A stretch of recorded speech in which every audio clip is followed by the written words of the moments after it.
You're listening to Business Talk Radio, where we take business to the next level. Today's show is sponsored by Dr. Jacalyn. Take charge of your life personally, financially, and professionally. Visit drjacalyn.com to book an appointment today.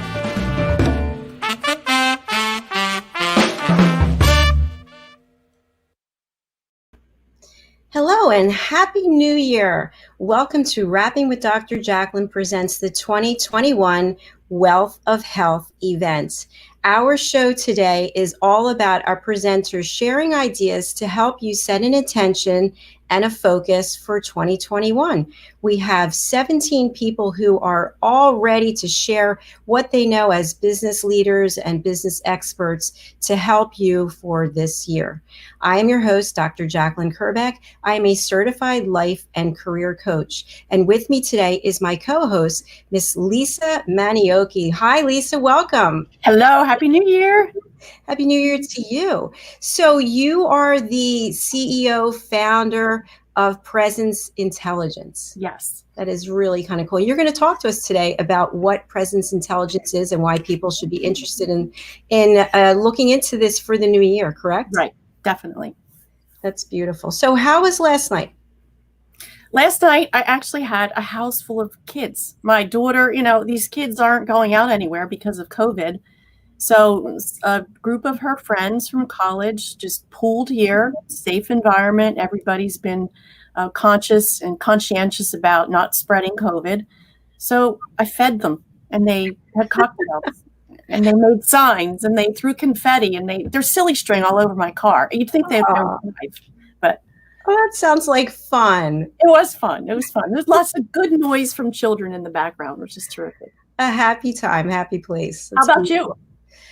Not so much excitement going on over here. We had our dating show, as you know, and I was dressed up. So I just had my mom take some pictures of me, the same place I was for Christmas Eve last week.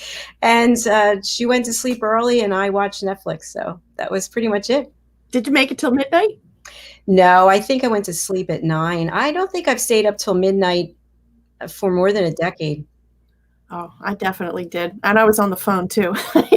I think it's midnight. Phone calls to make, or I was getting calls from my other kids who weren't home, and it was fun. That's great. Are you a night owl? I can be, but I'm an early bird. So, I think normally 10, 11-ish. And if I don't understand why it's so easy to fall asleep on the sofa, but then when I get in bed, my mind is like ticking and ticking and ticking. So, but I get up at crack of dawn. As soon as the sun's up, I am too. How about you? I'm a morning person, definitely. I've never been someone who stays out at night. So it's, I don't like to stay up late for some reason, but I get up early too. I can get up 4 o'clock, 3:30 and be productive. So you get a lot of things done before the sun comes up. Yeah, because the phone's not ringing. Nobody's awake. My dogs are fed. They're all happy and quiet. And I love those morning hours, but more so as I've become older.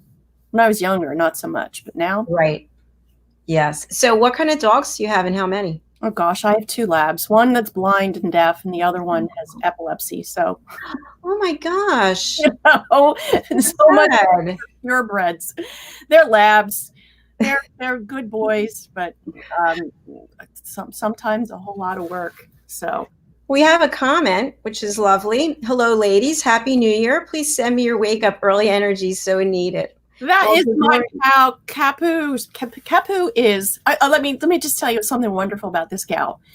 She is a photographer, and she is a remarkable photographer. So I needed some publishing shots, and my date was scheduled the morning I found out my mom had passed away. That was just this past July.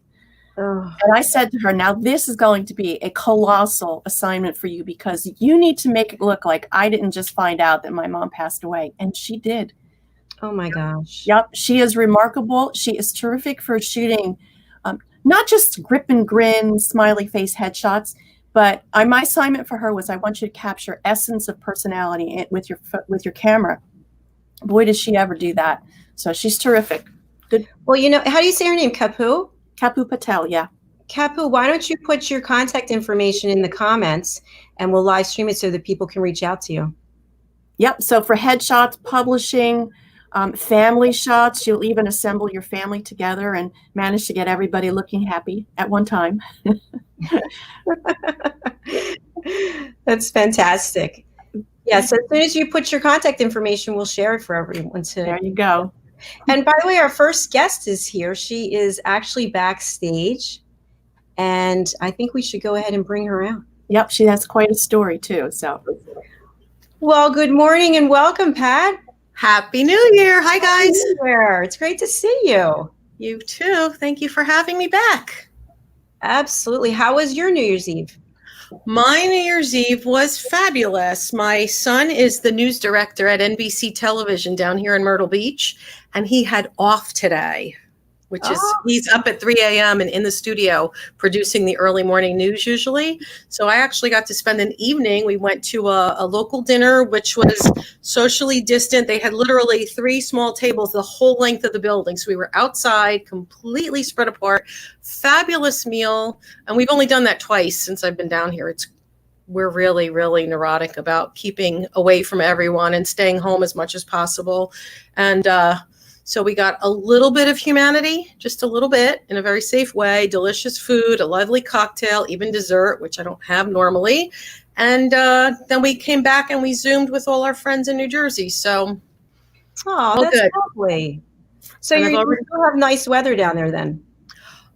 No, it's gross. It's warm, but pouring rain. Right now it's so foggy I can barely see out my window, but we were at a place with an overhang, a ginormous porch, wraparound porch and overhang. So that was part of it, was how do you find a place that can accommodate no matter what the weather holds in store? So yeah, it's all right.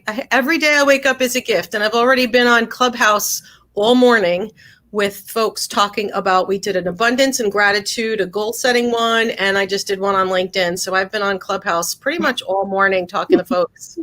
I love it. Here. Yeah, have you been there? That's all new. That's fun. No, I have not. I've been on Lunch Club, but not Clubhouse. So Clubhouse, FYI, is a new social media channel. It is completely audio. So no pretty hair. It's all, you can show up any way you need to. It's just audio. And it's kind of an adult business and social version of Snapchat. So people are talking about collaboration, about themes, Black Lives Matter, women in business. I was on with a global Olympic champion cricket player talking about teamwork and accountability and what self-motivates you. It's really interesting. So you can pop in and out and you can create rooms and drive your own conversation. So we could decide we wanted to pop in and do a conversation around a topic and then start inviting people in as well. I just invited Paul Allen, who created Ancestry.com. He's one of my friends and we just got him in there. So now we'll be talking about helping coaches soar and co-creating a room in there. So that'll be fun. Pat, isn't that, don't you have to be invited or you sponsored do. in? It's not as complicated as it sounds, though. I'll share with you. I'll have to go in and figure out how I got in, because where there's a will, there's a way. You do have to be invited. So they're trying to do that FOMO, fear of missing out thing. But there's always a way. We'll figure it out. We know you. Maybe you could invite us. Yeah, they give you one invite, which I already used, except there's a way. There's a way to get you to go to a certain page. And then if I see you're on that page, I can still let you in, even though I don't have an invitation available. Anyway, that's part of the cachet, isn't it? Fear of missing out.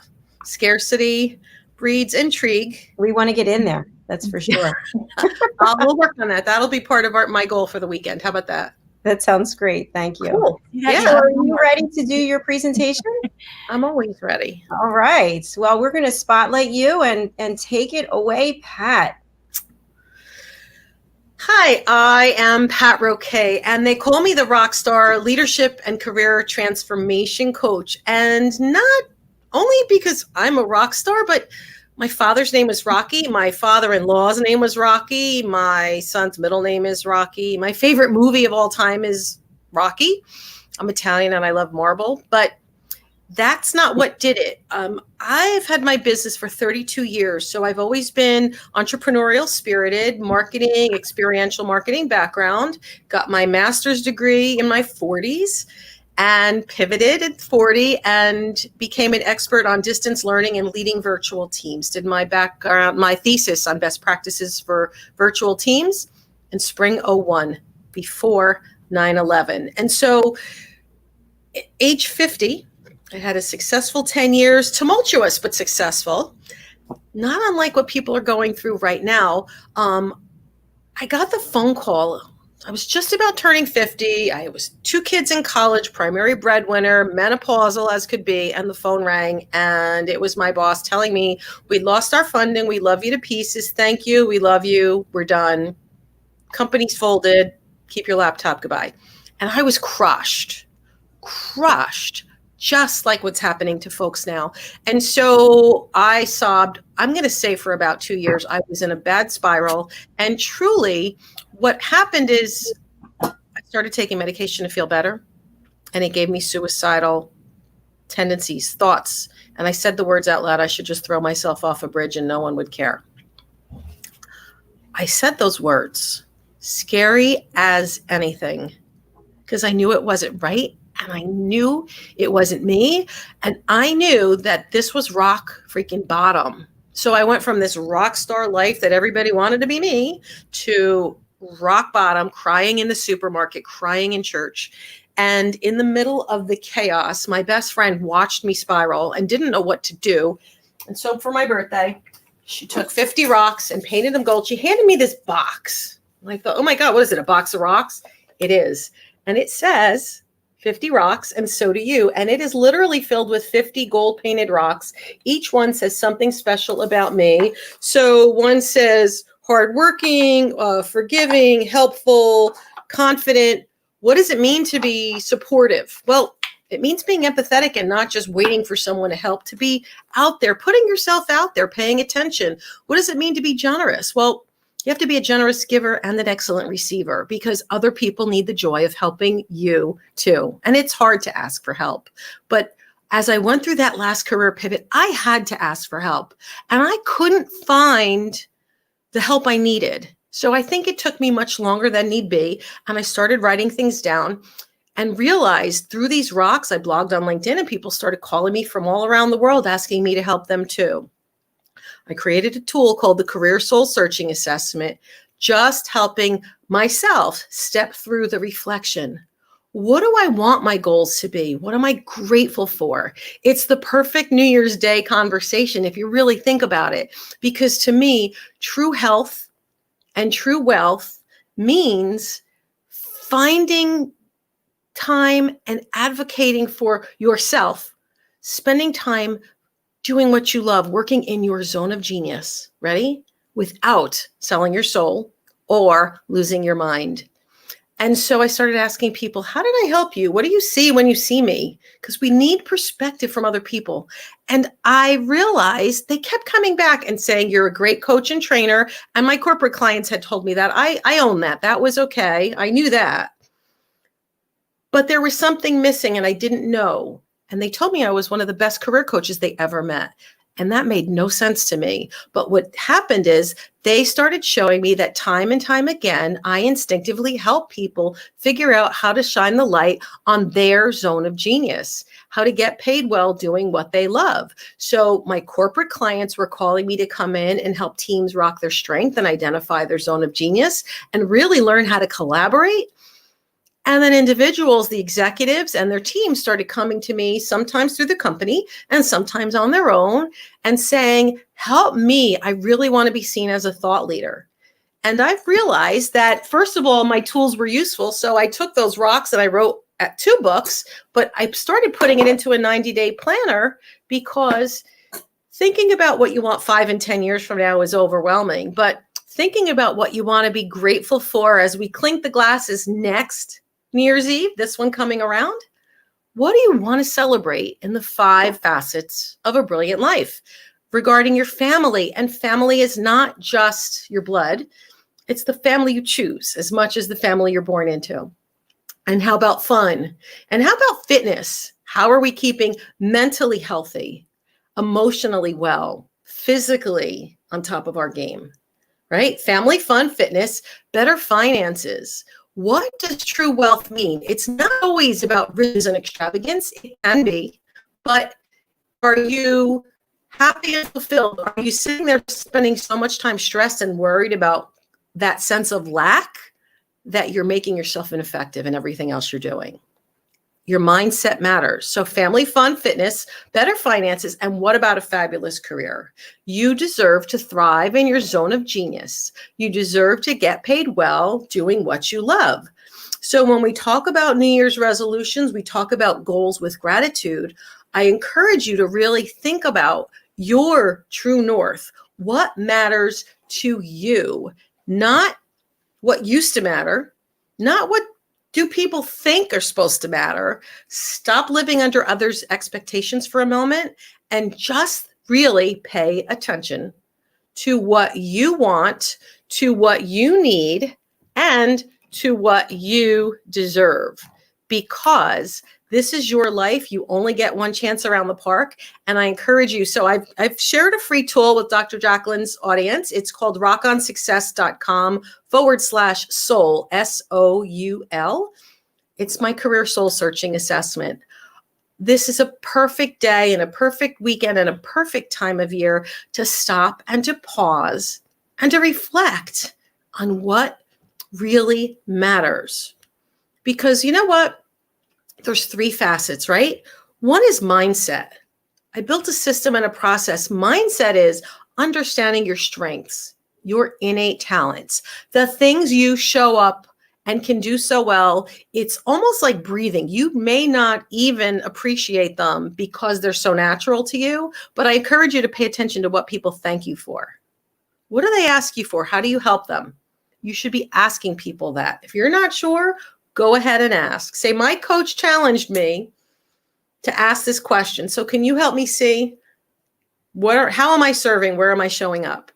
Right? So your innate strengths and talents. We even have a tool that we use if you're going to work with me to help you figure all that out. It's data driven. 30 million people have taken the assessment. And I can show you your top 5 talents and how you show up. And I promise an aha moment. Soul searching, what really matters. We talk about mindset. So that's how you kind of set your career GPS. How do I figure out what I want? And when you go through this process, you'll see, do I want a raise, a promotion to elevate my status where I am? I don't want to leave my company. I love my company, but how do I guarantee that I have career resilience, almost a career insurance policy? Right? So that's one. How about, is it time to maybe move over? So in other words, are you really good at what you do? We have a skills portion of the assessment, not just your hard skills. Those are those tactical, technical things. But what about your soft skills, your leadership, your emotional intelligence, your ability to interact, your empathy, your ability to persuade, even if you don't have direct reporting responsibility for folks or them to you. Mindset, skill set, and then the tool set.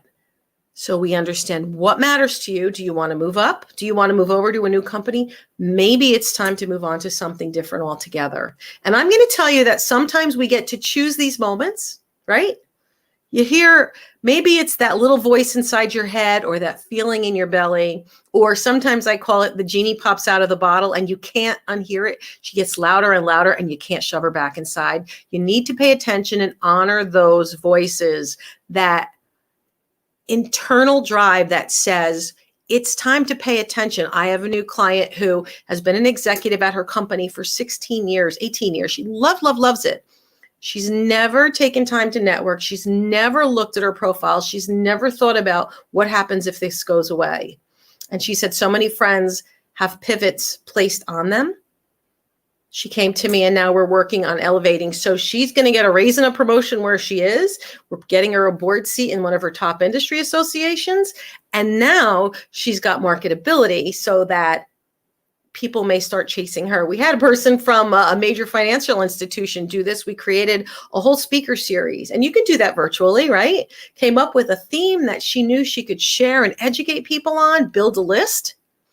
And then a big company starting with an A that the truck rolls up to your door every day showed up, chased her, and tripled her comp package. I'm talking tripled. And I am not exaggerating. Actually, it was more than triple. So elevating your status starts with getting clear on who you are, what you value, what you and your family need for this next chapter, right? Setting that career GPS, that's mindset, clarity. Next is confidence.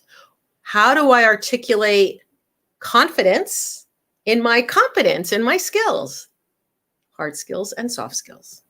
Because nobody had on their job description leads through pandemic. They will now, but they didn't before, right?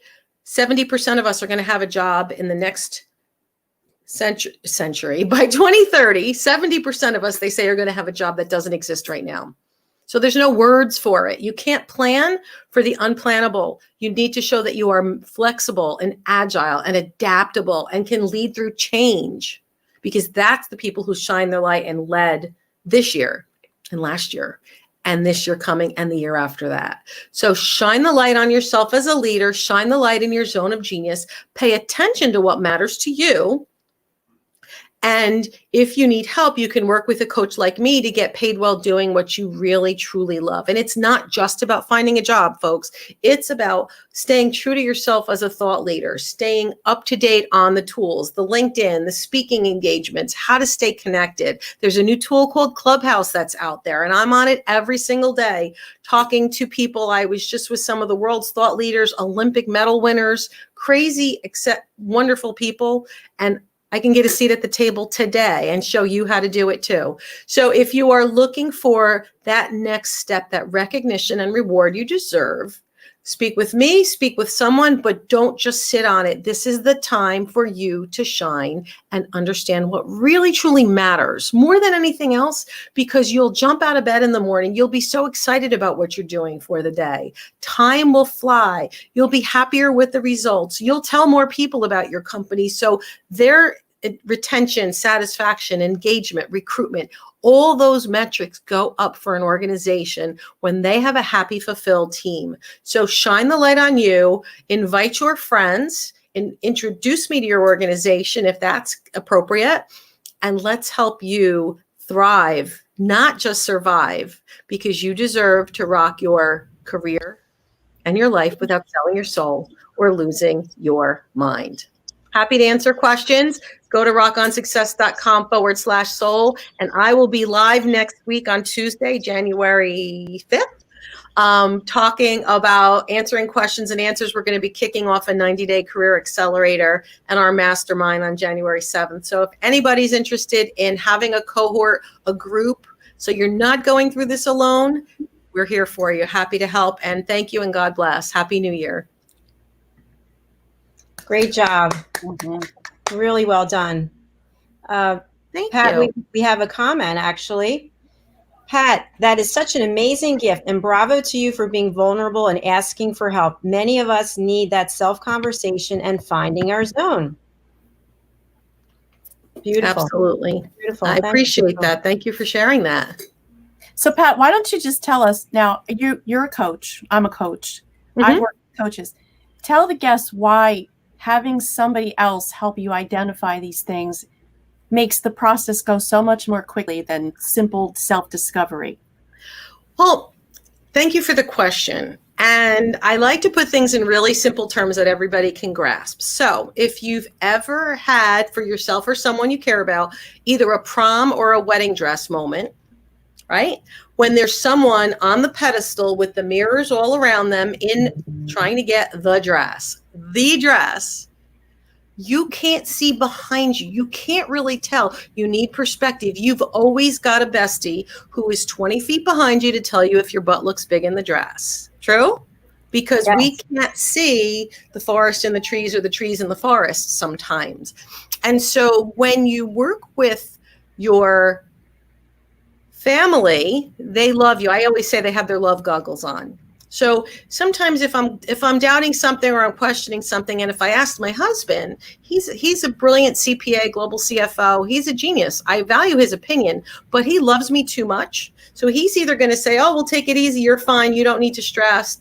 Take the easy route because I care about your health more than anything."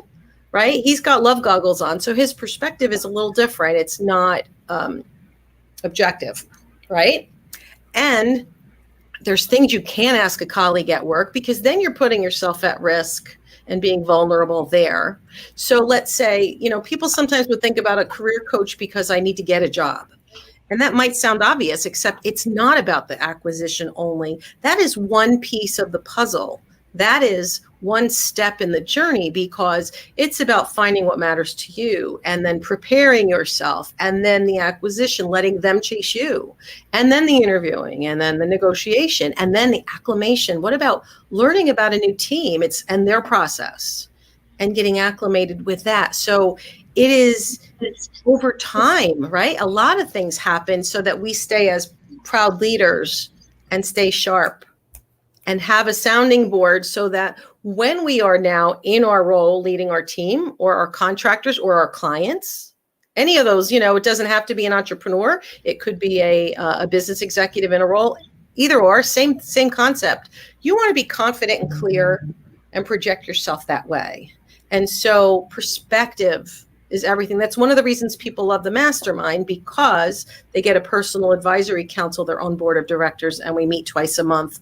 And you get to be in a hot seat, Lisa, and tell us what's a win, what's challenging you today, what can we help you with right now, and what are you going to commit to working on?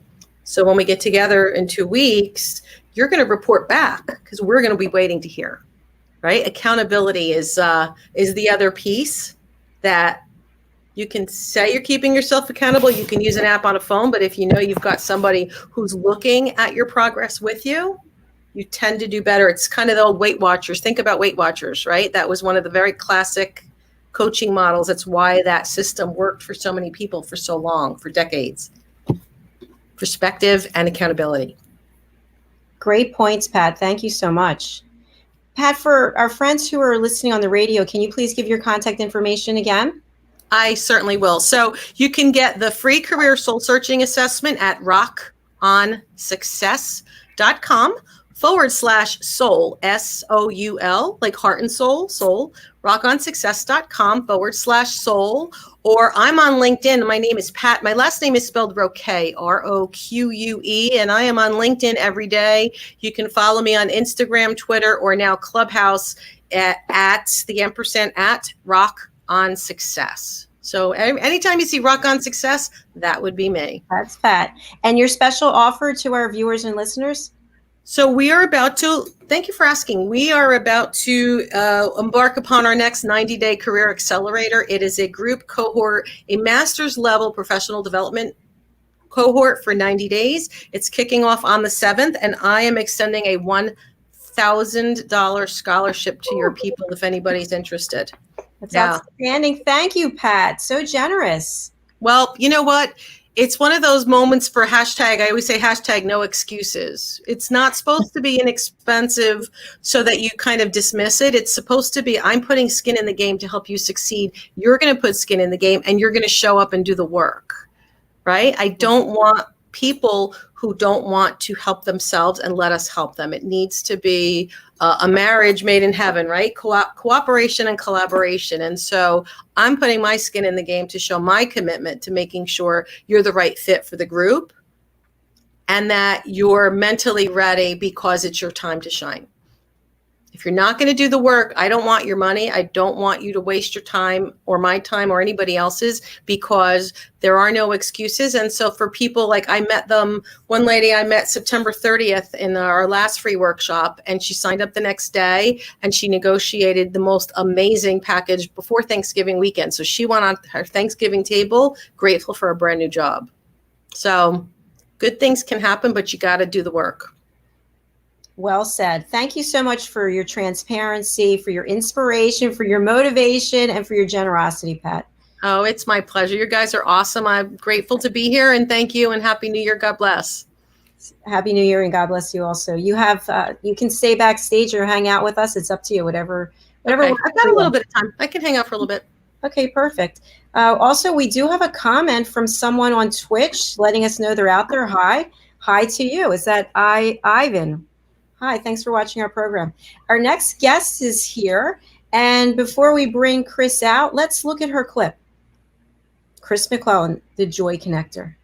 What really helped push me into this realm of daring to call myself a healer or a medicine woman is deep meditations that came through with these spiritual experiences that were undeniable. I'm going to read for you what you already know to be true, but maybe haven't spoken to yourself, maybe haven't accepted and owned, maybe haven't heard in a really long time. Once I've seen your soul, I fall in love with you. I can't not love you. And then how can I not love more of myself?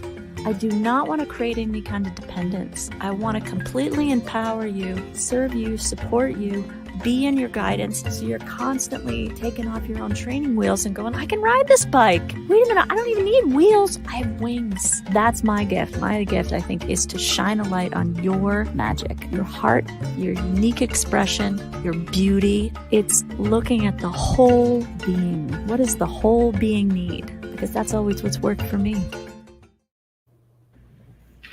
And let's bring Chris out. Welcome, Chris McClellan. Hi, guys. Happy New Year. Happy New Year to you. How was your evening? Oh, so beautiful and relaxing. I was asleep by 9:30. It was wonderful. And then I woke up and watched the sunrise on this beautiful, I live in the San Jacinto Mountains in California, and I got to see the sunrise this morning, and it was stunning. Oh, that's beautiful. We have extremes here, people who went to sleep early like me and people who stayed out late. So that's terrific. So Chris, are you ready for your presentation? I am. I'm glad to be here. Excellent. We're glad to have you. So I'm going to spotlight you now and you can take it away. Hi, everybody. Chris McClellan here, also known as the Joy Connector. And where that name comes from is within us, within every human being, is this deep well of joy and knowing. Some people call that intuition.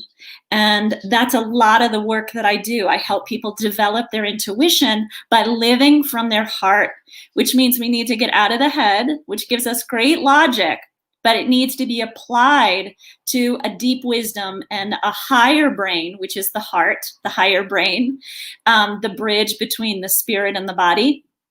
And that's where our wisdom lies. That's where our truth lies. So I was an executive coach for 20 years. I worked in corporate leadership with phenomenal folks at the top of the food chain. And always what I did is help them get into their bodies and live and speak from the heart, because that's where true leadership is. So what I love to do is help people lead their own lives from the heart. And I believe as an intuitive, where I can read people's souls and see and hear things, which I've done since I was a child, I believe that's available to everybody. I am a generic woman. I'm like everybody else.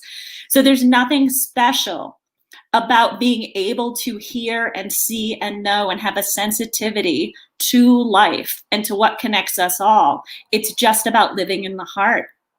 So I have had many instances in my life where I believe it was grace or some phenomenal opportunity that kept me going in life. There were many opportunities that I should have died, that I shouldn't be here. And it was again and again taking a risk on listening to this voice inside of me that I did not hear, frankly, outside. It was not mirrored in people outside of me saying, like, you should do this, Chris, or this is good for you. It was only when I listened to myself that I have learned the most, gained the most, grown the most, felt the most, experienced the best in life. And today I live a life that is far beyond my wildest dreams. I'm the only person in my family who's ever gotten sober, who's gone to college, who's moved across the country. I'm owning now my second business that's self-sustaining that I started in 2015.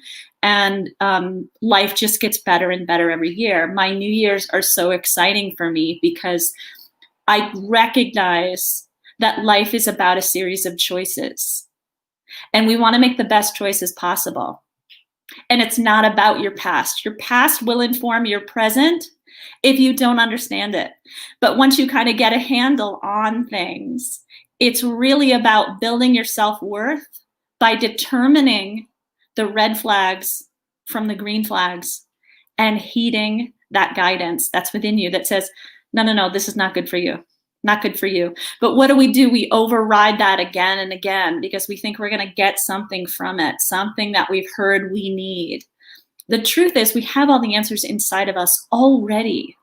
The truth is, folks, please hear this loud and clear. You are not broken. You are not broken. It doesn't matter what's happened to you. You are a whole individual with a full purpose. If you have breath, you have a purpose here. It's just a matter of listening to yourself. It's a matter of going in there. And why do people not listen to themselves? Because they're afraid to feel. We've been told we're weak. Don't feel that. Don't get into any negative. That's going to be too scary for you. You won't be able to handle it. You need to numb yourself out. Not true, folks. Not true. That's actually where the power is. So-called negative emotion, something like grief or fear, terror, anger, to actually feel and be present in the moment with your feeling, with that experience, it moves through you in 90 seconds. 90 seconds is how long it takes to typically feel a feeling, to be really present to it, and to gain the wisdom and information that it's there to tell you, which is the value of those feelings. Our feelings are pointing us in a direction. Pay attention. So for those years that you heard, like, don't feel that, don't be sad, don't cry, you can't do that. That's where we diminished our power. That's where we lost our power. So I love to empower people to listen to themselves, to go in there, to not be afraid, to be where you are, to feel what you're feeling, and to move through it. So I have a year-long program called Hawk Feathers, and I'll explain where that name comes from. But Hawk Feathers is an opportunity to work in community, which is where we heal. We heal in community, mostly because we cut shame. Shame cannot live while we're speaking it out loud. Shame hides in the silence, in the secrecy. And we are a culture riddled with shame that we're supposed to be different than who and what we are. So we work in community to heal through 90-minute workshops. And then we also work one-on-one. My dog apparently likes this plan. That's my dog. We go deep into one-on-one where I do read your soul, where I do reflect back the knowledge that you have within you to kind of see, where do I sit on this topic? And every month we have a different topic. For the month of January, we're focusing on authenticity. Authenticity. Why? Because that's where all your power is. Your power lies in the places that you have been told are not necessarily okay, or a little bit weird, or a little bit different, or outside of the norm. So don't talk about that. Being an intuitive since the time I was a child, I definitely grew up thinking, you're crazy, you're weird, you're not like other people. So shut that down, or people aren't going to like you. You're going to get hurt. People are going to be angry. It's taken me so long to live with lots of people aren't going to like me. That's okay. In fact, that's my sign that I'm onto something good, because I'm onto something authentic. Because if everybody likes me, I am tiny, I am small, and I'm in a little box. I've dumbed myself down. I've softened or cut off the edges, the abnormally, the facets to my brilliance, the facets to the diamonds that we are. That's the stuff that needs to shine, you guys. That's where the power is. And frankly, that's where the money is. You know, if people have asked me, this is the second business I have that I can live successfully on my own. And I travel all over the world and work independently. And my business has only grown. In 2020, I hit my goals within 3 months that I had been struggling for a couple of years. Why? Because I took the wrapper off. I was completely who I was and just put it out there. There was nothing to hold back anymore in this past year. You know, we were all faced with ourselves. And for me, the only answer was, I got to be me. I got to put myself out there. So the success that I found in business truly comes from being more myself. Isn't that the beautiful irony, you guys? You don't have to fit into somebody else's mold. If somebody says this is how you do it, you have to follow my cookie cutter approach. That's always my instinct to back up and take a pause, because people know what's great for them. They don't know what's great for everybody else. What's perfect and unique for you is already inside of you. It's really about giving people the tools and the space to find that wisdom. So the tools for me are movement, their meditation, their journaling. They all come from the heart and the soul. And then allowing my brain, which I love school, I love to learn, allowing my brain to apply logic, to fine tune and refine and guide me along. So that's really it. Hawk feathers, just to kind of circle back on that. And I have a special that ends on Monday. If you want to do the whole year, if you want to invest in yourself with tools in community, in workshops, one-on-one with me, the price is $2,000 for the year. So think about investing in yourself, $2,000 for the year. Or you can do a month at a time for $222, and you can find all of that on my website. I chose the name Hawk Feathers, one, because I am a shaman, a teacher. I know that's my work here in this lifetime. I'm a messenger. And when you see a hawk feather, guys, if you've ever asked the universe, show me a sign if I'm on the right path. If you ask for a hawk feather and you find a hawk feather is a sign that you are on the right path to happiness, freedom, and joy. And that is what lies within us. And that is the value of meditation, of spending time with you and working in community to explore all of who you are and get the best of you out there. That's what I wish for you for 2021. And I'm so happy to be here today as a guide, as another woman, as a support on your path. Thank you. Well done, Chris. Really, really nice. I have to unmute everyone. I took some notes, some of the things that you said, and really resonated with me. Lisa, I can't unmute you. So I wrote, you're here to help people empower. You're here to empower people to listen to themselves. And then also shame hides in secrecy. And you took the wrapper off. I mean, some really good analogies that people can relate to. So I'm going to open it up to the panel to see what comments they have. Can I just say that I loved your video? Oh my goodness. It just showed, when you said joy connector, it's oozing from the inside out with you. So you are so obviously living your purpose. I just want to honor you and give you a shout out for articulating that, because it's not always easy. It's not always easy to tell the story. And I just want to give you a complete and utter shout out, because you did it so joyfully and beautifully. And the more I heard, the more it all wrapped together. And that unwrapping moment, I caught that one too. That was a beautiful symbolic thought around finding what people have and really deserve to open up and to share. It's more delicious when it's out there. I was on a LinkedIn Live once, and they talked about impact and zone of genius. And your zone of genius only counts if you can cause impact with it. If you're wonderful and amazing, but you keep it all to yourself, that doesn't count.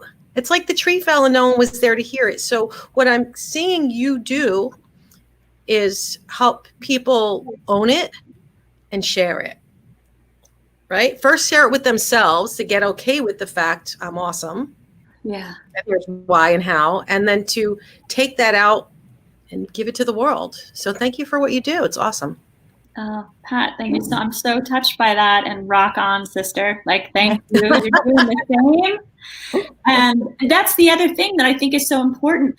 I've had people say, well, there's so many coaches. I can't be a coach. There's no other you. There's only one you. So be the coach, be the teacher. We all have a unique message. Every one of us. There's no duplicates anywhere in the world. There's only one you. So thank you for being you, Pat, and sharing what you do. I loved your presentation as well. I was listening backstage. A lot of synergies, I think. We're going to be chatting. Mm-hmm. I already messaged you to say I want you to do a reading for me. You got it. Awesome. Right? Absolutely. Yeah, and I want to support your position about intuition too, because now from my neuroscience studies, I looked this up after your presentation a few days ago. There some people dismiss intuition and knowing as, it's I don't know what I'm talking about. But there was actually a neuroscientist called Konstantin von Economo, of all things. Mm-hmm. He discovered a network of neurons that start in the brain, but actually go all the way to your gut. Mm-hmm. So when you hear gut instinct, this system of nerves cues your body to respond to social cues that lets you get a really quick read of people, even if you can't articulate where this information is coming from. So it's a real thing. There's actually physiology behind it. It's not some made up concept. Your body knows when you're recognizing something that's good, bad, indifferent, good for you or not good for you. Yeah. Thank you so much, Lisa. Right on the money. I mean, I love that gut instinct or women's intuition, the phrases we've heard over time. And, who hasn't had belly aches over time when you're in a situation with somebody and you're like, oh, something just in you goes like, whoa, no, I don't know what's wrong with this person. They seem nice. Everything on paper looks okay. But something in your body says, no way, not for me, right? Mm-hmm. And that also goes to a great point about health and nutrition. What are you nourishing your mind with? What are you nourishing your soul with? And what are you nourishing your body with? Because trust me, for many years, I was stuffing down that intuition because I was terrified to hear this message of, you're a healer. Like, what does that mean? I'm from this small town in Massachusetts. There was no college degree around you are a healer. Like, I was just like, no, I want to be able to buy a house. I want to get married and have kids and the white picket fence. Like, there's no healer in that. Let's just shove that down.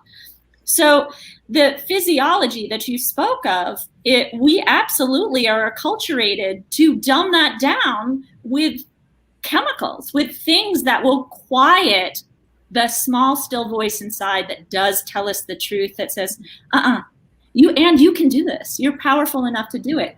That's honestly what finally got me off my duff, you guys, to see that there were going to be women and men who would continue to make themselves sick by silencing themselves because they didn't see other people doing it. They didn't hear that it's okay for them to be different or to be themselves or to follow that path, even though everybody else might say, how are you going to make money? Right. How you're going to make money is really putting yourself out there and unabashedly saying who you are and letting that heart flow. Let the music sing. Like, there's music in the heart, in the body. Let it flow. Let it come out from you. Whether you're an executive or a mom or whatever you want to be, a librarian, that is your passion for the world. Follow your heart. Follow what it's telling you. You can't go wrong. You cannot go wrong. There's a silly song out now that says "Follow Your Arrow." My daughter, we're playing it. We're driving around the Carolinas, and we're singing on the top of our lungs. And I'm like, "Yeah, absolutely, right? wherever it goes. Like, we need to listen, tune in, listen, and do something about it. And it's scary because I'll see people all the time that are like, I took this class, I got this crystal, I did this thing. They're trying to find an answer outside of them because they're so terrified to listen to themselves. So they're like, I'm going to barricade myself with all this stuff. And hopefully that will make me secure enough to be able to take the next step. And the irony is, Dorothy and the Wizard of Oz, you had it all along. You were home the whole time, you know? Chris and ladies, I wanted to share something and then have Chris weigh in on it. So I was doing something completely different. It was in corporate America, blah, blah, blah. And I met with an intuitive. My sister referred me to him, and he did a reading this year. And we've now become friends. His name is Dear James. Anyway, I had pages and pages of notes, and then he followed up with me afterwards with a summary. And I thought, this is ridiculous. I don't believe anything on here. I can't believe I spent this time and this money. And lo and behold, it all was true. And what happened was, I wasn't where I should have been. I wasn't in my lane, and I wasn't listening to my intuition. And so now, like, this is my pure joy to do this. But the question comes up all the time, like what you just said, how am I going to make an income from it? You know, where's the money going to come from when I was making six figures before? And I say to myself, it's going to come. And then fast forward a little while ago, I would say a month ago, someone I've known for a long time saw me and said, are you having a midlife crisis? And I said, what do you mean by that? And she said, what do you think, you're going to be a television star someday? And I just looked at her and I said, no, I'm not having a midlife crisis. I purposefully am where I am because I want to be here. And no, I'm not trying to be a television star. I'm trying to give people a platform to speak. And I thought, to your point earlier, Chris, about not everyone's going to like you, I thought, hey, that's your issue. I am in my lane. I am doing what I want to do. So thank you for this great discussion. Oh, God. Jacalyn, I get it. I get it. And yes, you know, a great answer to that is, yes, I am going to be a television star. That may be what my purpose is. I don't know. Maybe it's not your purpose, sister, but it's mine. How about I already am a television star? Yeah. If I can impact one person, I've done it. Put the crown on your head. Nobody's going to knock it off. Wide platform, you're going to see lots of people. And frankly, the more money or the more people you can see, the better impact you can make. So don't be ashamed of being a television star or a spiritual coach who makes a lot of money, because then you can reach a lot of people who may need to hear your message. Exactly. Well said. Thank you so much. We have our next guest here, but before we bring Diane on, Chris, for the people on Business Talk Radio, can you please give your contact information again? Absolutely. Hey, folks, Business Talk Radio. You can find me at joyconnector.com. That's my website where you can hear about my programs. You can email me always at thejoyconnector@gmail.com. And I put out weekly guidance on my YouTube channel, Chris McClellan. So hope to see you guys very soon in the future. That's beautiful. By the way, we got a comment, and I'm going to bring Diane on so we can all talk about this, because I think this is interesting. The comment is, want to become famous, buy followers. So somebody's watching our program, and so I want to talk about buying followers. Let's bring on Diane. Diane Floyd-Bain, welcome to the program. It's great to see you. Thanks. Happy New Year, everyone. Happy New Year to you.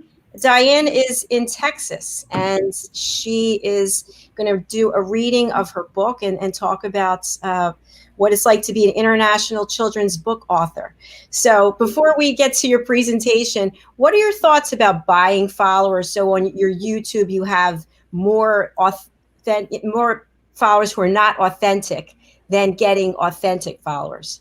I don't think it's truthful, so I don't believe in it. I believe that it sets up a false sense of reality. And I want people following me because they truly, truly love the stories I write and the beliefs and joy that I bring to them.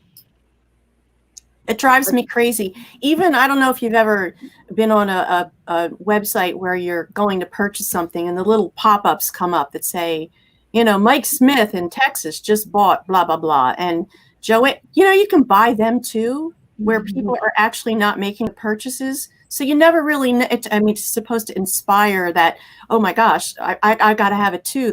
What am I missing here?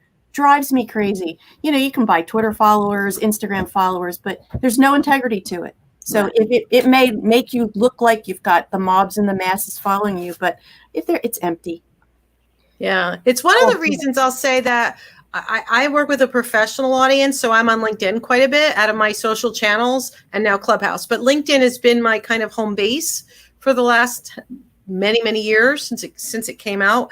And one of the reasons is because when people give you recommendations, just as an example, they put their name, their face, the link to themselves and their company, like they are front and center, standing with their reputation to enhance your reputation. It's not a blind little couple of stars type of a thing. They're speaking their truth about how when you met, how you impacted them, like the before and after tied to their name. And I feel like that is so much more credible than some of these other things. Now, I happen to have 16,000 followers, but it's been growing over time and people react and they often are following. And even if they're not engaging, they will come back later and private message and say, oh, that was so impactful. Thank you for sharing, blah, blah, blah. So Dr. Jacalyn, what you're doing and giving everyone the space to breathe and to share this message is so beautiful, because whether or not 1,000 people are chiming in on the comments here, they're watching and they're taking it in. And that's an authentic way to create that ripple effect that causes the wave, that causes the river running, that causes the tsunami. So buying followers is pretty lame. And even I'm starting to stop letting people in and accepting their connection requests because I don't want volume. I'm not trying to sell $10 thing in volume and sell millions of $10 widgets type of thing. I'd rather help 10 people or 50 people, like small group, and really help them than to try to be this mass marketed, guru of blah, blah, blah, grab yourself, blah, blah for $10.99, as seen on TV. It's I can tell you, I've even been if you have to apply to be a speaker, I've had some of the applications actually say, how many followers do you have? So they determine whether or not they're going to bring you on if you have X amount. And I'm thinking, having a lot of followers does not ensure that you're capable, that your delivery is compelling, or that your message is sound. It just means you have a lot of followers, and some of them could have been purchased. So I find that a really false sense of credibility too. Right, but they're looking to try to leverage your audience to expand their reach. I understand the motive, I do, but it's not always the good measure of legitimacy. And it sometimes you might be overlooking a really terrific person who doesn't have thousands and thousands of followers for whatever reason. So it's better to investigate that individual, see the merit of their message, check out their credibility and other resources. But the number of followers is not the only metric that's viable. That's true. But if you're going to be the speaker or a guest, so Dr. Jacalyn, I wrote a recommendation for her as a host. Yep. Right? Because she was awesome. And hopefully she'll write a recommendation for me if she thought that I did a good job. And so when you do speaking gigs and things like that, you want to make sure you have those moments and get those things captured, because somebody could either go, like, I have 80 something recommendations on LinkedIn. It's very easy to get a grasp of what it might feel like to interact, or use a speaker. And I have a tool, if you ever want to borrow it, I'll share it with you and you can use it. But I have a tool that I use after every speaking gig. So we're capturing some of the takeaways. We always have them grade us with a number scale real quick. And then we ask a couple of, what was your aha moment? What was your big takeaway? Is there anything we should improve? And an open thing. So they can do 3 tiny little quick comments if they want. So from a speaker thing, instead of saying you're following, to give them that where they can see real life feedback from real people who've sat in the seats and been influenced. So it'll help overcome if you happen to not be a social media goddess type person, because not all of us are, and that's fine. You can have that as not say no, but say, here, look at this. So give them something better to look at to help judge your contribution and people's how it resonates. Something that you said that really resonated. Oh, go ahead, Chris. Oh, I was just going to say, what I've just found over time too is the truth will set you free. What is not of integrity falls away. Always, every time. We've all seen it, right? The person who's like, how come that person's getting away with such and such, right? Truth always comes out, you guys, every single time. And where is the money? The money's in the truth. The money is in the truth. It'll follow the truth. So even if things look great for a little while, like, oh, I just got 18,000 new followers and this happened and that happened, that stuff is going to fall away. It does every time. Like there's no shortcuts. You got to do the work. Agreed. Very good point. I have 2 Instagram, I don't know what they're called, accounts, pages, accounts. Yeah. And I haven't been on Instagram as long as I've been on some of these other things because I don't like the fact that I can't do it from my computer, that I have to do it from my phone. So anyway, my point being is that some of the people who come onto the show, they have so many followers and I don't. And so today, for example, I had a publicist reach out to me, a person who's going to be on our show. And I went to her Instagram and saw how many people she had. And I think I have 200 and some. But guess what? She doesn't care. She's still going to be on the show. So I have 200 and some that are authentic. And people are always reaching out to me to ask if I want to buy followers. And the answer is no. So to the person who put the comment, we appreciate you watching the show. We're not going to be buying any followers today. Yeah. It was good feedback. You know what? It prompted a conversation that maybe somebody needed to hear. That's true. Right? So there's a reason for everything. Yes. I was going to share a backstage. If ever you want to hear, I can tell you and teach you very simply how to do Instagram from your computer. Oh, beautiful, Diane. Another thing you're going to teach me. I love it. She has so much information. So Diane, are you ready to do your presentation? Absolutely. Okay, let's start off with a clip and then I will spotlight you. Here we go. Looking for children's books to embrace the imagination, to inspire your kids to be the best they can be and to love themselves? Look no further. Children's author DianeFloydBain.com. You'll find the books right there and on Amazon and local stores.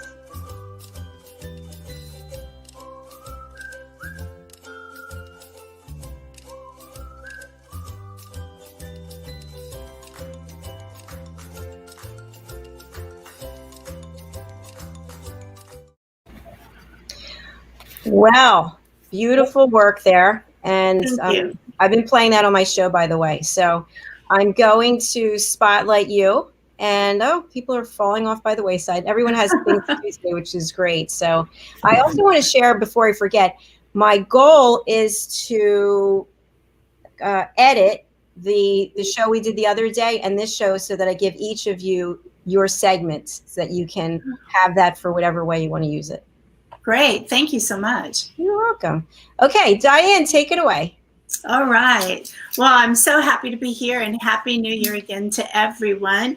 Dr. Jacalyn, you're amazing in the way you're helping all of us, not just us speakers, but everyone out there listening, to reflect, to think, and start the new year out right. And one of the things I would like to talk about is why children's books are important for us to read too, not just adult books. And one of the intentions I would love for the listeners to think about it, and to do actually, is to read one children's book a month and add to it, because I believe that you're going to discover that you are your imagination's going to grow and grow and grow, because sometimes we tend through life to lose a little bit of that, and I'll discuss that again a little bit later. So again, think about bringing children's books back into your life. And the reason is that as we work, we start losing our rose-colored glasses because we start seeing the world a little bit differently than we did when we were kids. So I want you to think about books that impacted your life. And I think that's really important to think about. When I'm overseas, I used to live overseas, but also traveled overseas for many years, not just as a writer, but as a educator. And to really have the opportunity to be in different schools and be with kids and parents and speak to them and discover that, you know what, we're all so much alike. We all just want to have our family to be happy. We want to put food on the table, and we just want to watch our children grow and fall in love and hold their little babies that come along too. So as a whole, globally, we are all one huge family. And the impact we make with children's books can help reinvigorate that love and unity of the universe, as well as finding the love and heart within inside yourself. So think about it. If you're listening and you want to put in the chat box, I would love to hear and read some of the stories that impacted your life and that you like to read, or you might like to think about rereading. One of the stories I loved was in 5th grade, Beautiful Joe. I finally found the exact copy of the book we had in 5th grade, and that was so exciting. And so I reread it, and I was like, wow, that's so different. And that's because as adults, we have experiences. And so a really good author does layering, and we'll read a book one way and we'll take it in as another way as an adult, and then the child's going to read it at a very simple level. And I'll give an example of that in a few minutes. I want to share some books that made impacts in my life as you're thinking about books that impacted your life. I loved it when my mother would read The Littlest Angel. Oh, you know, how did it make you feel? How did it make me feel?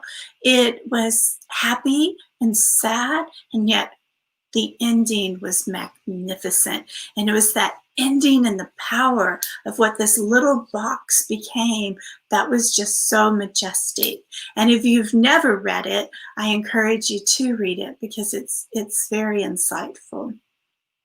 Another book that I think about is my mom reading to me Hansel and Gretel. Hansel and Gretel, how did it make you feel?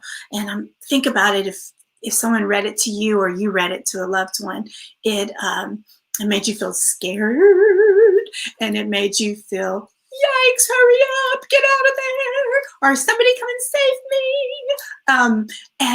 And as the lady goes, oh, my children, would you love some candy? Come inside. You can have any candy you would like. And the point of that story your mama was trying to tell you was, don't talk to strangers. And so we all know how it all turned out happily and everything. But what a lovely story and impact it made.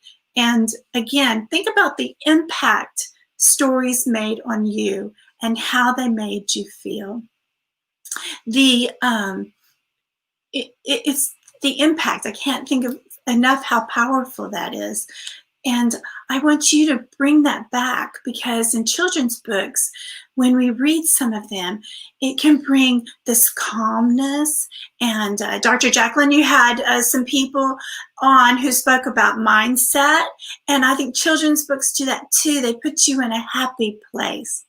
I know when I read to my kiddos, I'd be so happy that I put them in bed, but also it dawned on me that I was happy too, because I just read a book that put me in a happy place. And I think for us all to go to bed, instead of reading that murder mystery where they're killing people, that how lovely it'd be to read a book that just put you in a calm, lovely, beautiful, happy place.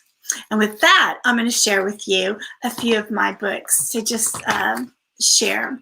Harry the Camel. Now, Harry, he does not want to be a camel. He doesn't like himself at all. He wants to be a horse. But something happens, and he goes on this journey, and by the end of the story, he loves himself. And that's what we want all of us to do. We all want to love ourselves, whether a child or an adult. And again, listening to all your speakers, I loved some of your speakers, and the one you even had the other day on the Business Talk Radio, Red, about your mind. we send off signals. If you think happy, you can start, your body feels happy inside. And so loving yourself is important. And to even tell yourself in the morning, oh, thank you for letting my eyes open today. And I love myself. And it just helps you start a great day. Now, I have this series called The Little Girl in the Moon. Now, this is all my imagination, but I wanted to create stories where there was just a wonderful place to live and to know. And so I created the Moonlings, and they live on the moon in Tycho Town, which is Tycho Crater. And I've actually have a whole backstory of how they even came to live on the moon. And I hope one day for it to become a cartoon or a movie series. But The Little Girl in the Moon, this particular one, the first one, is all about loving people even if they're different. Because just because they're different can't mean they can't be your very best friend. And so I think that's really important, and I love to get that across, not just to children, but to adults too, because sometimes we feel this negativity, but we need, with an adult, that somehow we need to figure out how we can work with them in a workplace. And then we have the opportunity with Moxie, one of the Little Girl in the Moon's doggies, who takes you on a tour of Tycho Town. And so the kiddos get to see Tycho Town and start learning the Moonling language. And so I'm working very hard to create a Moonling language, and it's quite fun. Another reason to read children's books is also for the artwork. Sometimes it's just exciting to see the various art. In this particular book, one of my daughters did the artwork, and that's quite fun. But the book I really want to share with you is I want you to sit back. I want you to relax. I want you to take a deep breath and put on what I call your imagination cap, and just get a feeling for what I'm talking about, why children's books can make you feel good inside. Moonbeams. Stars shimmer in the blue moonlight, wishes swirling in space. Glowing moonbeams brighten the night, guiding the wishes to the stars. Moonbeams and stars shining bright, may wishes come true tonight. Wishes rise from cities and farms throughout the whole wide world. Hopeful wishes for joy and peace, healing wishes of love. Moonbeams and stars shining bright, may wishes come true tonight. Stars shimmer in the blue moonlight as wishes come true tonight. Think about that poem and how it made you feel. Hopefully there was a calmness and maybe even a wish. I like to tell my students and educators and parents who even invite me to come to be with adults to create some stories to feel that calmness. Now, I mentioned earlier about illustrations. I want to share one with you. This one is the wishes getting lost. But if I turn it this way, what you're really looking at is a photograph that I took of a supermoon when I lived in Dubai, and it was right outside where we lived in the fountains. So now just think, that's the water going up.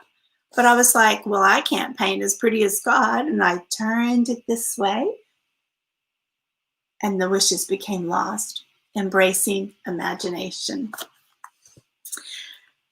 The pictures alone, not just the story, just stepping into a picture in a children's book can take you on a journey all by itself. So even if you're not in the mood to read, but you just want to glance at some art that's simple and calming, a children's book just might do the trick. And then in the end, in this one, the wishes, and I like to say the kind wishes, find their way to the stars. Children's books, rose-colored glasses it doesn't hurt to put them back on every once in a while. You know, in our daily life, as we start working and paying the bills and climbing the corporate ladder, we start losing that imagination. And I just want you to come back and embrace and start bringing it back and finding for a moment that child inside you and listening and just rediscovering and making sure that you are on the right track. I enjoyed listening to Chris talk about the joy you find inside. And that's really what I'm saying with my children's books, is to find that joy and keep it inside so that you're always having happy thoughts. I feel it's so important to recall different times and different books that you've read that impacted you and how they made you feel. In The Guardian, there's an article, and I loved reading it because they said there's actually a term for this. They called it emotional biographies. And emotional biographies gives you the opportunity of recalling that moment that made you feel so good about that book. Like I said, those magical times when my mom read to me when we were little, and hopefully my kids say the same about me when I read to them. And there's this book called Alexander and the Terrible, Horrible, No Good, Very Bad Day.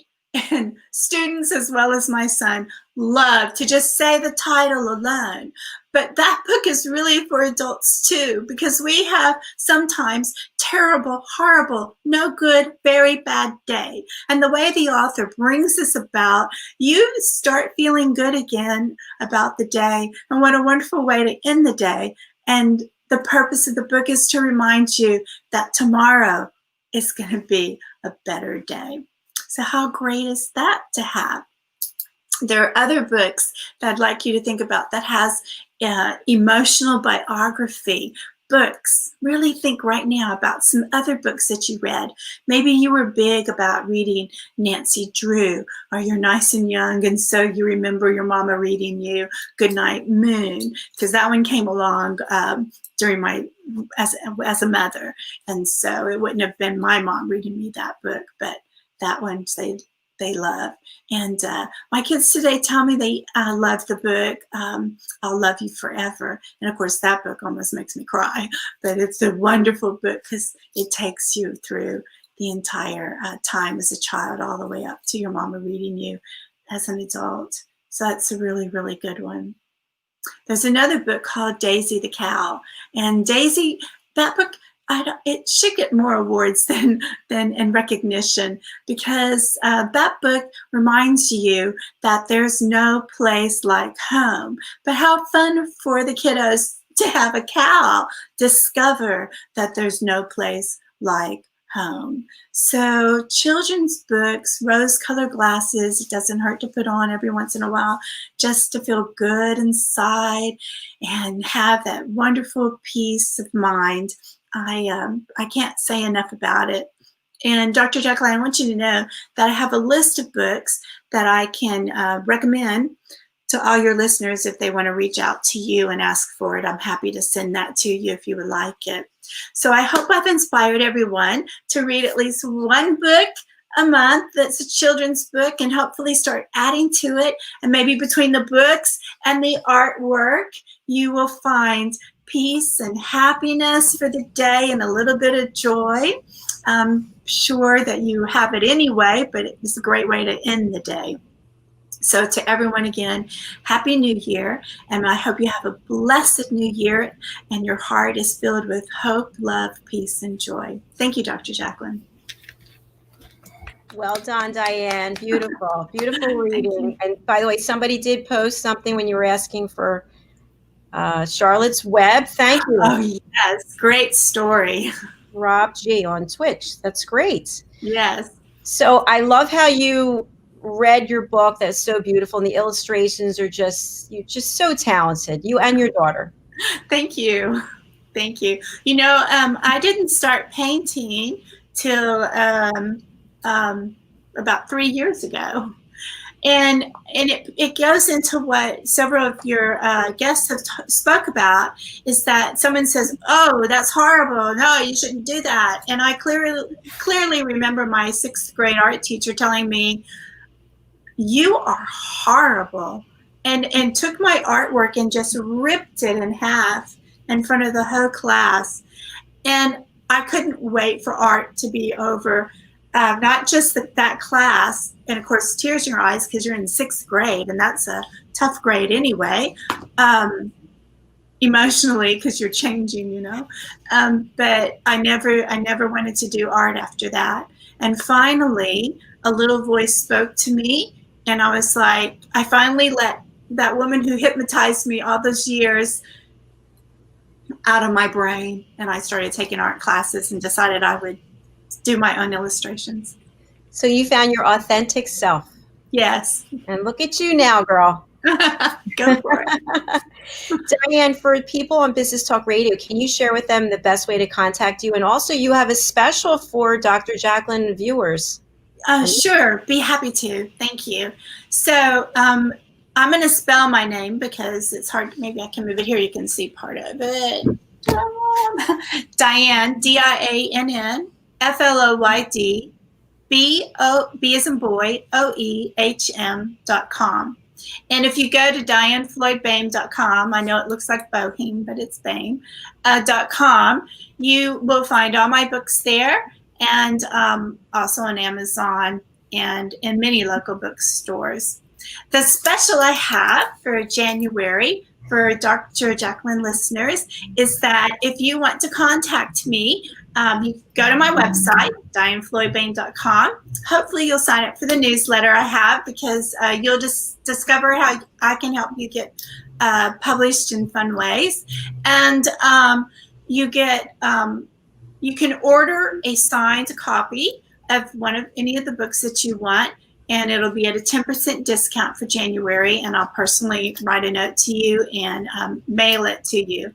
And then for anyone who's listening right now, who, for example, the person who sent in Charlotte's Web, you just won a children's book signed from me. So if you make sure you let Dr. Jacalyn know who you are, and hopefully you subscribe to everything beautiful that she does, then I will find out how to contact you, and I will mail you the book. That's wonderful. So Rob BG2021 2021, you just got a signed copy of Diane's book because you put your comment in. That's beautiful. So get in touch with me if you would. Put something in the comment with your mailing address. I won't put it on the air, obviously, and I'll make sure Diane gets it. That's beautiful. Great. Thank you so much. So, Diane, that was a great presentation. I'm so glad that you read from your book. Thanks. I forgot to do that last time, silly me. Because you were such a great storyteller, and I thought, why not read from your book? So thanks for doing that. Yeah. We're going to have Lisa Manioki up next. Diane, you want to hang around? I would love to. Thank you. Okay, perfect. So, Lisa. Yes. I want to remind people that they can put comments on any social media. They can put comments in just like Rob did from Twitch. So we know that you're out there listening, and that really makes us feel energized, right? And pumped up that people are out there and being loyal to the program. So Lisa, are you ready to go with your presentation? Ready. All right, take it away. All right. So there's been a whole lot of change this year, and a whole lot of time to think for many people. So in the spirit of some of our other speakers' messages, what do you do now if you realize that this life you've been living doesn't feel quite right? So what if you've received lots of advice from other people you know, and they've helped you carve this path in life that's maybe sensible, but it's not satisfying, or it's easy enough and maybe even lucrative, but it's boring, or it's really good for somebody else, but not for you. So you start to hear this voice from within that's starting to get louder than the ones around you, and it's saying, hey, look over there. There's something different in store for you, and it's better. So go there. So when you pay attention and you look there, wherever there is, it looks pretty good, but the road from here to there is not familiar, and the people over there are different from the ones you've known, but they're a whole lot more like you. And this pull to be over there with them is almost irresistible. So what do you do now when there's this path that so many other people have traveled and done well, and that somebody else influenced you to take is the very one that you just want to resist? So here's some interesting information. There's a renowned hypnotherapist, Milton Erickson, who would get up every morning when it snowed and carve a zigzag path on his way to school. And at the end of the day, he observed that everybody who came after him followed his crooked path, even though there was an obviously more direct route available. So they followed the path of least resistance, which it's not unusual for lots of people to just, unconsciously accept that what most people do is the right thing to do. In fact, scientists tell us that our brain is hardwired for efficiency. It's hardwired to do just that, follow the path of least resistance. But for some people, and thank goodness, that path is the one that doesn't look right or feel right, and the thought of following it is intolerable. So they listen to those voices within themselves that have become louder than the ones around them, and they look inside for clues to what's right for them. And then when they find those clues, they somehow summon up enough courage to follow their lead and change direction. But with change can come uncertainty and loss and chaos. And remember, your brain is a mighty chaos killer. It looks for that well-worn path and recognizes it as familiar and easy and preferred. So it steers you that way and it keeps you that way, even if that course doesn't suit you or serve you, and even if it requires more work, until those inner voices refuse to be silent. And your mind becomes open to new possibilities, and the courage to change course overpowers your brain power. Because with change can come an energy of renewed purpose, and it can give you an invigorating sense of belonging with the people with whom you belong. It can come with this silky smooth, almost magic-making feeling that I call the incredible feeling of rightness, that lets you know you're in the right place at the right time with the right people. This incredible feeling of rightness it's an indisputable sensation of awareness that says, yep, over there's where you belong. Now go. You're going to be okay. I've got your back. This feeling has a lot of muscle, and muscle all its own. It generates power and volume that will drown out the voices of the ones around you so you can hear yours. And when you hear it, and when the recognition of who you are and what you want makes a home in your gut and pinks up your cheeks and accelerates your heartbeat, then the courage to find your place in your people expands. It grants you total access to all the ingredients that make you who you are, and it will remind you that you and only you have the ultimate authority to blend and deliver them however, whenever, and wherever you want. In fact, it's your responsibility, your exclusive responsibility, to figure out what you want to be and do, what you're built to be and do, and what you're meant to be and do. And then to find others who make it easy to be and do it, whatever it is. Because when your life fits you, it's better. And when you fit your life, it's better. And nobody else knows you better than you. There's a 1960 Twilight Zone episode about this guy, James B.W. Beavis. And it makes a really great case for this. Beavis is this quirky, kind, lovable guy who wears odd suits and funky bow ties. He plays football in the streets every morning with the neighborhood kids, and he drives a car that's falling apart, and he litters his desk at the office with taxidermied stuffed animals.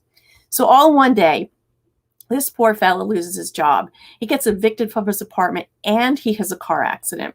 So he heads over to the local bar to drown his sorrows. And while he's sitting there drinking away his sadness, his guardian angel appears and offers him the chance to relive this day. This time, he's going to get a new wardrobe and a raise. His rent will be paid in advance, and he'll have this snazzy new sports car to drive. However, he has to give up all of his mismatched clothes and football with the kids and his old car and all those stuffed animal treasures on his desk. Nevertheless, he decides this will be worth it. Life will improve, so he accepts this offer. And then in an instant, his life transforms as it was promised. But now his neighbors won't speak with him. The kids won't toss him the football. His colleagues don't even acknowledge him when he comes in the office. And his desk looks positively vacant. So he's miserable. And he realizes quickly that the things he likes and the things he believes in, even if they're odd, are worth considerably more to him than expensive clothes and a raise and a fancy car. So he summons his guardian angel back and he says, I want my old life back. And as fast as it disappeared is as fast as it returned. And the guy is happy again. So now this show aired decades ago, but its messages are timeless. Number one, being liked for who you are feels good. Number two, getting ahead in life feels good too, but not if you have to sell your soul to do it. Number three, the finer things in life do not guarantee a finer life. Number four, sharing kindness begets more of the same. And five, happiness is fuel. So just like Beavis, when whatever you feel on the inside doesn't match what you project and experience on the outside, that grind of misalignment can take you down a path that doesn't feel quite right.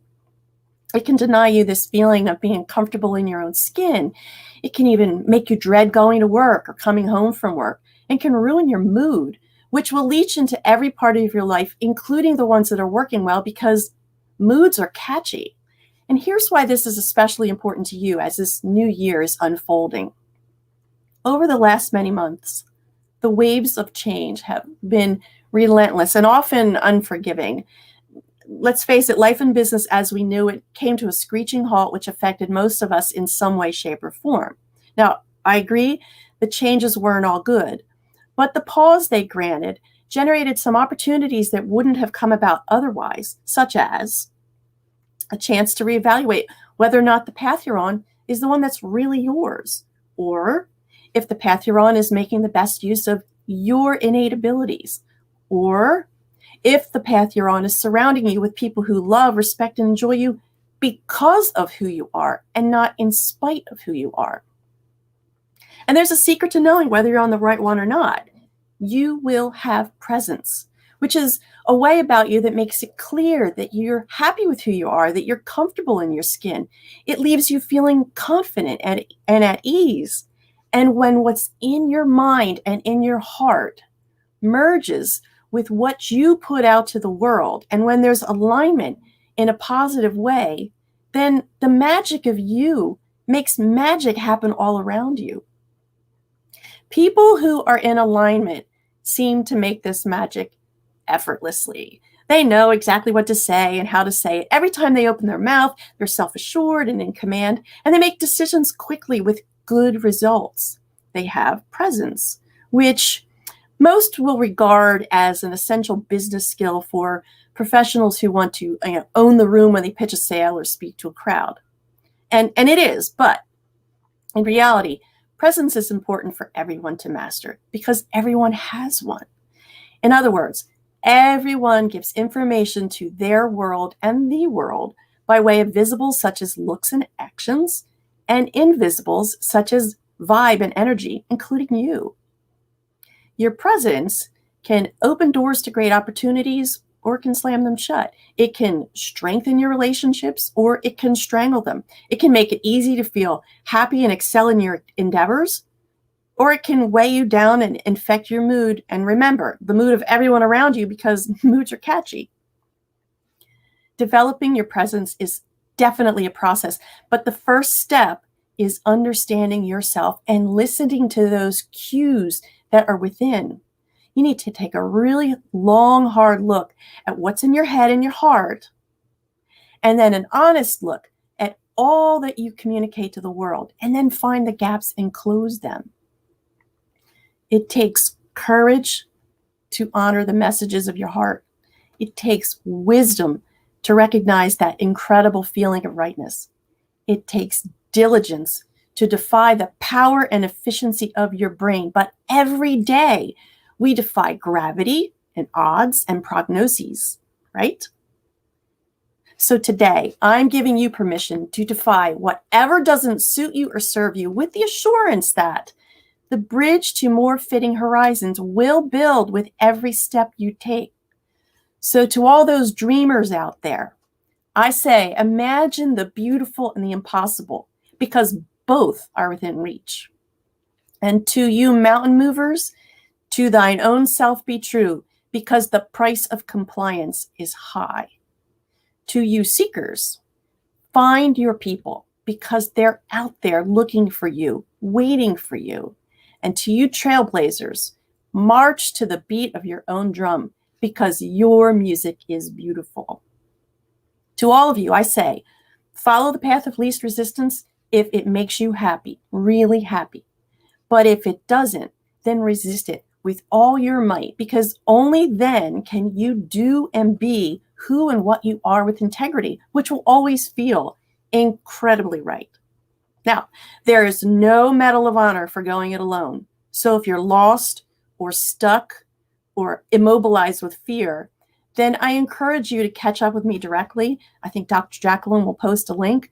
I'm the founder of Presence Intelligence, which is an initiative that will enable us together to collaborate to identify who you are and how you are, so that you can accelerate the achievement of your personal and professional goals, but from the inside out, which is where it all begins. Now, today, as an attendee of this event, I am happy to share with you, it's a free tool. It's one that will show you the 9 areas of life where you have to show up strong if you want to accelerate progress in your career and business, which will ultimately, as a byproduct, and a really good one, accelerate profit. So you can reach this free tool at giftfromcoachlisa.com to get access, and I encourage you to do so. If, as I said, you're stuck or afraid, please reach out. I am impromptu friendly. Jacalyn knows how to reach me, and I wish everybody a really happy new year.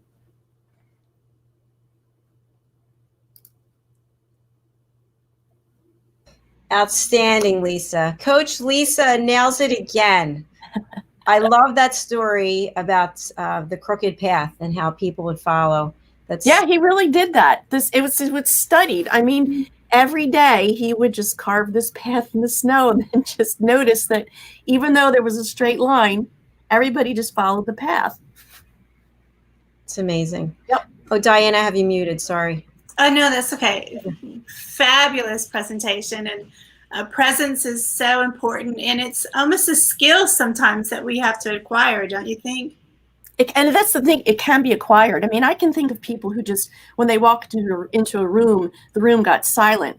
And others who just had the fancy clothes and a great skill set, they were smart, but if people could throw popcorn, like at a movie, they would. It can be learned, but it has to come from within. There's no tactical great wardrobe or fancy hair or smooth talking that will ever create presence if it's not truly yours. That is so true. Look at this. Rob is still there. Rob on Twitch. Great presentation. Very nice, Rob. Thank you. Lisa, great job. Yeah. We have 2 guests backstage. I want to bring them out just so we can say hello. It gets lonely backstage. We have Anita. Welcome to the program. We have Maren. Welcome to the program. It's good to see you both. Are you on? Oh, I think I got it figured out. Okay, perfect. Hi, everybody. Happy New Year. Hi, Happy New Year to you as well. It's great to see you, and I know it's probably lonely back there, right? Just wanting to come into the broadcast. It is strange, yes, just hanging out back there, listening to a fantastic presentation with no interaction. Go on. Yeah, Lisa, that was great. That was a great presentation. That definitely spoke to me at this time. Thank you. Good. I hope so. So I think we're going to move on to Anita to do her presentation if you're ready. I am. Okay. That's a tough act to follow, though, with Lisa. That was great, though, but perfect timing. So I want to share today a little bit about my journey and talk about fear and overcoming circumstances and more importantly, not becoming a victim of our circumstances, as everything in life entails the good, the bad, and the sad and the disappointments. And what if we were to believe that all these experiences were placed in our path as a mean to help us get to where we're supposed to be in life, what our purpose is, and how we feel that we fit into this world? And what if we were to believe that life happens to us that happens to us exactly at the right moment, neither too soon or nor too late? And as we know it, life is not easy, right? So we shouldn't make it to be easy. It's not fair, never was, isn't now, never will be. And I am a strong believer that we should never fall into the trap of feeling like a victim. I share this more so recently is that I've had to have a lot of self-growth over the last couple of years for a lot that I have endured. And I came to this realization that life happens to us, for us and not to us, when in September I was diagnosed. I had my very first grand mal seizure at the age of 50 and was diagnosed with epilepsy. And being told that my entire life that I had had epilepsy. And that was a huge shock, knowing how in the world was I surviving epileptic moments, not realizing that I had them all these years. And I believe that it was truly a gift. I know all too well the fear and the pain that we can face with the uncertainty of the circumstances that come upon us unexpectedly. And I know the first thing that I had felt was really fear, right? The fear of my life is going along. I think I've got it, on a pretty good path. I've got everything organized. And then all of a sudden we have these things smacking us right in the face, and we have to figure out how we're going to deal with them, especially the unexpected. And the first thing that came to mind was the uncertainty of my future. What does this mean for me, and how am I going to be who I thought I was all these years? And how's this dramatically going to change my life and my future? So I had to really do some self-reflection. And that's something that I think is incredibly important for everyone to do on a regular basis versus always having to be reactive, to be more proactive as to taking a look to where we are in our world, our life. Are we happy, and what can we possibly do to become a better individual based on our life experiences? And what I had to really take the time to do was do some self-reflection. What was causing all the triggers to create that grand mal seizure? The stress, what was it in my life that was creating all the stress? What was it in my life that was creating the trigger of me not being able to sleep and having insomnia, and worse, binge drinking to eliminate all of that anxiety that I thought I was suffering from, which in reality was epilepsy.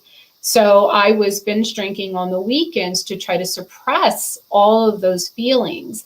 And the reason why I share this is because sometimes we get so caught up in life that we lose who we are, we lose our purpose, and we think we've got things figured out. And there's always something that happens that puts us right back to where we really need to take a moment, slow down, and reflect. And I knew after I had had that grand mal seizure, I needed to do some really deep reflection as to who I was and the future that I was looking to live, and that I had to make some changes because the life that I was living was no longer serving me. And I had to be honest, I had to be real with myself and vulnerable. And that's not an easy task for any of us to do at any given point of our life. And so in order for me to create the life that I want to live, I'm still walking a path of uncertainty and fear, right? Those are two really big, scary words, is uncertainty and fear of unknown and what our future will hold. And one of the things that I have, and I continue to learn, and I no doubt will continue to learn in the future, is how important our mindset is. It is everything that we have. I mean, how we view ourselves, how we talk to ourselves internally, what we say to ourselves. Like I said earlier, in the last couple of years, I had lost sight of everything that I was, my goals, my dreams. I was so caught up in trying to survive other circumstances that were happening in my life through a bad divorce, going to jail on false allegations, living in a hotel with my 11-year-old for 6 weeks. I had to really overcome some really big punches. And the only way to survive those is our mind and our thought process. And what could we possibly control at that given moment in time? The one thing that we can always control each and every day is our perspective, our life, and how we view those punches that are thrown at us each and every day. For a little time, I was feeling horrible about myself for what I was experiencing. My self-talk was negative. I didn't even want to consider being in another relationship, and was fortunate enough to have one. It was short term, but still, I opened the door because I chose not to be defined by my history, not to be defined by the circumstances that I had to overcome. And we can so easily fall into that rabbit, that dark, deep place where we're a victim and poor us and poor me. And I really had to make it a point to say, yeah, that's not going to work for me. This really stinks. This was a horrible experience. And you have to make a decision that you can't control some things that come to you, but what you can control is your mindset and what you do with those circumstances, and how you define yourself is really who you are. We all have chapters in our lives that we wish that we could erase, that we could do things differently. But once we believe that life happens for us and not against us, we can look at those moments and we can look at those opportunities at a much different perspective and look at it as a window of opportunity to grow and to learn. There is a lesson, no matter how bad it feels and how bad it seems, to be learned in every single chapter of our lives. And if I've gained anything over the last couple of years that I would love to share with other individuals, is that there is growth and there is lessons to be learned in those chapters. But you have to be willing to have that type of perspective. You have to be willing to just take a moment and say, okay, regardless of how bad this feels or how disappointing it is, what is it that I can become of it? What can I do to learn from it? If I hadn't gone through everything that I've gone through so incredibly intensely, I wouldn't be at the peace that I am with myself today. For the very first time in my life, I can honestly say I'm feeling good. I feel good about myself. I feel good about the direction I'm headed. I still have very much of a journey ahead of me, but I feel good and I feel at peace. And I'm really beginning to find my purpose and realizing that all of those things that I went through for the last 2.5 years has been a blessing, not a curse, but a blessing. And I think it's so incredibly important for us to, no matter how disappointing or sad we may feel in a circumstance, and when we set these expectations and then we're disappointed because of the expectations we've set, we have a window of opportunity to change that, to change our internal thoughts and learning to be okay with uncertainty, because with uncertainty becomes growth. And it is okay not to have a concrete plan. It's okay to take a deep breath, walk out of our comfort zone. I'm constantly every day walking out of my comfort zone with publicly speaking, not about my story, the adversity, overcoming the challenges and the circumstances, and learning how to have a different perspective and how to learn those the chapters that come to us as lessons to be learned and growth to be had within. I'll give you a great example. Jacalyn, we talked about this. Lisa, you also are equally amazing with supporting me coming back today. A couple of days ago with part 1 of this journey and being my very first presentation, I knew that I was not the best that I could have been. And as I watched the recording, it was very painful for me to watch it. And I could have easily said, and I did for a couple minutes, an hour, I'm like, oh, I'm not ready to talk about and to help others because I felt like I had failed a few days ago. So I had to realize and change my thoughts with, you know what? Perfection doesn't exist. It just doesn't. Me not doing as well as I had hoped. Even though I had practiced hours before, I realized that I was the audience that I was meaning to talk to on Tuesday. I was speaking to myself. And there's no way that I cannot show back up on Thursday, right? It's all about learning, putting your courage, being brave, and not feeling like you always have to be perfect. It's impossible.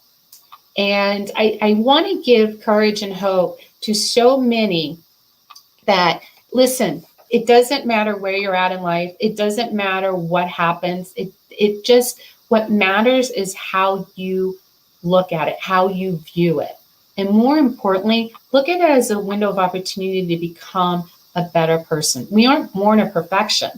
We are born with the ability to decide who we want to be, the life that we want to live. And that all starts within. We can't allow our mistakes to define who we are. We can't allow our circumstances to define ourselves. The biggest gift we can give ourselves is the willingness of not being so hard on ourselves, and the willingness to be able to brush yourself off, get yourself back up, start all over, and continue to grow, learn, and be better. We focus so much more on our failures, unfortunately, than we do our successes. Can you imagine if it was reversed and we're focusing more on our successes and living a life of gratitude for all that there is and all the good stuff that's in our lives? We're the only ones that's an author of our book. And I know that sounds like it's the cliche, but the bottom line is we truly get to decide our life. We get to decide how happy we want to be. We get to decide what direction we want to turn. We get to decide who becomes and earns a right to be a part of our lives. And at the end of the day, that's what's really important. I believe we need to give our challenges and our obstacles more credit than what we do and look at them as a window of growth. I mean, fear is a good thing, definitely. And I think it's important to be brave and to have courage. And when we do, we become stronger for it. And we learn to respect ourselves more.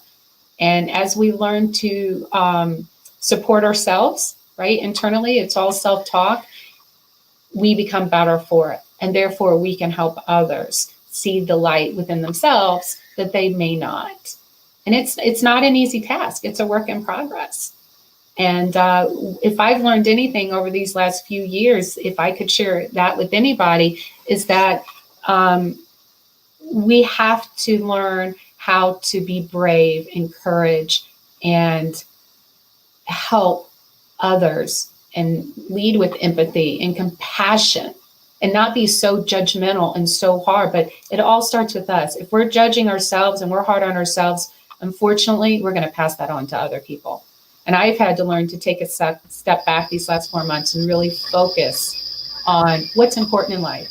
And that's really learning to love myself again and realizing the value that I bring instead of losing who I was, which is what I had done these past few years, which created the stress, the insomnia, right? So when we're mentally beating ourselves up and we're not taking care of ourselves, we can create unexpected health issues. I truly believe that.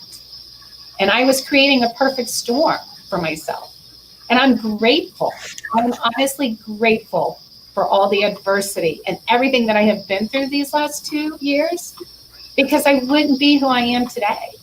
And I wouldn't feel so good about myself if I had not had to rebuild, refocus, and regrow within myself. Beautiful. That was outstanding, Anita. Really. You did a great job. You can breathe now. It's beautiful. Thank you for your transparency. And you just did a beautiful presentation from the heart. Thank you. And Anita, if it makes you feel any better, the first time when I had to speak to a recording online, I asked them if they could add, like when you see a video, an FBI warning, it's about piracy. I wanted them to put a big warning in advance that this woman did not just bury her dog, not just leave a funeral, because there's something really intimidating when you see your face and they're like, oh my gosh, I'm talking to myself. It's being filmed. It's terribly distracting. But, as I said a few days ago, it's like a muscle. Once you practice it, you learn to look at the little green light and the camera, and you'll be fine. So it just takes practice. A+. Thank you. Well, I really appreciate your ladies' support. It's a journey, and that's the whole purpose of this health and wellness series, right? Yes, We're it all is. on our own journeys. We're all trying to survive, and we're all trying to become better for our own individual goals and desires. And like I said, I could have easily, and Jacalyn, I know that you and I could have easily said, yeah, maybe I need to find a replacement for Thursday because I don't want to disappoint everybody. But then I'm like, wait, I'm the exact audience that I was trying to talk to. So that's where you have to realize, I'm like, whoa, I don't have a choice. I need to show back up on Thursday. Good for you. I got to walk. I'm so proud of you when you said that. You said, you know what, I'm the exact audience. I said, no, I really want you to show back up. Mm-hmm. And I'm glad you did. I want to welcome Cinda because she's back there by herself. Cinda, welcome to the program. You have yourself muted, I think. Hello. Hi. Hi. Well, that was great, Anita. Thank you. Thank you very much. So I hope you keep on keeping on. Thank you. And we have Ms. Walsep next. And are you ready to go? I sure can be. I want to say thank you to Coach Lisa. That was great about presence. So right on point. That's huge. And then Anita, just the bravery to share all of that. Thank you very much. That speaks a lot. Thank you. Oh gosh, thank you. Excellent. And as always, you're welcome to stay around. I just mute everyone's mics. And so how's it in Philadelphia? It is rainy and like 38 degrees. I would say not beautiful, but it's okay. We're indoors anyway, so it's all right. It just started pouring here down the shore. I mean, like, it sounds like it's going to come through the house. But so no, anyway. it's just sprinkling. No thunderstorms up here yet. All right, good. Well, down here in Texas, we have beautiful blue skies, but we're freezing at 65 degrees. Oh, we would take 65 degrees any day. I'd be out in shorts and a t-shirt. What about out in California, Cinda? You're on mute. You're on mute. Sorry, it's 65 out here, and we think that's cold too. We're so spoiled. Oh my gosh. Well, if we're ready to move on, I just want to share a slide first. Game plan. So do you want to just share any information about this before I spotlight you, Lauren? It does not matter. It can be up. You can see me. That's your choice. But I just put together a little slide for the presentation. I come from the background of sports, and so everything that I do with my clients, maybe not everything, a lot of what I do with my clients are sports analogies or in the terms of game plans and teamwork and what your team looks like. And really, that's what I want to address with the group today is inviting you to change your mindset from maybe a New Year's resolution to a game plan for 2021. There's many statistics out there, but the most recent one I read was that something like 80% of New Year's resolutions fail by the second week of February. And, when you think about why is that, a lot of them are solo, a lot of them are immeasurable, a lot of them are shoulds versus needs or wants. A lot of them are very pressure filled, and those things naturally are a recipe for a disaster, right? And so with my clients, we talk a lot year round, but especially at this time of the year, we talk a lot about your game plan for the next year or for the next season. And then also who's on your team to help you execute that game plan. So I'd invite you guys to maybe change your mindset a little bit from a resolution to your team or a game plan moving forward. The first question really is, are you ready for 2021? Kind of a silly question. I'm sure many people are like, heck yeah, I'm ready, done with 2020. But there's got to be some people who are not quite sure that 2021 they're ready to embrace it. And the answer to that question really isn't the important part, but asking yourself that question. Are you ready for 2021? Have you identified some goals, personal, career, as a family? Have you identified maybe some places that you're really stuck or that you're uncomfortable, that seem to be a roadblock that you keep running into over and over again? Those are the important questions to ask yourself when looking ahead to 2021. And then the next question, the next thing we talk about is who is on your team? Like, think about that. Again, I come from the background of sports. I played college sports. I was a professional basketball player here in the States and overseas. I coached college basketball. I've been around and in teams my entire life. But so have all of you ladies.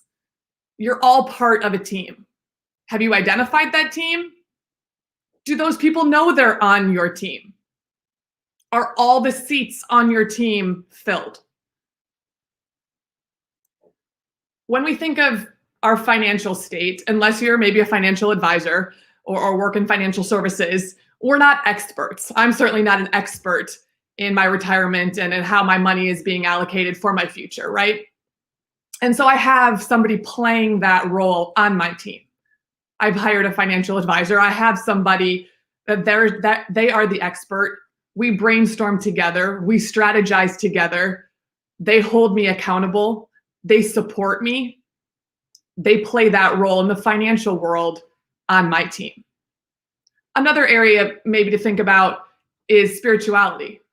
Again, unless you are a pastor or a priest, that's not an area that we all have a lot of experience or a lot of confidence. But who's playing that role in your life right now? Is it a role that maybe needs to be filled? Maybe it doesn't need to be filled. It's very easy to think about your health and wellness. This is a health and wellness event. Fantastic. Maybe you are working with a dietitian. Maybe you go to a yoga studio and practice regularly. Maybe you have a workout coach or a physical trainer. Obviously, your doctors and your medical staff are part of your medical team. I pose the question, who's in charge or who's on your team that has your personal growth and your personal development in mind? It's easy, especially as women, for us to take care of others, make sure that other people have things that they need, other people are supported, other people are challenged, whether those are our children, our partners, others in our family, maybe in our work, our work teams. And so then our own personal development or our career development often takes a backseat, completely unintentionally. Who's on your team that is fully invested in your personal development or your career development? Is that an area that maybe needs attention? Could that roster be filled with multiple people? Or could that person be elevated in some way? Before we move on, let's think about the people that are in our lives already. We're already parts of teams, whether that's at work, whether that's in our immediate family or our extended family. We all have neighbors in some capacity, although we might not see them regularly right now. And so we have people on our team.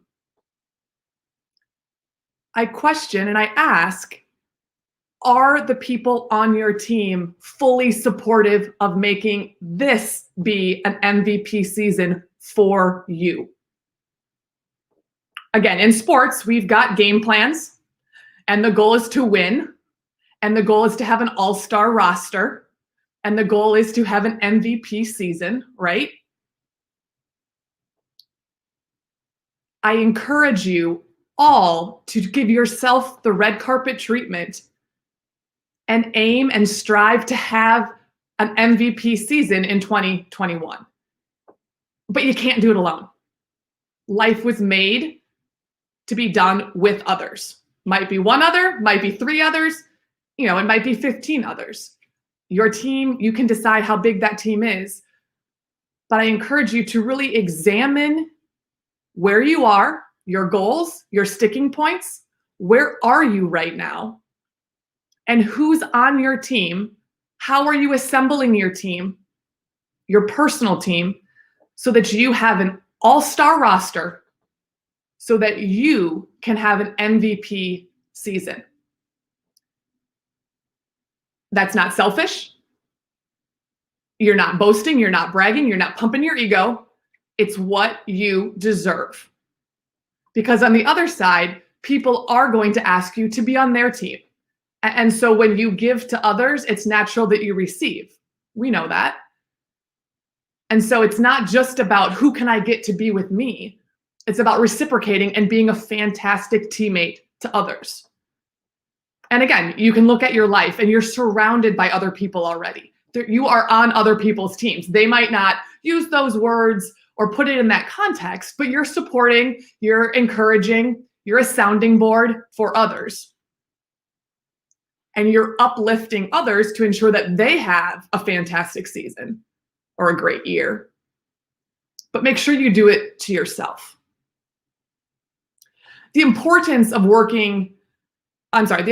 teamwork is understanding that the sum of more is always greater than what one person can do. It's easy to look at a tennis match or a cross-country skiing event, maybe not in Texas, but up here in the north, and know that yes, one individual is out there competing, but there is a team surrounding them. You're no different. You might be the one that is leading your household. You might be the one that goes for that job interview. You might be owning that business. But you've got a team around you to support and to help.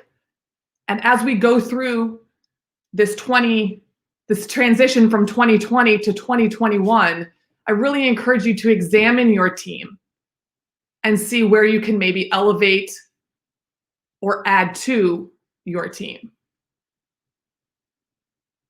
Understanding that there's more to attain, there's higher heights to reach.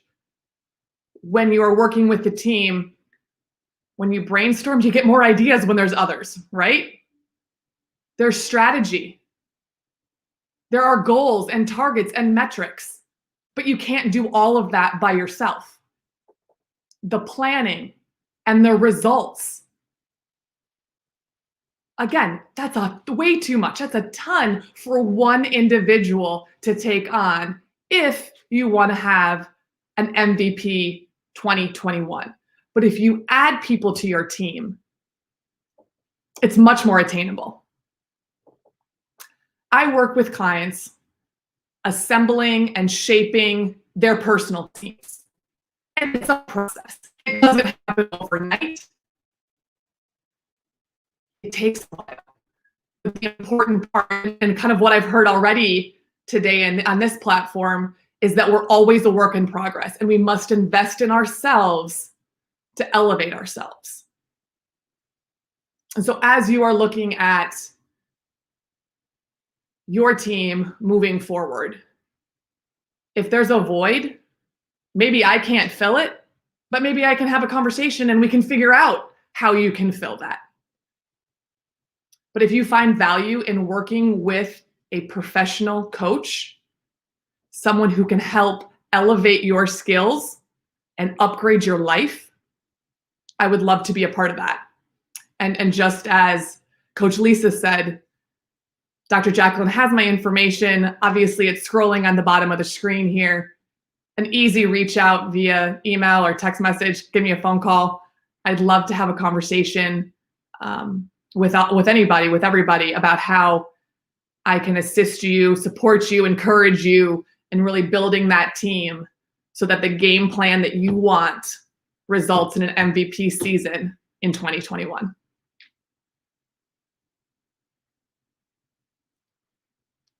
Thank you. Excellent. Sorry, everyone's muted. I just want to share your slide again because we can't have you and the slide on at the same time. Here is your contact information. It wasn't scrolling. I didn't have it on that banner, but for people who are listening, can you share the best way to get in touch with you? Absolutely. My website is my name. That's super easy. www.marenwalseth, MarenWalseth.com. Obviously, you can Google Maren Walseth as well, and it shows up. If you're watching, you can obviously take a screenshot. Excellent. And by the way, we did have some comments. So let's take a look at these. Facebook user, outstanding metaphor. Who's on your team for advancing in 2021? Thank you for these inspiring tips. Excellent. Yeah, absolutely. You know, my team is huge. I do have a problem of saying no, and I do want to include, and I want to be a part of other people's team. You know, so obviously, you know, from the financial perspective, I work with a financial advisor like everybody else does. I personally have a coach. I'm a new business owner, started a business during a pandemic. I don't know that I recommend that to others, but it works. You know, so I have a business coach. I have a mentor coach as well. So working with those people, I value physical fitness. So I have people in that component of my life. My partner is the accountability holder. He wants to eat less than healthy food. And I said we had one day left. That was last night for the cheese curds. And we needed to elevate our menus moving forward. He's on board. Obviously, my parents and my immediate family do also play a role in my team. But working with a coach has elevated my skills and elevated my life, both from a business perspective, but also just from tightening up things that I didn't even know were distractions or energy zappers or things that were just kind of pulling me in directions that weren't maybe completely detrimental, but certainly weren't supporting my forward progress and my forward growth. And Marn, we have some other comments here from YouTube. Hey, I need help. And then a follow-up from the same person, JJ. My friend Punya, sorry if I'm not saying that right, is a med student and suffers from anxiety. Can you give him a motivational speech? JJ, why don't you reach out? My website has my email and my contact information. Again, that's www.maren, M-A-R-E-N, Walseth, WALSETH.com. I just will say I'm not a therapist, and so for some things they're, you know, outside of my scope, but certainly worth having a conversation with anybody to help motivate or inspire others to take action. Excellent. Great presentation. Really, so much content in there. And I wrote down, I love this, the red carpet treatment, MVP season. And, you know, even though I'm not an athlete, I can picture that in my mind. I can picture red carpet, what it's like to feel special and to be center stage in your own life.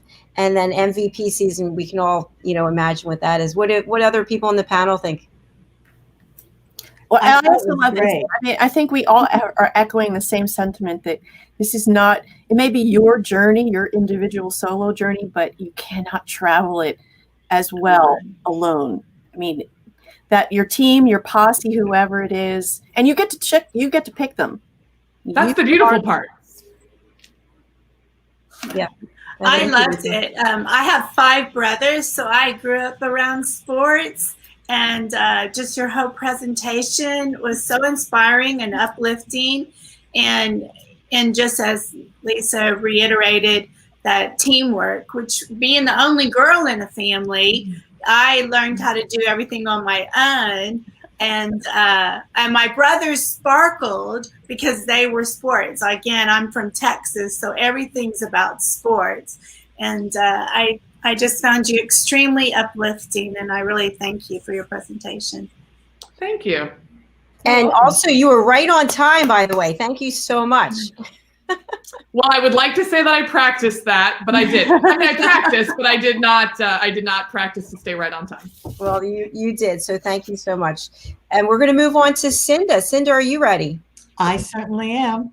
Okay, perfect. Take it away, Cinda. Thank you.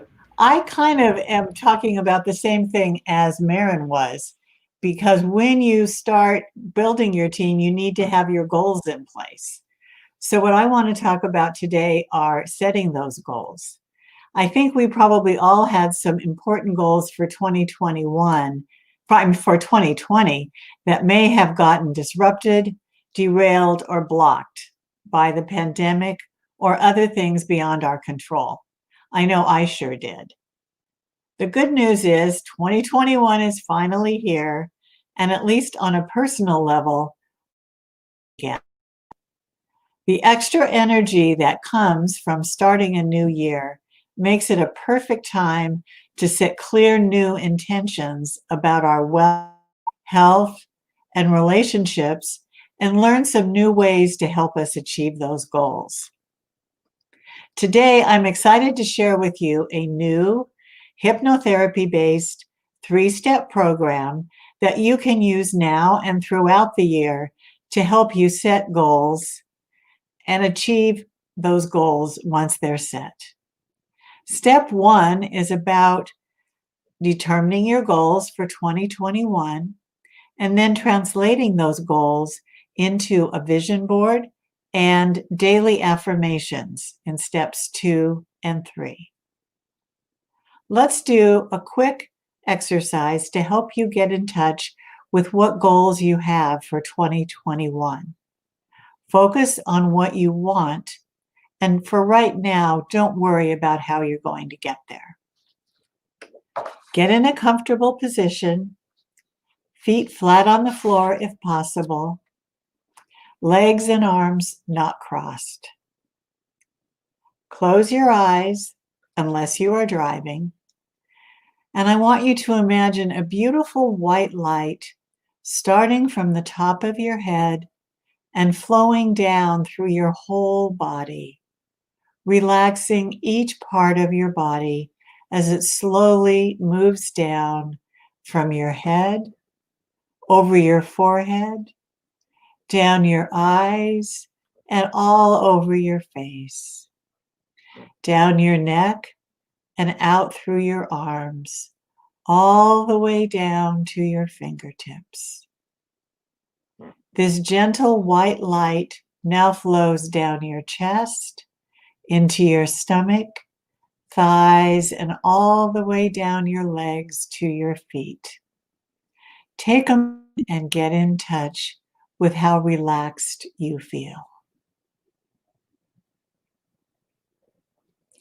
Now imagine that it's December 31st, 2021.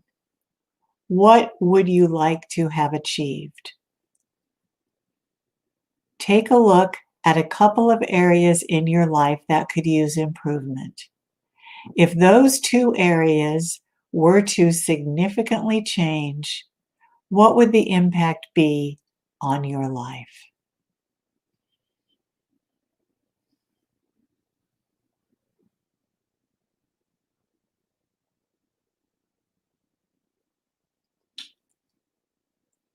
Now open your eyes and take in a deep breath and remember what those 2 areas were that you would like to change. Maybe even take a moment and jot down your goals.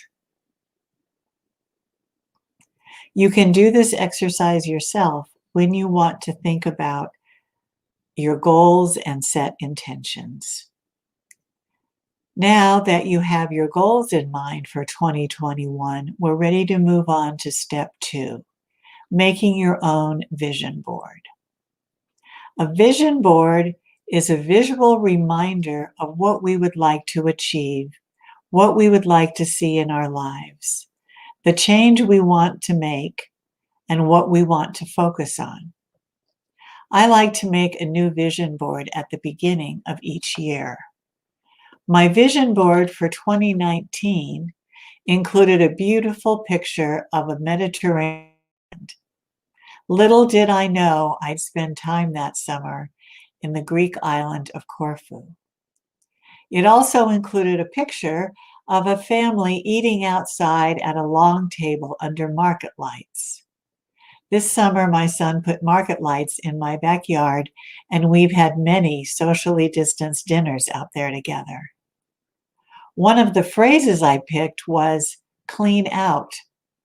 Little did I know I'd have time this year to clean and organize my spice cupboard, my coffee cupboard, my pantry, my junk drawer, and everything else. Caution, be careful what you wish for. You can make the board about one area of your life, or you can make it about all areas of your life. If your focus this year, for example, is on your business, you might want to make it just about business. If your focus this year is on personal relationships, you might want to make it about what your goals are in that area. Making a vision board is very simple and fun. Get a large poster board. I like to use one at least 3 by 3 feet, a stack of magazines, scissors, glue, papers, and pen. Take a moment after you have your supplies to sit and pause, close your eyes, and do a short exercise similar to the one we did at the beginning of this talk. What changes would you like to see this year? What goals would you like to achieve? Now, your job is to go through the magazines and find pictures and words that speak to you of your goals. After you have a group of pictures and words, lay them out on the board and paste them down. If there are pictures or words that you can't find, you can print them from your computer or from your phone, or simply write out the words and phrases that you want.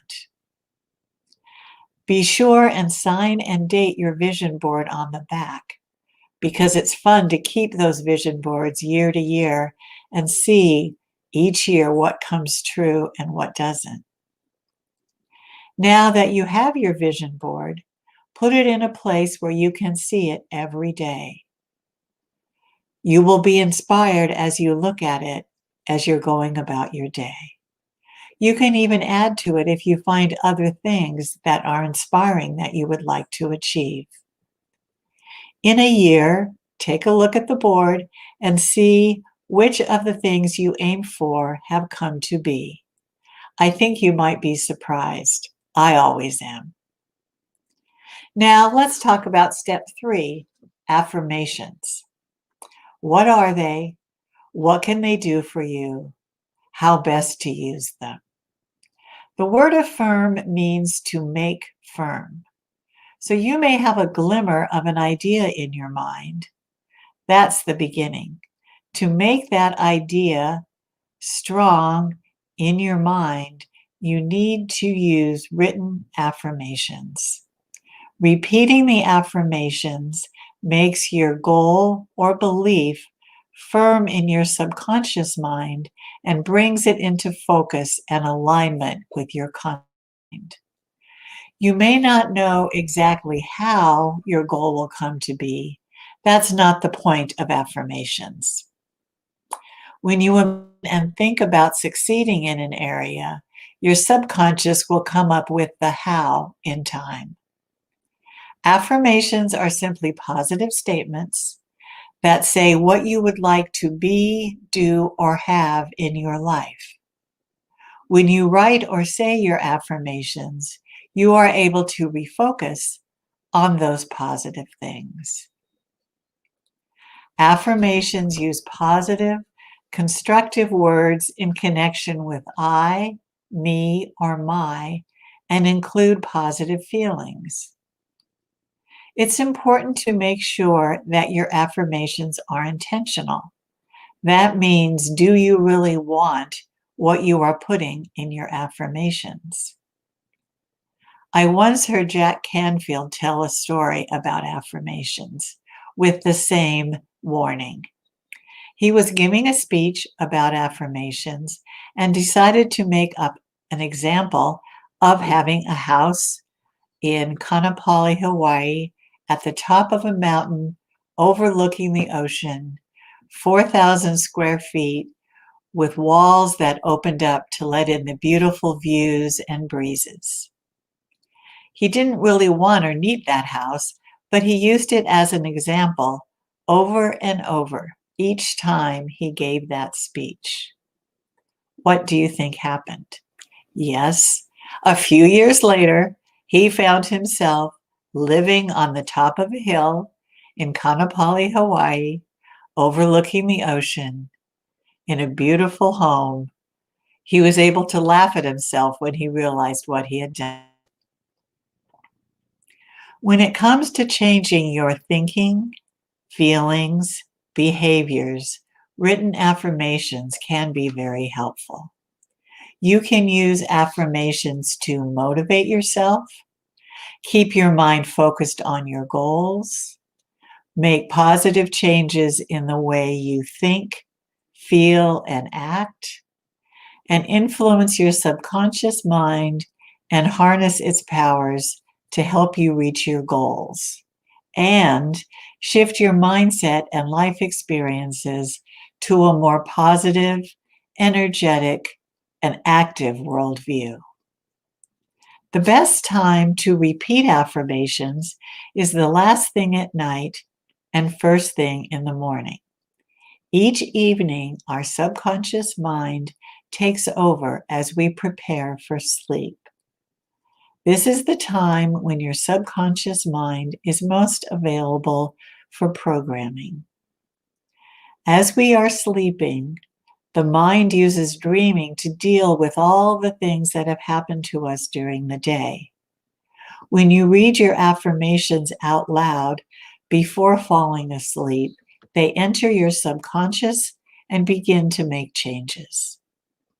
If you write them as well, another part of your mind is engaged, and the affirmations are even more effective. I offer each of my clients a copy of my book and journal, The Power in Affirmations, to write their affirmations in. The journal also has space for them to write what they are grateful for each day. This is another way to focus on the positives in your life. When you wake up in the morning, you also have access to your subconscious for a short period. Read the affirmations again to set the stage for your day. Even better, say them out loud in front of the mirror. How can you have a bad day when you say out loud to yourself, I am powerful, I am successful, I am a winner? And feel that truth in your mind, your muscles, and your heart as you say it. I encourage my clients to take one affirmation each day and focus on that affirmation. Make that affirmation their mantra for the day. You can pick one at random or use one that might have something to do with what you're doing that day. How do I know so much about affirmations? I'm an online hypnotherapist, and I use them every day with my clients.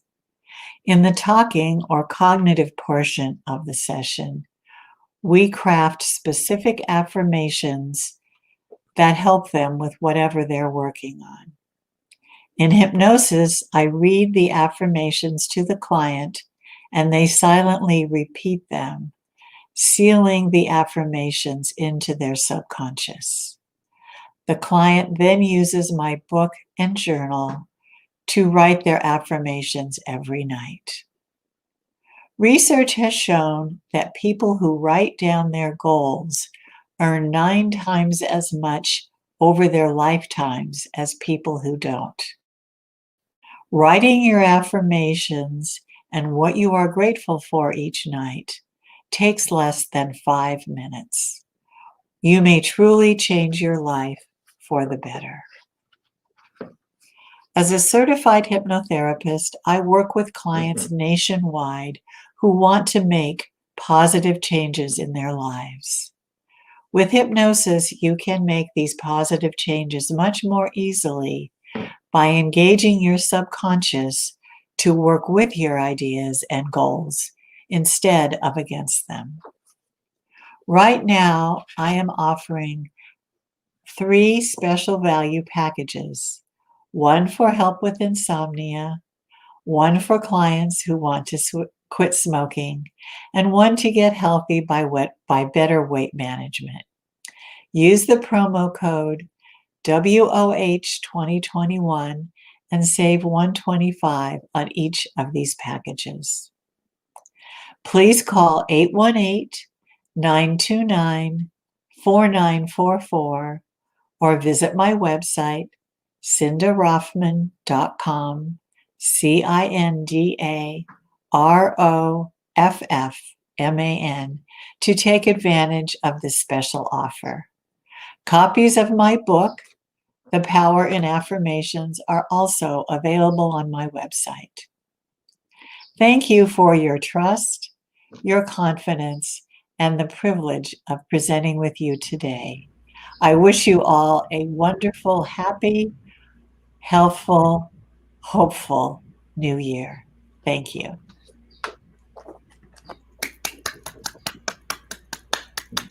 That was just beautiful, Cinda. I love your voice. I said that to you the other day. You just have this very soothing, just beautiful. I want to get some feedback from the other panel members, but let's welcome Lindsay Martinez. We don't want to keep you backstage. Hi, Lindsay.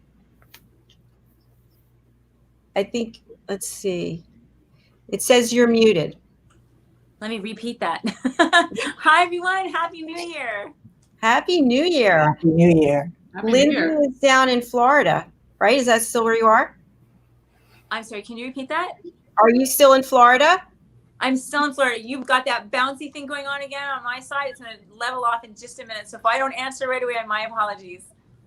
No worries. And just let's take a second and welcome Elise Banker to the program. Elise is in New York. Hi, Elise. Happy New Year. Hi, everyone. Happy New Year. It's great to see you. So we were just watching Cinda's presentation, and I'm wondering, Lisa, Maren, do you have any feedback? Yeah, that study that was done, it was Dr. Gail Matthews of Dominican University who conducted the study that proved that writing down your goals and would enable you to achieve them. And in fact, I think her 5 steps were you have to write it down, and then you have to rate each goal according to their degree of difficulty and importance and your ability to execute them. Then you have to write some kind of an action commitment to each one. Then you have to share them with a friend and then report a weekly progress to a friend. So it's a blend of writing it down and then being accountable for it, because the accountability piece is really, really essential. Yeah, but look that up. It's Dr. Gail Matthews of Dominican University. I think that's where what Maren said dovetails very well with what I said. Yep. You do need a team. You do need an accountability partner. And it all kind of works together. Mm-hmm. Mm-hmm. Absolutely. Maren, any comments from you? I thought it was great. I love vision boards just in general. I've worked with the college-age population, and they are very easy to get the younger people to, sit down and focus and concentrate, for a little bit. So I'm a big vision boards person as well. Thank you. It's excellent. Thank you so much. And thank you for those specials that you're offering to Dr. Jacalyn viewers and listeners. That's terrific. So Lindsay, welcome. Lindsay is going to take us somewhere else for 30 minutes. She has a 30-minute presentation that I'm really excited about. So especially if you've been sedentary, she did a dynamic presentation the other day with some helpful tips that I wrote them down, and I've already put a couple of them in place, specifically the amount of water that you're supposed to have. So it's half your body weight, I think is what you had said. Half your body weight in ounces, yes. Unless you're working out, then you have to add additional to that, depending on how rigorous you're working out, for sure. You need to flush out your toxins. You need it for bodily functions. You need it for so many different reasons, and it does change everything. It's easier for weight loss, much easier for weight loss. Good to know. So before we go with your presentation, I just want to find out how your New Year's Eve was and how Lisa's was. We'll start with you, Lindsay. It was beautiful. I have my family. My family's most, of course, like everybody else, my number one priority. And we just had a nice time. It was intimate. I think the silver lining of 2020 was everyone got more family time. So it was really beautiful. It was a nice way to ring in 2021. And I'm grateful for 2020 being over. And I'm very confident that things are going to get wonderful from here on in. That's excellent. How about you, Elise? Yeah, we had a really nice time also. I also was with my family, with my teenage kids, and we all had dinner together. We had sushi and just relaxed and talked about what we're hoping for this year. And it was lovely. Excellent. So we're going to move on to Lindsay in your presentation. Do you want to give us an overview of what you're going to do today? Yes, I think that the beginning of the new year, everyone sets New Year's resolutions. And I think across the board, the number one New Year's resolution is always, I want to lose weight and I want to get healthy. And I offer every year these 10 tips that really do make a difference because there's zero willpower. You don't have to do anything except follow these rules, and it's not going to take a lot to do them. And they make a huge difference, especially for someone who is not doing much as it is right now. And for those that are doing some, we slack off as we get towards the holidays. As the year goes on, we get away from our New Year's resolutions. And this time I want to make it super easy for you guys to stay with it all year long and into the rest of your life. As a matter of fact, we want to create a lifestyle doing this. And these 10 tips will help you do that.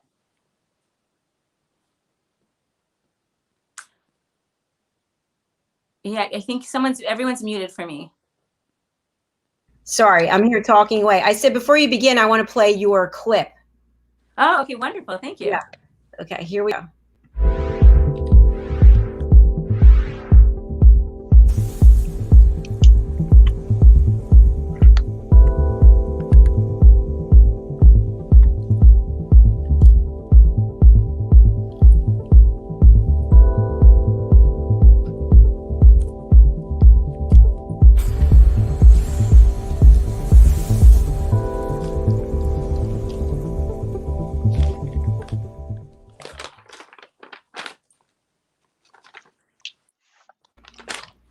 Excellent. Really beautiful work. Lisa, I think I did unmute you. And Elise, you're unmuted. Any comments that you want to share with Lindsay before she begins?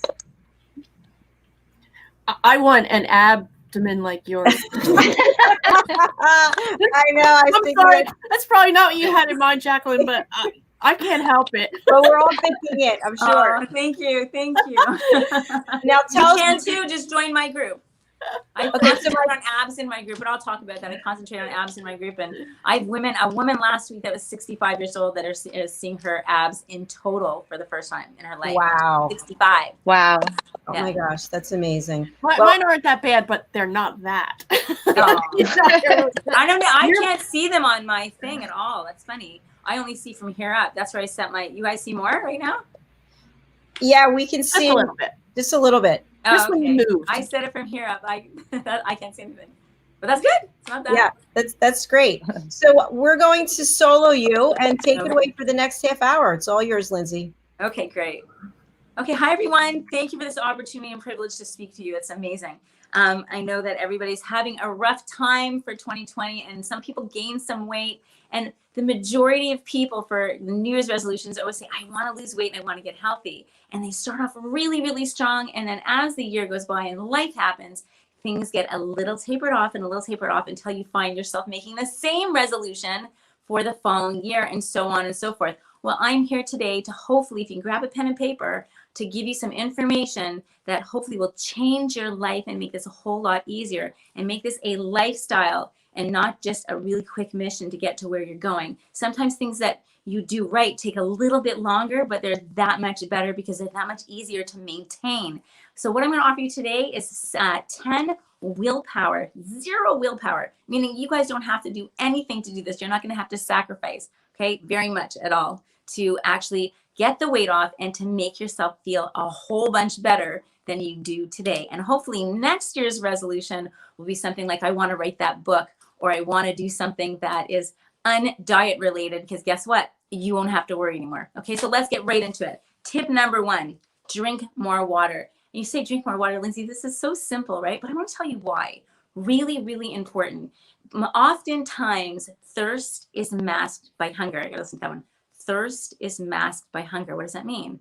That means that people are walking around. I live in sunny Florida. So you say, well, of course, Lindsay, you're dehydrated. But people all over the nation are dehydrated. Whether you live in freezing cold Manhattan or Toronto, where I'm originally from, people are walking around chronically dehydrated. And they're getting their liquid and their much needed liquid to function from foods. So oftentimes, if you're one of those people, and again, 95% of people that are chronically dehydrated, your body's going to say, I am hungry, when it's just thirsty. So what you need to do is, before you give in, if you've had a fair, decent amount of good, solid nutritional food, all of a sudden you're feeling like you're craving things, grab let's say 5 or 6 ounces, in case you're not a water drinker, 5 or 6 ounces of water, guzzle that before you give in to a craving. And before you go to a restaurant, have that as well. And you will find your caloric intake for the week will be that much less, especially if you are one of those people that want to just log and see where you're at.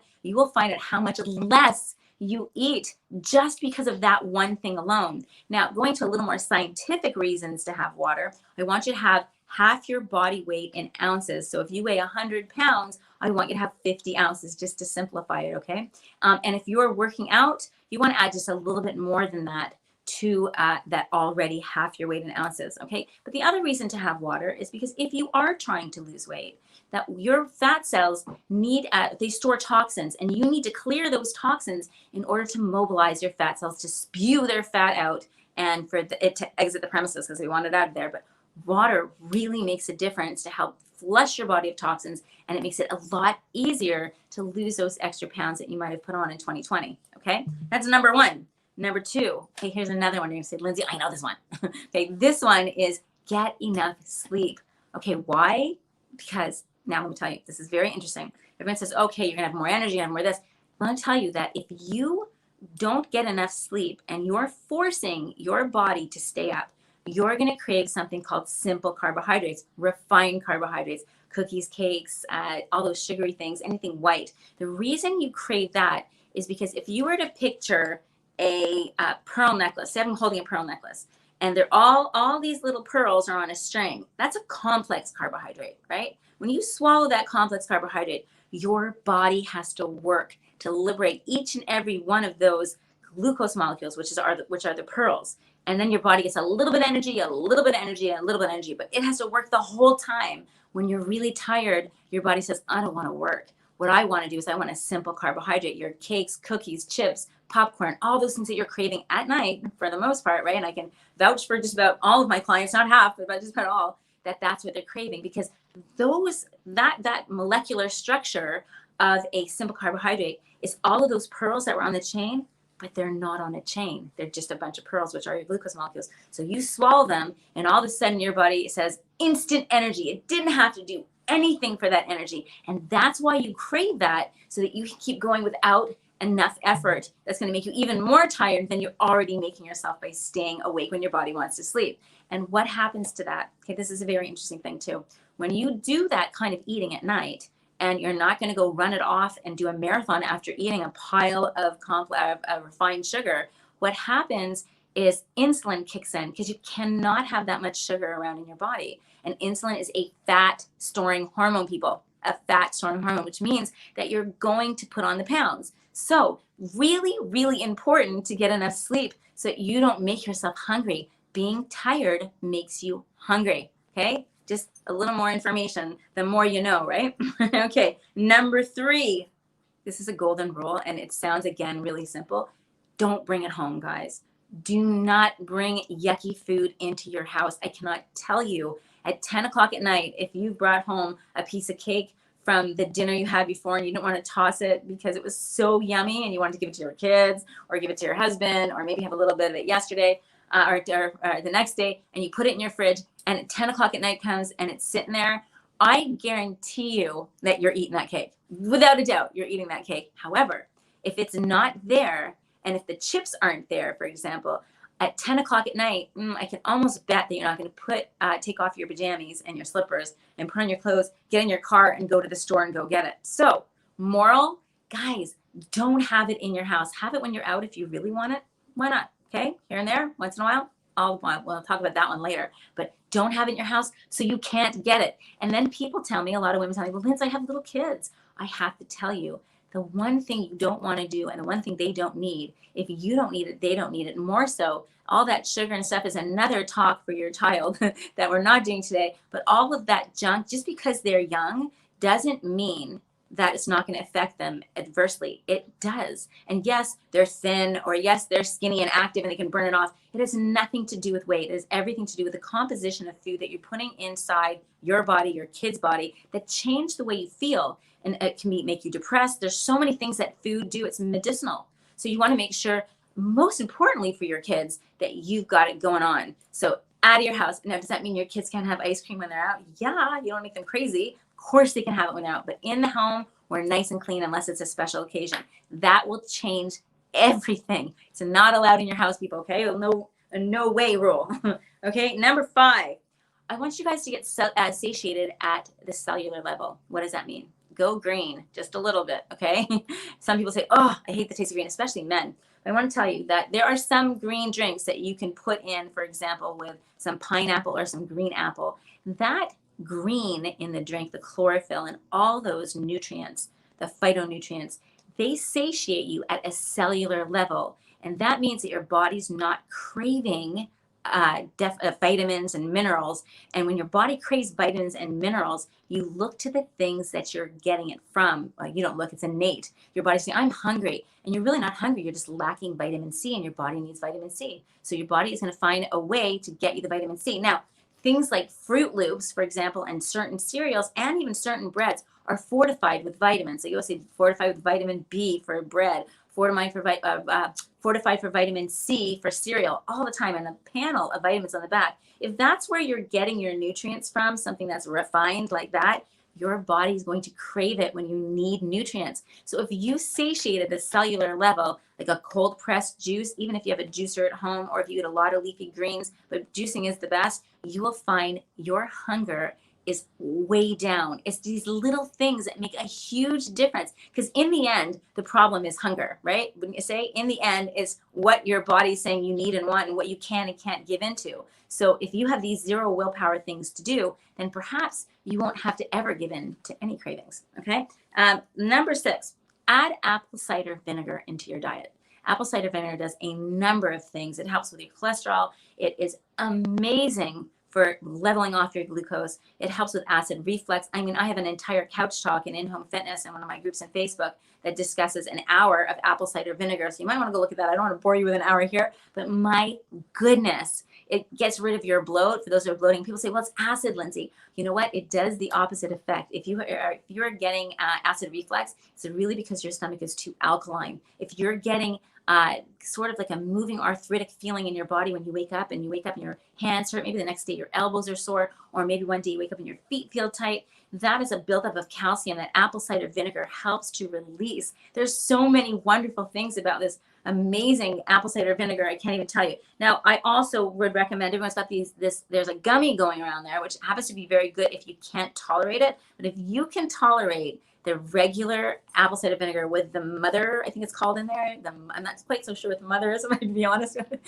But I think it's the active ingredient in it. I'd be lying to say I knew what that was. I just know it's called the mother. But if you have that with it, I think they all say with the mother, then you will find, if you can do it over the course of 30 days, you will find that the difference in your bloat, the difference in everything, the difference in your weight is wonderful. It's that good, guys. It really is. And it's brought to us by Mother Earth. So easy with the mother.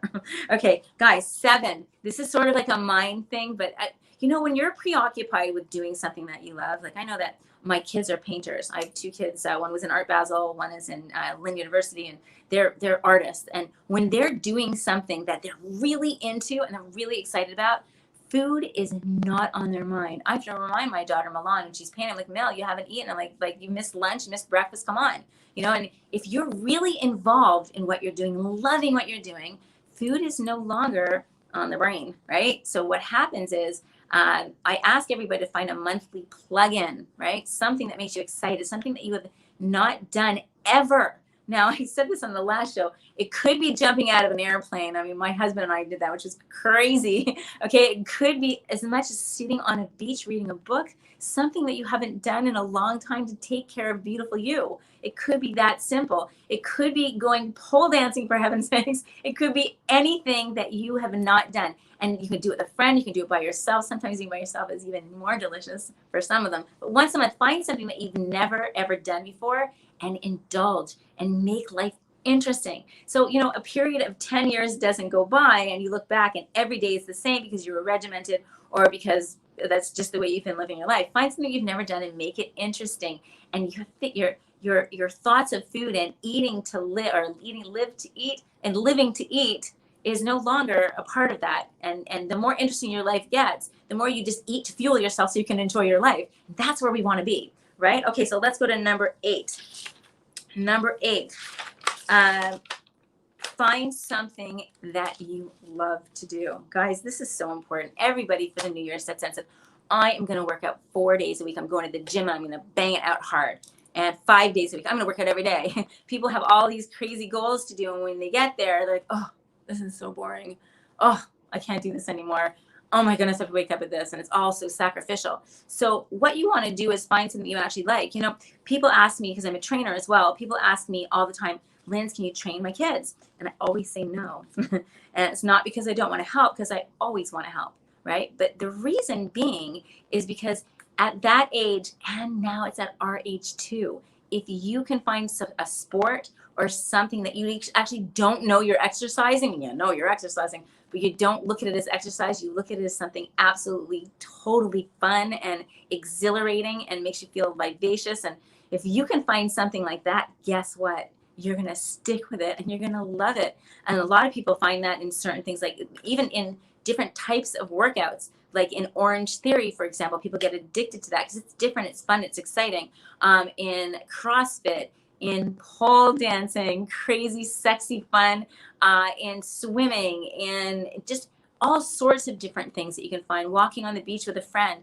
All these things constitute exercise and moving your body. It's really, really important that you guys do that. That's life. That's where your life force comes in. And I cannot stress the importance of exercise during something like what's going on in 2020. Exercise releases endorphins and serotonin, and it makes you feel phenomenal. And you know what? You're taking care of the most important person in the world, and that's you. So you have to make sure that you give yourself everything you possibly can so that you get to enjoy everything that you want to do. It is the foundation here. It's the ultimate respect you can give yourself. And something very amazing happens when you start taking care of yourself.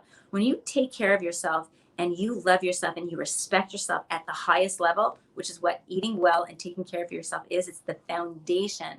Something happens, you get a confidence that is so unbelievably beautiful. And for women out there, there is nothing sexier or more beautiful than a confident woman. Nothing, I mean, looks, nothing. There's nothing that beats that. And what the best part about all of that is you gain the confidence, but you don't just gain it for your body, because that's nowhere near enough for anybody. You gain it, and what happens is it spreads across all areas of your life, in your love life, your work, your friends, your relationship with your children. You're confident, and you've taken care of yourself for the day if you did it early in the morning, and you're taking care of yourself, and you have more to give to everybody. I think the most selfless people in the world are the most selfish. And I mean that in a really kind of backwards way. The more selfish you are in terms of really taking care of you, the easier it is and the more joyful it is to take care of, and effortless it is to take care of everybody else around you. And I think the people you see that are the most happy and the most giving are the people that take care of themselves the most. And it's just the way it works. So if you guys start an exercise regime for 2021, know that it's just not for your body. It's so that you have more energy. It's so that you fall in love with yourself, maybe for the first time in a long time. It's so that you have vitality and feel ridiculously alive. It's so that you can get more sleep. Believe it or not, it actually helps you sleep. And really, an interesting thing is people say, I am too tired, Lindsay, to exercise. I want to tell you, and it's very counterintuitive, that people that exercise, and you look around, they are like the Energizer Bunny. Like, what is this person taking? They're on caffeine. There's something's going on here. And again, here's where the counterintuitiveness, if that's a word, comes in.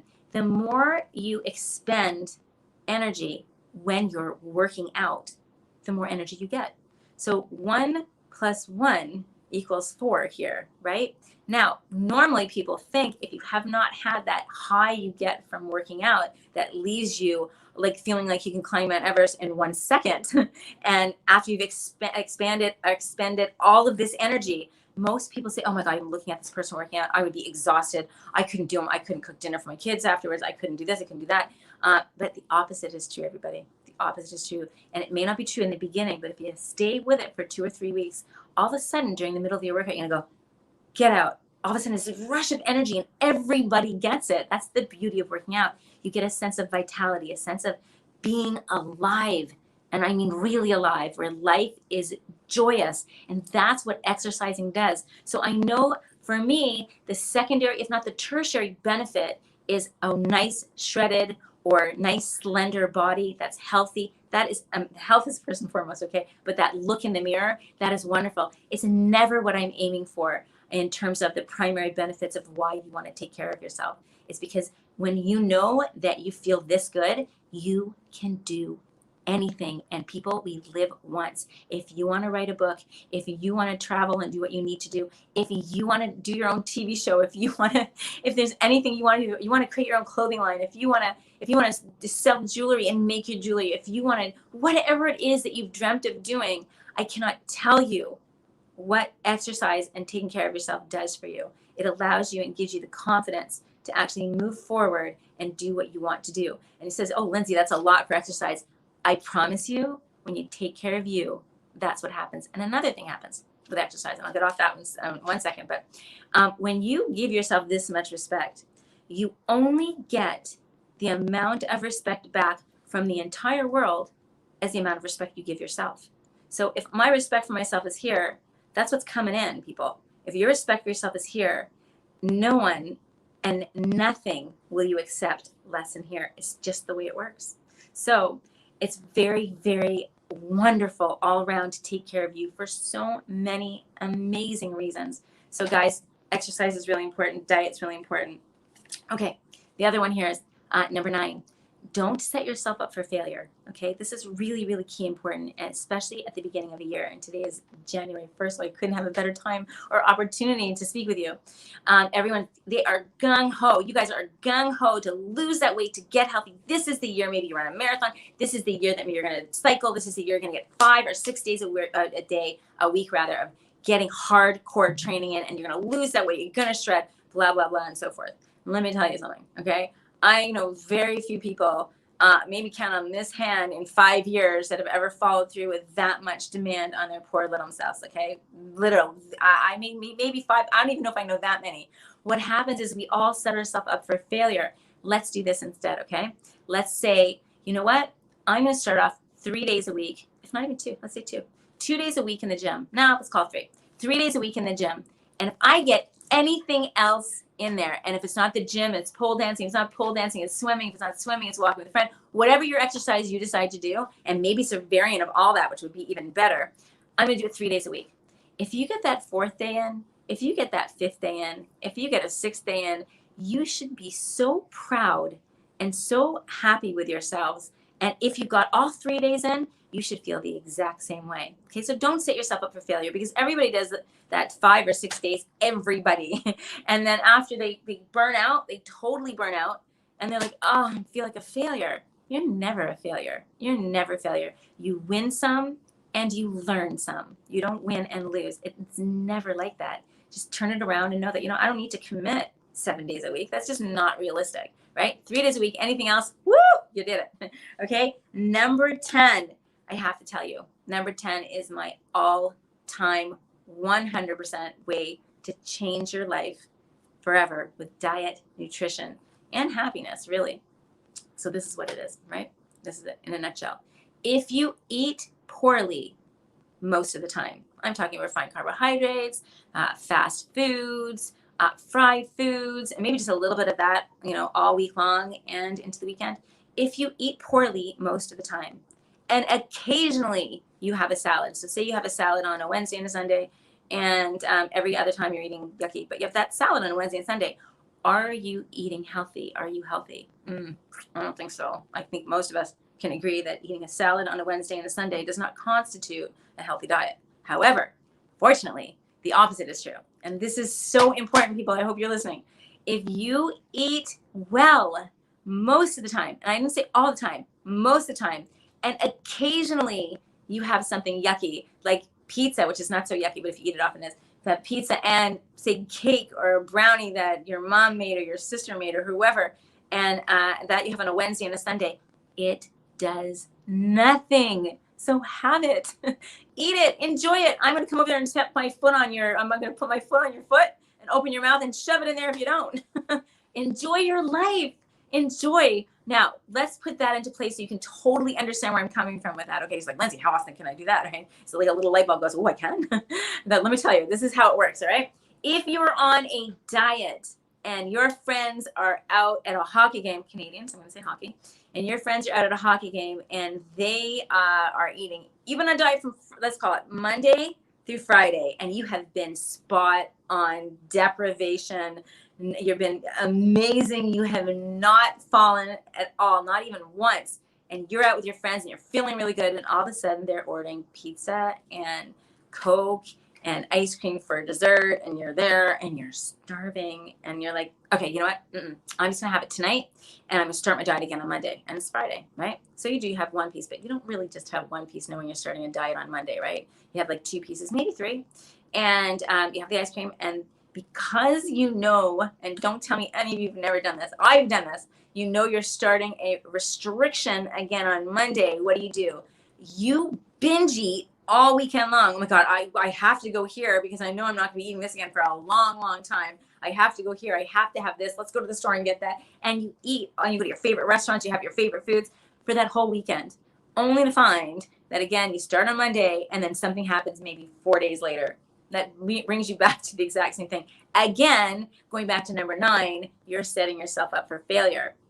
Doesn't feel so good, and you are not failure, okay? So that's the scenario for that one, and it's not good. Again, you're yo-yoing with your insulin levels. In the presence of glucose, you cannot lose weight, okay? You cannot lose weight in the presence of glucose in your body. That fat hormone does not come in, does not help you do anything. So what you have to do is you have to keep your glucose nice and steady, and that's what a good lifestyle does. So let's talk about that one, right? Now, same scenario, exactly the same scenario. You have started in that Monday, or maybe for a while, you've been eating really well, and you meet your friends on Friday night, and that pizza smells extraordinarily yummy. And you're like, you know what? I'm going to have a slice. You have a slice. Maybe you have 2, and maybe you even taste that ice cream or have some ice cream.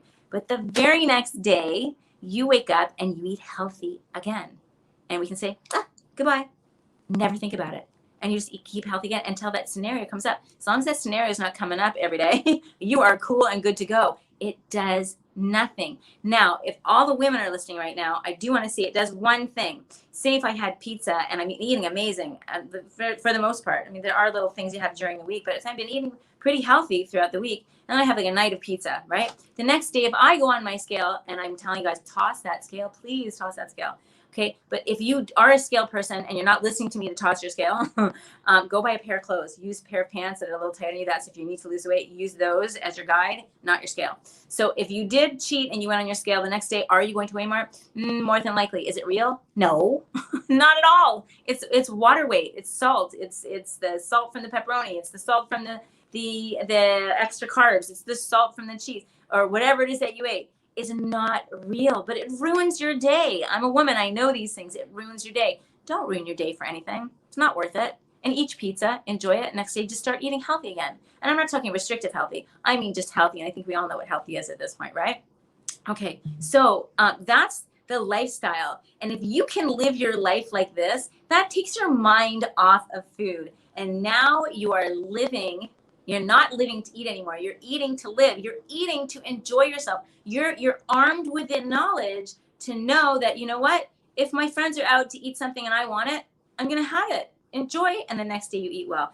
This changes the game, people. You don't have to diet. I don't believe in those diets where you have to have some ephedra or you have like all this caffeine, or for example, you have such restrictions and for 10 days and then you go back to eating normal. You always gain that weight back. A lot of people are on some crazy diets at the beginning of the year or cleanses, and the cleanses are good if you're just doing to cleanse and to kickstart it, and it's a good cleanse. But then you have to remember the next step is eating healthy and not going on a cookie diet to lose weight or going on the diets that allow you to eat garbage. Because here's the last thing I'm going to say to you. So I don't want to be Debbie the Downer, but I do want to say that a lot of people are like, okay, well, I didn't have a lot of calories, but I had this, this, and this, and they're having poor choices of food, but low calories, so they're still losing weight. Last thing I'm going to say is kind of unrelated to this, the tips, but I think it's really relevant and really important because we all have wonderful taste buds and we want wonderful things, which I'm going to touch upon in 1 minute. I want to tell you that everybody has an egg, metaphorically speaking, inside of them that's collecting all the garbage when you eat, when you drink, when you smoke, all those things. And some people don't feel any effects of anything. Like a Ferrari, if you put crappy gas in a Ferrari, that Ferrari's going to putt right away. We don't putt right away. What happens is we actually get an accumulation of stuff until we've had enough. And all of a sudden that egg cracks, and all of a sudden you've got diabetes, or some horrible thing, which God forbid any of us should have, but this is how it happens. It's an accumulation. So what you want to do is you want to make sure that if you are on some specific diet, that diet of any kind, which I'd rather have you on a lifestyle, is 100% healthy food. Not all the time, but most of the time. You give yourself a fighting chance to enjoy your life. And I'm telling you, if anyone ever has been sick before, what happens when you get sick is that nothing else matters. All the things that you're doing right now to enjoy yourself, none of those things matter, because all you're going to be doing is trying to get yourself healthy. So let's push that away and start talking about wonderful, happy things again, and tell you that you don't have to do that. It doesn't mean that you can't have yucky things every once in a while, because you can on a lifestyle and not a diet. The other thing is I want to tell you, the industry has caught up with us healthy people and have made the most amazing changes to some of our foods that we love. For example, if you like cake, there's cake that's healthy. I would give it to a child. There's cake that's healthy. There is chips that are healthy. There are so many things that are made with such good ingredients now that are alternatives to your favorite foods that there's almost zero sacrifice. You know, growing up, I never had that. Growing up, we just had to you could only have these things once in a while. And still you only have them once in a while, but they are readily available and they're healthy. And if you'd like to go into my store, Happy, Healthy, Stronger, you will see an array of different things to choose from gummy bears to cakes to chocolates to cookies that are made with such incredible ingredients. And none of them are going to raise your glucose levels to bring that fat-storing hormone in, the insulin. So none of that is going to happen. So if you look for alternatives to some of your favorite foods, you will see such a difference in your weight, such a difference in your mood, and it's super uber easy. Okay, guys? And as far as training is concerned, I'm going to show you a few things in just a minute of what you can do at home. But I do have a Facebook group called In-Home Fitness. Tighten, Train, Tighten, and Tone. I have to remember that. There's about 4,000 people in there since March. When the pandemic hit for me, I have to give back, because my online community has been absolutely pivotal moments in my life. They have been there for me.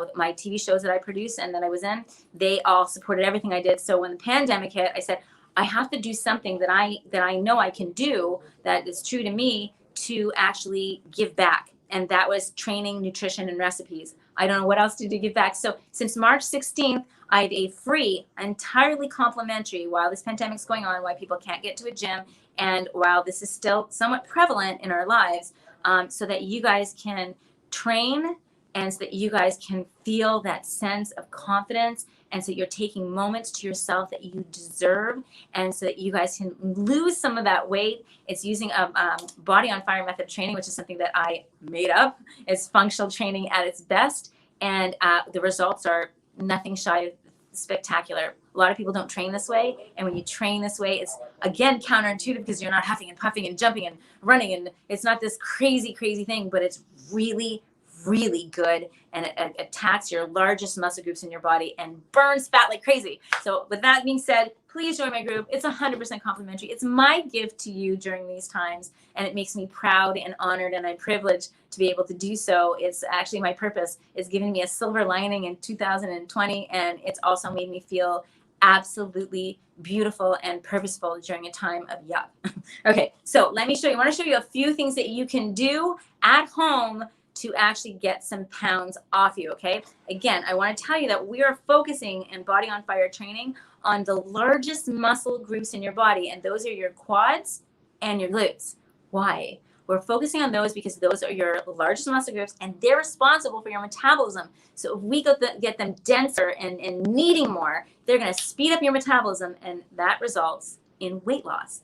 And it results in releasing some serotonin and making you feel phenomenal. So I'm going to touch upon a few body parts. I'm going to use absolutely no equipment whatsoever. So in case you don't have any, you don't have to go out and buy and spend more money. That may be a little tight right now. And I'm going to show you the very simple things that you can do to change your body right now. Okay, here it goes. I'm going to back up. Give me a second to make sure I'm in the screen over here.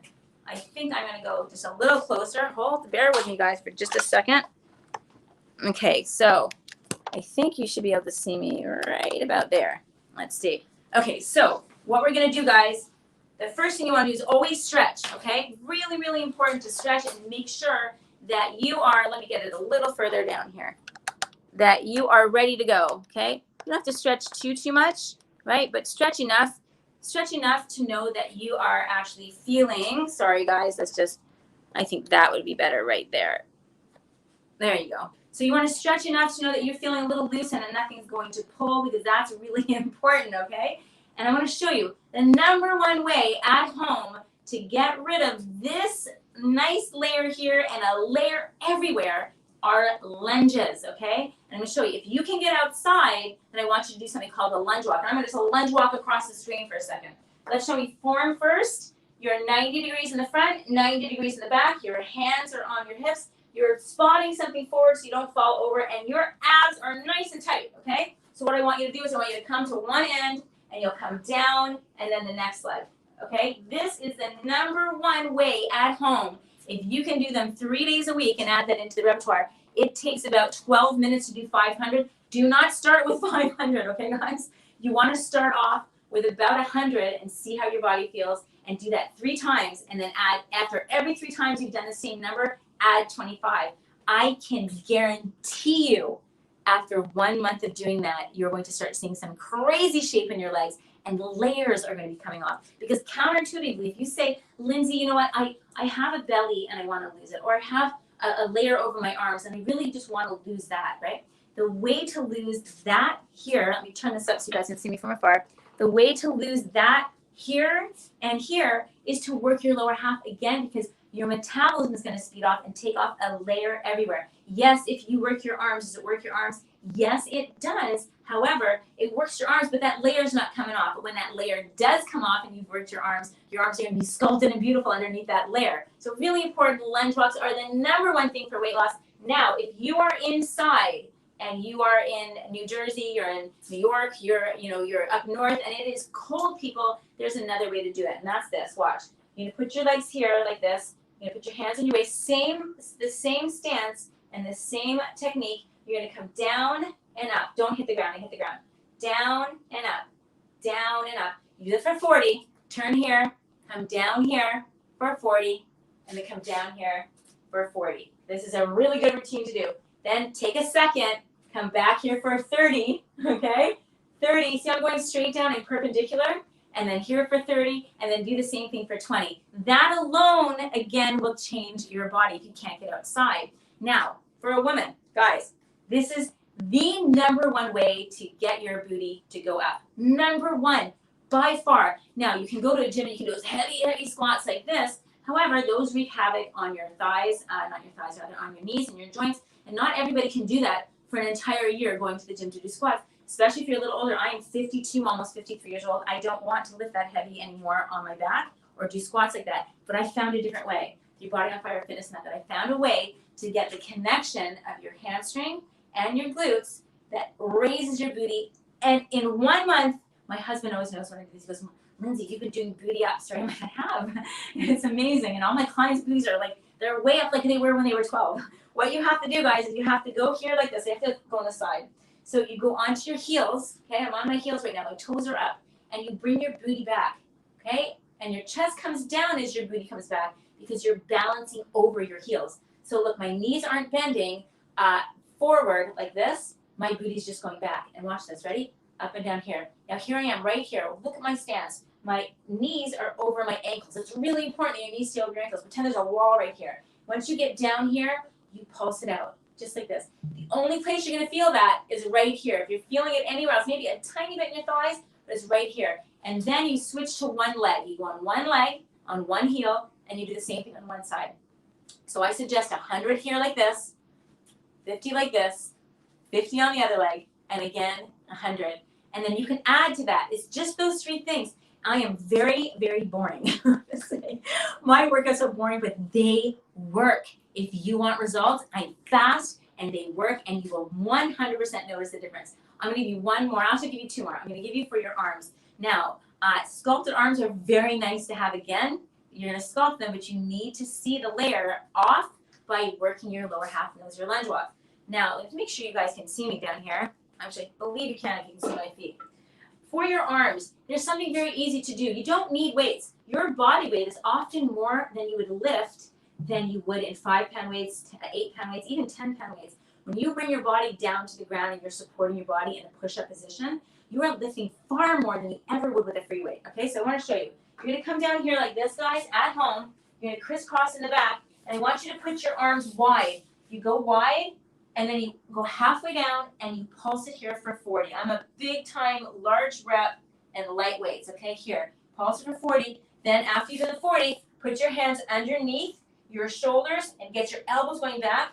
Pulse that for 40. Okay, there's 3 positions. And then here, pulse for 40. And then you do the same thing for 30, the same thing for 20. And then you've got an entire 45 minutes right there with what I gave you. We've addressed your arms, your biceps, your triceps, your shoulders, your back, and your chest. Right there, just by doing that. We've addressed your booties, your hamstrings, and your quads. And then we're going to address your abdominals. Abdominals are really simple, guys. You're going to lie on the floor. You're going to get your hands behind your head. You're going to put your hands together, they're woven together like this. Support your head at all times. I'm a big believer of supporting your head. Support your head, chin and nose to the ceiling, and you're going to come up here like this, and you're going to squeeze. Now, you should be able to put your hand right here, apple and orange between your chin and your chest. You're going to come up and you're going to squeeze and hold. Halfway down, come up again and hold it. You'll do 20 of these with a hold, and you'll feel it like you had done 100. Okay, so let's like here. You're down, come on up and hold. Halfway down and hold. Arms are perpendicular from your head, and you're holding. And at the end of that 20, just do 20, you do little ones. Okay, and that's just a few of the exercises that I can show you that are going to change your body like you've never imagined ever in your life before. It works phenomenal for a woman's body. It works really well for a man's body, but women, it's kind of just for you, sorry, but it really is. The guys always join me for the abs because I've got a lot of guys following me for those abs. We have abs in my group on Wednesdays and Sundays for those that want a six-pack and a flat belly. And Monday, Tuesday, Wednesday, Thursday, Friday, Saturday, and Sunday is a live video every day in in-home fitness, and every day is something different. So you can follow me every day. It's made for the person that's working out every day of the week, and you can take a day off on 3 of those days, 4 of those days, however many you're committing to. So those people that do want a little bit more, it's there. Those people that don't want a little bit more, it's there. And you can do whatever you want. And they're labeled what the day is and what we're doing. So if you have an area that you want to work on, you can choose. So choose to start off your new year 3 days a week of either doing something from my group or anything that you can possibly do. You know, guys, in the end, it's all about loving your life, right? That's what it is. It's all about loving your life. The way and the keys to loving your life lie within you. Let me turn this down. I look like I'm illuminated. It lies within you. It is. What you choose to do with your health and your wellness will dictate how much you enjoy your life. It is the foundation upon which all your enjoyment lies on. So I wish you the very best. Please, you're welcome to join my group. Again, it's of no cost to you. It's my gift to you. And I look forward to helping you. I do have nutritional plans that do cost something. I do a customized nutrition plan. If you're having a hard time losing your weight, I will figure out what you're doing wrong. We dissect everything you're doing, and I create a plan for you. And you are stuck with me for 30 days, no matter where you are in the world. And we make sure that we're together until that weight comes off, and you follow a great meal plan and great guidance until you're where you're at. And then it's just a lifestyle. If you need me after 30 days, I didn't do my job right. So you're welcome to call me for that or get a message from me on Facebook for that, and I can help you out. But until then, thank you for your time. I'm grateful that you listened, and I hope to see you soon.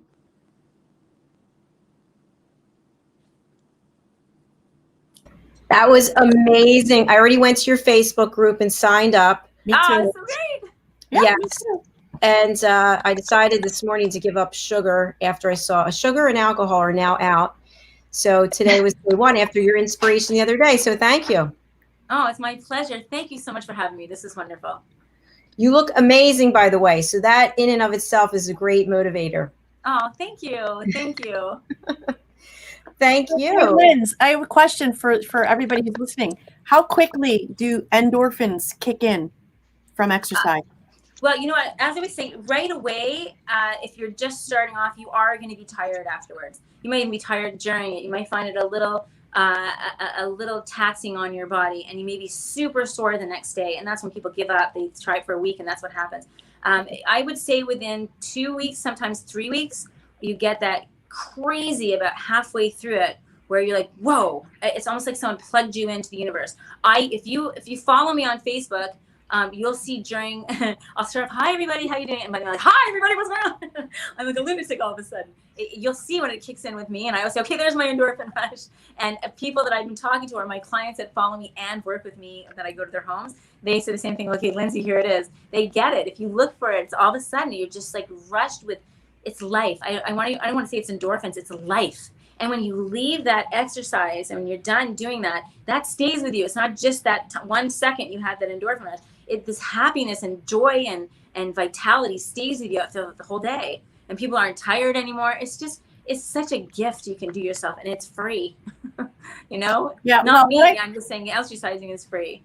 What I like about what you say is there's no, never eat cake again, or no, you don't promote anything extreme or that deprives you, but you also point to the fact that which everybody has chemicals in their own body.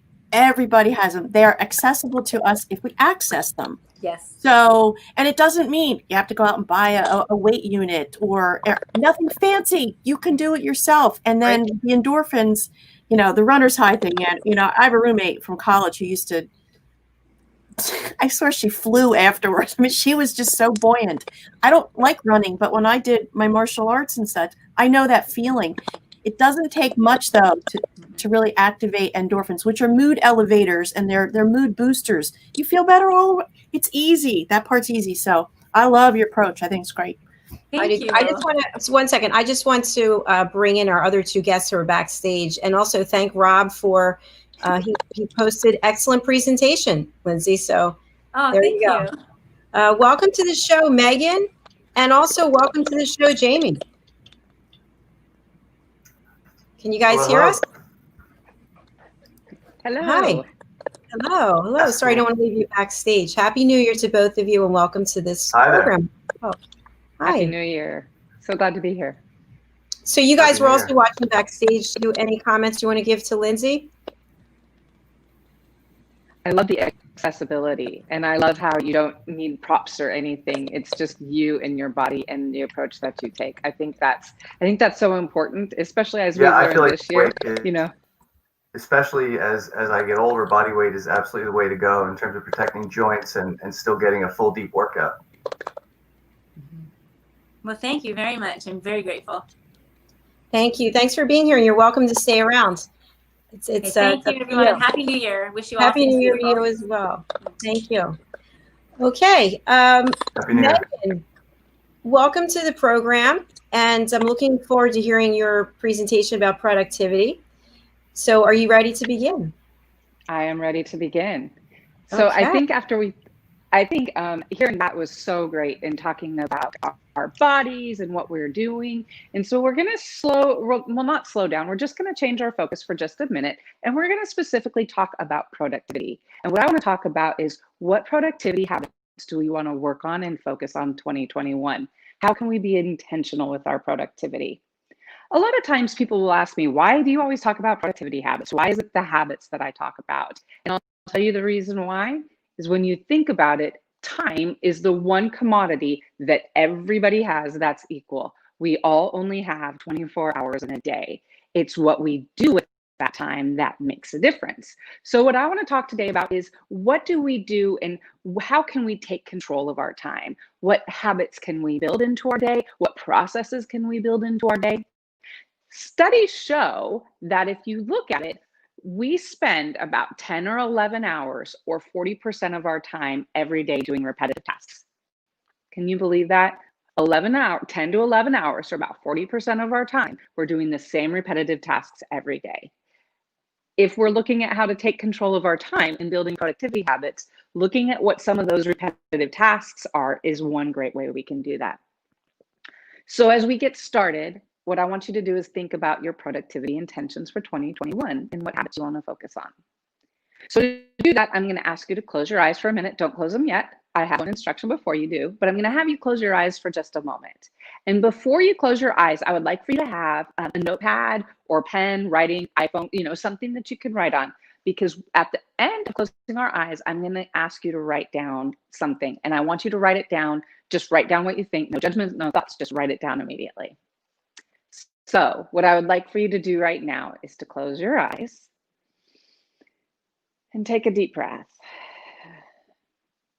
And I would like for you for a moment to think it's the first day of 2021. We all have 24 hours in a day, 7 days in a week. Think about your productivity habits and what you want to accomplish, the intentions and goals you've set. Can you see them? Is your mind beginning to spin? Do you have a clear understanding or picture of what you want to do? As you're picturing all of that, I want you to hold on to that for a moment. But my goal is to have us clear that slate. I want us to have a clear screen for just a moment. So what I would like for you to do is to take 3 breaths in and 3 breaths out to clear your mind of your productivity habits.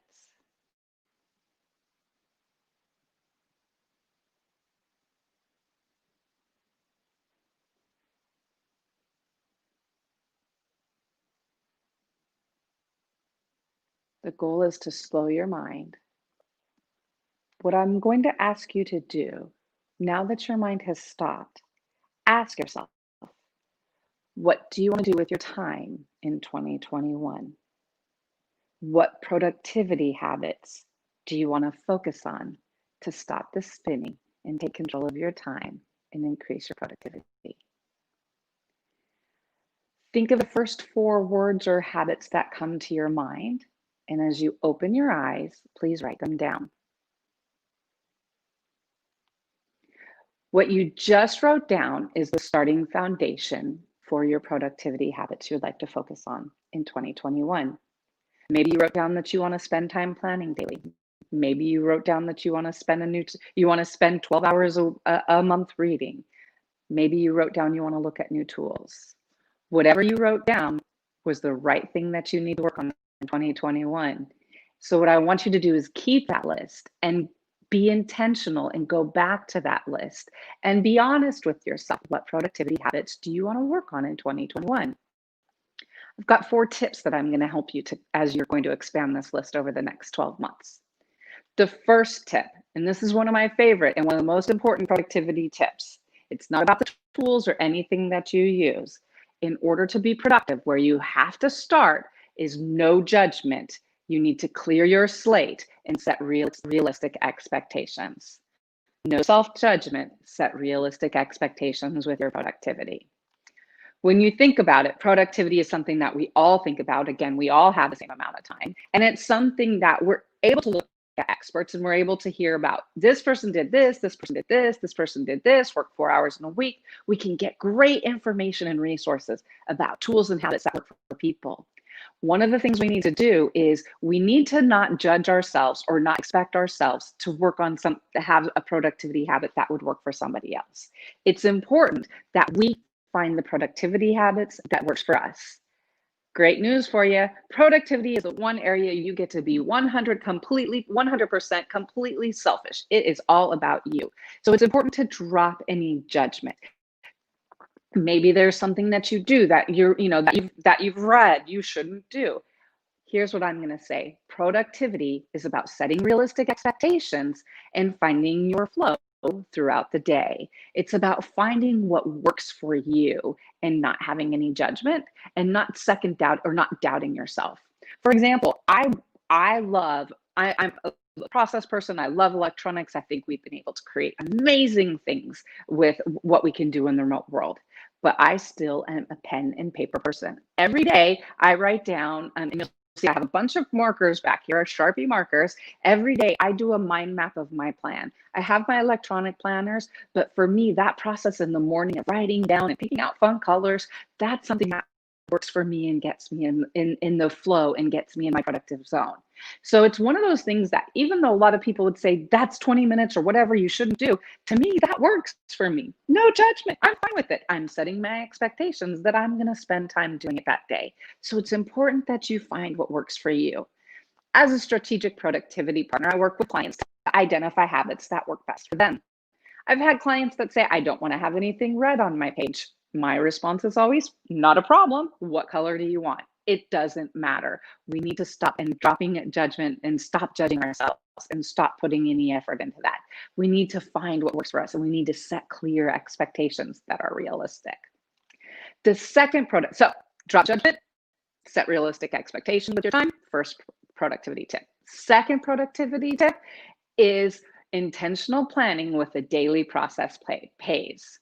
So intentional planning with a daily process pays. So just as I talked about, we spend about 10 or 11 hours a day doing repetitive tasks. We need to start and look at daily processes that aren't necessarily time dependent, but things we know we need to accomplish every day. So for example, with my clients, one of the things I always do is one of the places we start is with a daily process. We look immediately at, okay, what are all the things you need to check? And this is, what are all the voicemails? What are all the messages, text messages, chats, Zooms, Skypes, Slack messages? What are all of the email addresses? So what I always say is come up with a daily process. List all of those things. What are the emails, the chats? What are the project management tools you need to check? Asana, Trello, Monday, Todoist. What are those, the project management or task management tools? As are you an entrepreneur? Do you have a CRM or projects that you're keeping track of? Whatever all of those things are, whatever all those actions are, what you want to do is you want to say, okay, I know on a daily basis, here's everything I need to do, because you want to start to look at how long is it going to take. You want to start to be realistic. Because there's a couple benefits from it. One, if you set a daily process, and I think over this last year, we've learned of the value of being able to trust in ourselves and trust in the process. I know if every day I'm going to check my email, I'm going to check my task management tool, I'm going to check my social media. If I know that, then later in the day, as I'm like, oh, did I do that? My mind isn't going to cycle because I'm going to know, yes, because I do that every day. So having a daily process, it allows us to trust in the process. It allows us to stop with some of the spinning at times. Again, knowing, because it's a repetitive thing we're taking care of. The other thing that it does is it allows us to focus. If we have a very busy day, all of a sudden we're playing principal for our kids who are homeschooling or online learning. If we've got all of these, now I have to figure out how to run errands without going any place or only myself. As all of these things happen in our lives, as our lives are hectic, having a daily process allows you to say, okay, I know I need 1 hour to sit down, and then I know that I will have checked all my messages, all my emails. I will have an actual plan of what I need to do. I'll have checked my calendar. And so intentional planning with the daily process pays. That's productivity tip number 2. Productivity tip number 1, no self-judgment, set clear and realistic expectations. Number 2, intentional planning with the daily process pays. Productivity tip number 3, and this is a focus tip. Focus on one thing and focus on the next thing. So when it comes to productivity and when it comes to working, over the years, I've heard a lot of people who have said, I can't just do one thing at a time. I have too much to do. I have to time stack. I have to do multiple things at once. And I think there's been a lot of research that's gone back and forth with the benefits of time stacking, doing multiple things or not. The way I look at it is, again, we have to know ourselves, and we need to know what it is that we have on our list each day. If I know, for example, if I know that I'm going to write a blog article, or I'm going to create content for my website. If I know that I'm going to work on something like that, I know that I'm going to need to be focused. That's going to need to be a time when I'm focused and I'm not interrupted. Sometimes when we're working on reports and we're working on detailed things, we know there are tasks that we should not be interrupted, and that we need to have focus. So we need to identify what are our tasks that are focused on one thing tasks. And then what we need to do is plan accordingly.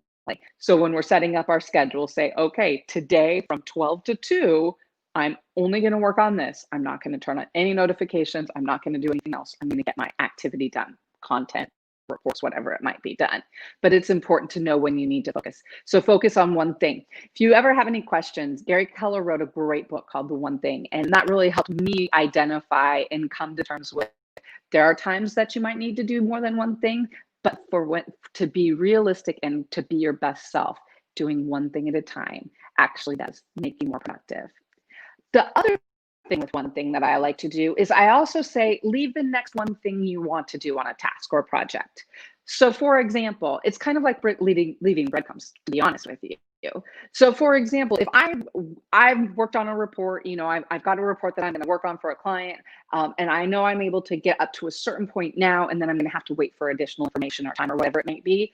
When I am done at my stopping point right now, I always say, leave breadcrumbs for the next time. Because when you think about it, when you're working on a task and you're in the flow and you're in it, you're ready to move forward and you know, okay, I'm going to do this next, I want to do this next, I want to do this next, or even make a note like, oh, make sure that you check this field when you're pulling the report or whatever it is. So what I always say is leave breadcrumbs for yourself, leave a note, leave the next peer, leave the next action that you want to take, because again, in that moment, you know what you're going to want to do.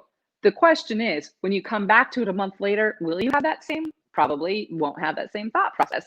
So prepare yourself again, give yourself, it's being productive with intentionality, which I think one of the things we need to realize. And as we're all talking about intentions and being focused in 2021, being intentional with our productivity is going to help us take advantage of those 24 hours in a day. So those are the first 3 tips. 1, no self-judgment, set realistic and clear expectations. 2, intentional planning with the daily process pays. 3, focus on one thing, focus on the one next thing. And then 4, and this is a focus tip, and this is a very specific one, put times next to your actions. So when you write something down, whether it be on your to-do list or on a Kanban board or Trello or Asana or, Pipedrive, wherever it is that you're writing your tasks down, in your task management, what I always say is next to the task, write the length of time you think it's going to take. And you don't have to spend, 58 minutes. I say, is it going to be 15 minutes? Is it going to be 30 minutes? Is it going to be under an hour? Is it going to be under 2 hours? Is it going to be a half day under 4 hours? Or is it going to be a full day? And so I'll just write the number next to the task. And so what I've done now is, again, I'm starting to set an expectation of how long something is going to take. The other thing, going back to our daily process, when you're looking at your calendar for a day and you're planning out your day, knowing how long tasks are going to take is incredibly powerful and helps with being intentional. When you think about it, if you look at your day, right, if you look at your to-do list and you're like, okay, I know I have to complete these 4 tasks. Each task is going to take 2 hours. That's 8 hours of task work. I then look at my calendar and I see, and I have 4 hours of meetings. And we also know that every day has just life happens, right? So it could be emails, something that pops up, phone calls or whatever. Well, we've already budgeted, with the 8 hours of tasks, 4 hours of meetings, and then a couple hours of just life happening. That's over 12, that's like 14 hours in a day. We have 24 hours in a day, but do you want to spend 14 hours of them at work? So what you then can do is go back and say, okay, so if I know I have 4 hours of non-negotiable meetings today, and I know I have about 9 or 8 hours that I can work, what are the tasks that I can realistically finish today? Or what are the priorities that I have to do? Looking at your task and your priority, your task time and your priority, you can then identify what tasks you're able to complete. If there's tasks you can't complete, this goes back to habit number 1, setting realistic expectations. At that moment, you can contact whomever, identify a resource, but again, you're setting your day up with realistic expectations. And that's something that's so very important to do. So setting a task time, it also, if you have something, let's say something gets canceled and all of a sudden you're like, hey, I have an hour today. You're able to go through and see what are the priorities and how long does your task take. So writing down task times next to your tasks that you need to work on. Again, it's a tool that helps you to be intentional. And one of the things we want to do is to take control of our productivity habits, because we know we've got 24 hours in a day, and we know that 40% of that is already done with repetitive tasks. So why don't we make it as fun as possible? So just to close out, 4 productivity habits, no judgment. And that's important through all of them, because that also comes into, at the end of the day, when you're thinking that you did or did not get anything done, set clear expectations, and that's going to help you not to judge yourself, because we're all doing this the best we can. And so we need to have grace and mercy with ourselves. So no judgment, set clear expectations, intentional planning with the daily process pays. Just one thing, one task, identify the one next thing. And then 4, focus tip, add task time so that you can be realistic with your productivity. My name is Megan. I am a strategic productivity partner.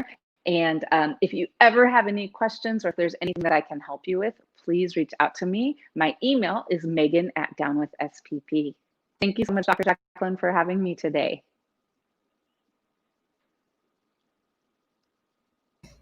Great job, Megan. Thank really you. well done. And I was streaming your contact information throughout the presentation. So before we go on, let's welcome Martha, who is backstage. Let's bring her out and say hello. Hi, Martha. Happy New Year. Oh, you're on mute. Of course I am. Happy New Year to you.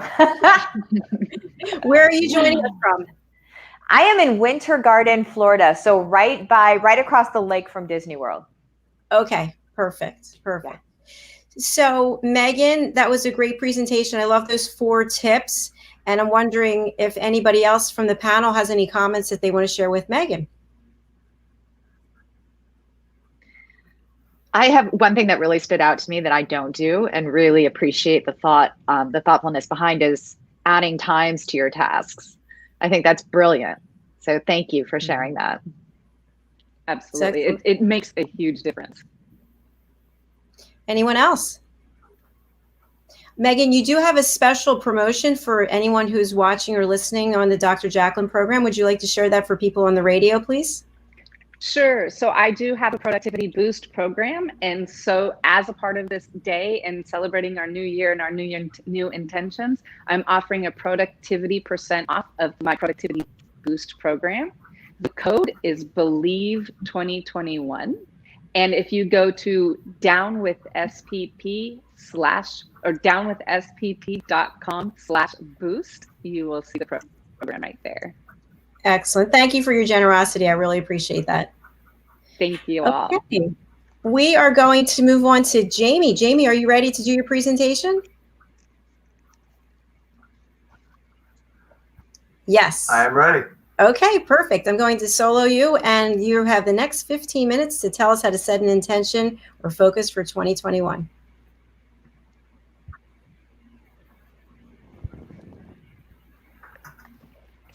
Okay, so I'm going to talk to you about Qigong.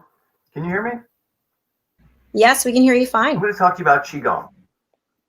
So I'm going to tell you who I am, my experience with Qigong, what Qigong is, what the basic practice is, and the benefits that you can expect to get from it. And in terms of setting intentions, Danielle Laporte has something wonderful that I follow called Core Desired Feelings.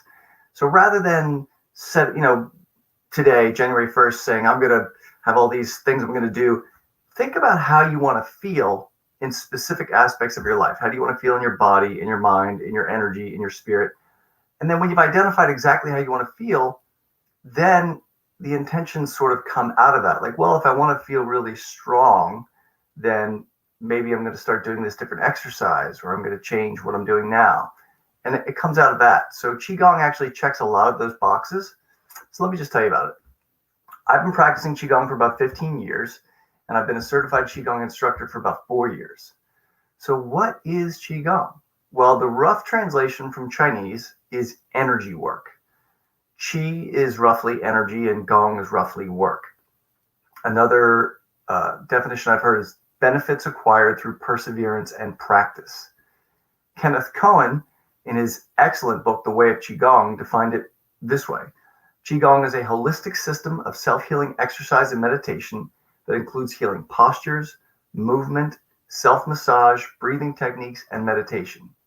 And through these various methods, Qi is accumulated and stored in the body like filling a reservoir. In traditional Chinese medicine, the healthy life energy, Qi, is believed to travel through the body through meridians, very similar to how blood travels through vessels and arteries. So when the qi is strong and flowing freely, the body's very healthy. When the qi gets weakened or the flow gets blocked, then illness and injury can result from that imbalance. So qigong is an energetic exercise done on a regular basis for health, whereby a person learns to become aware of their internal energy, and then through movement, breath, and their mind intent, that energy can be strengthened and made to flow freely throughout the body. So my history with qigong, there's someone named Grandmaster Zhou Tingzhui. Sounds like Joe, but it's Zhou, Z-H-O-U. And this man can burn you without touching you. Yes. He mastered Tai Chi Chuan and several other internal martial arts and their weapons at the Wudong Monastery, which is the birthplace of Taoism. I encourage you to look him up on YouTube, www.masterzhou.com, masterzhou.com. You'll see videos of him performing seemingly inexplicable feats, like breaking cinder blocks over his head with a sledgehammer, placing metal skewers through his skin and hanging buckets of water from it and then taking them out and there's no blood, breaking a wine bottle and then crushing a shard of glass to dust in his hands, taking a piece of red hot metal like out of a forge, biting a piece off with his teeth, not burning his mouth or his tongue, spitting it onto a plate, and then his assistant lights a cigarette off it because it's still so hot. And also getting a paper towel up to 200 degrees in his bare hand, which has been recorded on a thermal camera on several television shows, and the list goes on. This is like the super, super high level of it. When you study for 30, 40, 50, 60 years, you can do seemingly inexplicable things. The good news is we don't have to practice that long at all to get some really substantial health benefits for ourselves. So I was referred to Master Zhou after I had brain surgery to remove a golf ball-sized brain tumor. And I was subsequently prescribed 6 weeks of radiation therapy and 18 months of chemo. Even though they got the entire tumor out, I still had a 4% chance of survival over 5 years. Now, Master Zhou's medical qigong treatments once a week were the only thing that made possible for me to get through chemotherapy, and I believe is the reason that it didn't come back. I had an adult medulloblastoma. It's a kind of tumor that just keeps coming back until it gets you. So after treatment ended, I studied with Master Zhou. I studied his elementary and his intermediate level of his personal qigong. There's thousands of qigong forms. These are several that he invented, and it was challenging at first. I lost 18 pounds during chemo, and I would say at least half of that was muscle. So my leg strength was not great. My stamina wasn't the best, but I felt the qi and its effects, and that spurred me on to continue. Now, I didn't continue studying with Master Zhou for long because a couple reasons. We had a child, which was kind of a miracle, and we moved back east. And also, there was very little verbal communication. Master Zhou doesn't speak much English. I don't speak much Chinese.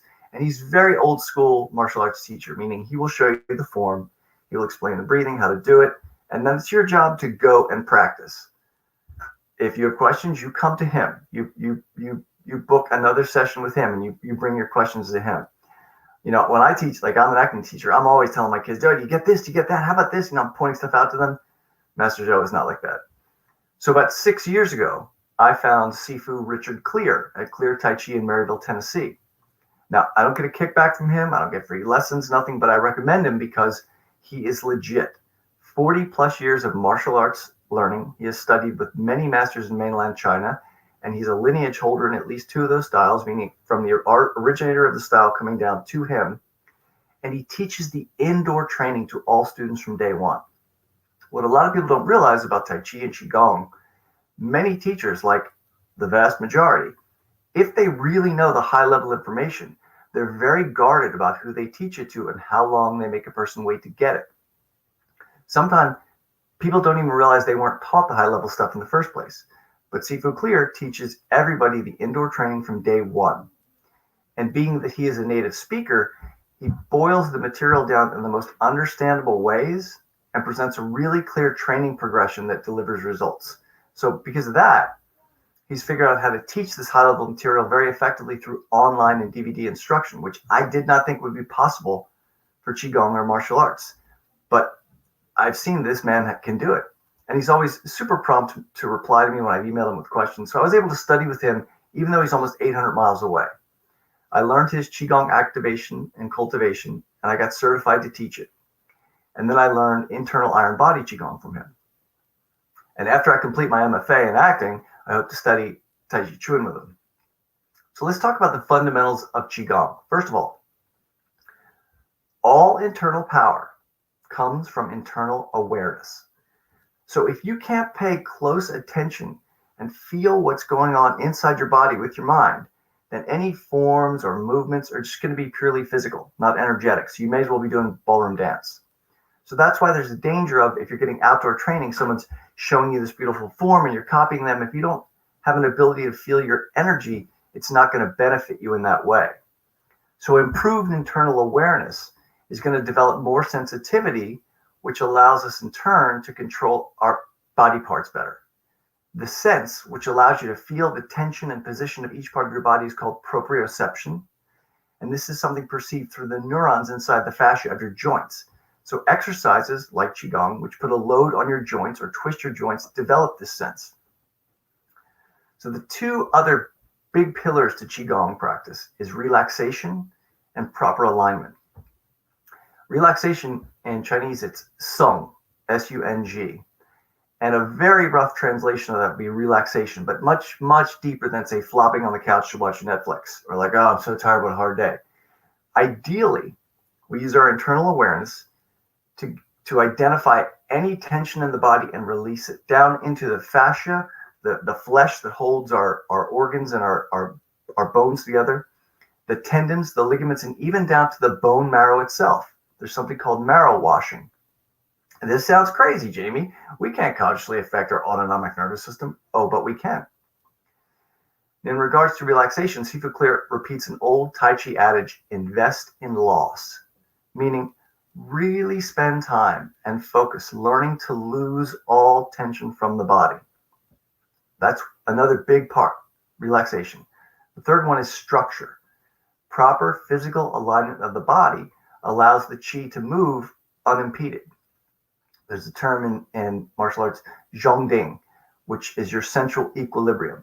So if you imagine a carpenter's plumb line running from the top of your head down through your three dantians, there are sort of energy centers in your head and your heart and below your belly button, and you align them, then the energy can move freely. So we stand in something called the Wu Qi stance.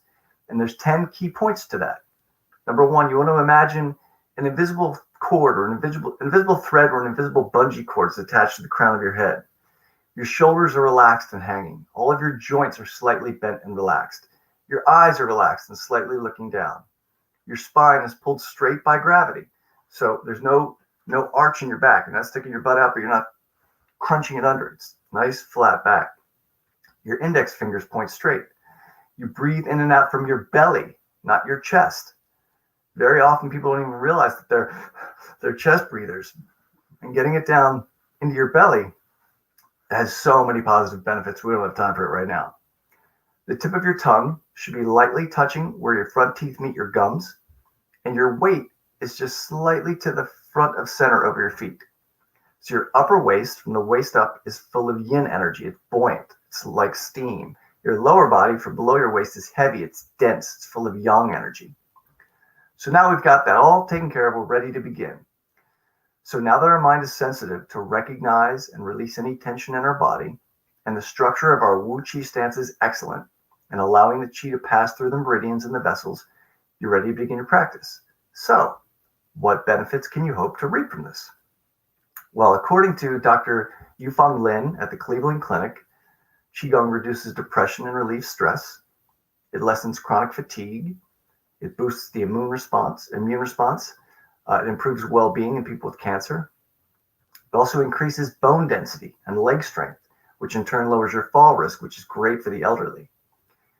In a study, apart from her, I believe it was the Dana-Farber Center in Harvard, looking directly at the effect of Qigong and immunity, blood cells were measured pre and post intervention. So researchers found that white blood cells increased significantly 2 hours after actual Qigong training. So your monocyte numbers were significantly increased. Your natural killer cell numbers decreased.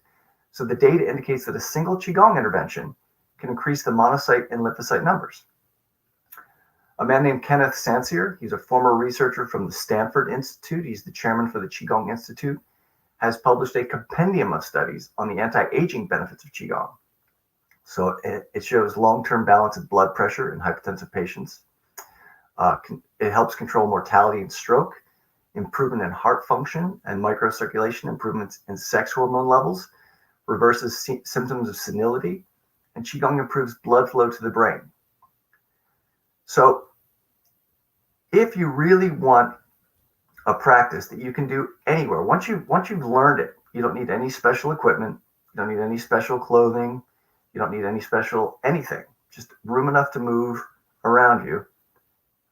And you spend time, and then, if you can do it every day, awesome. Every other day, great. And you'll feel very significant benefits on many levels, physically, mentally, energetically, emotionally, spiritually. So if you have any questions or you'd like to study with me, my website's down, but you can reach out to me on my email, jamie.gannon@gmail.com.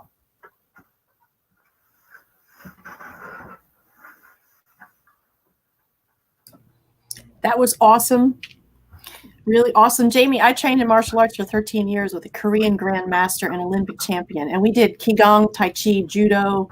I mean, I have a belt in Kumdo, which is swords.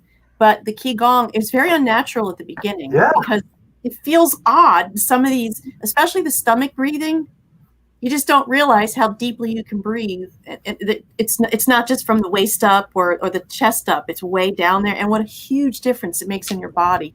Awesome stuff. Well done, Jamie. I've interviewed you before. Yeah, the Tai Chi classics say. No, go ahead.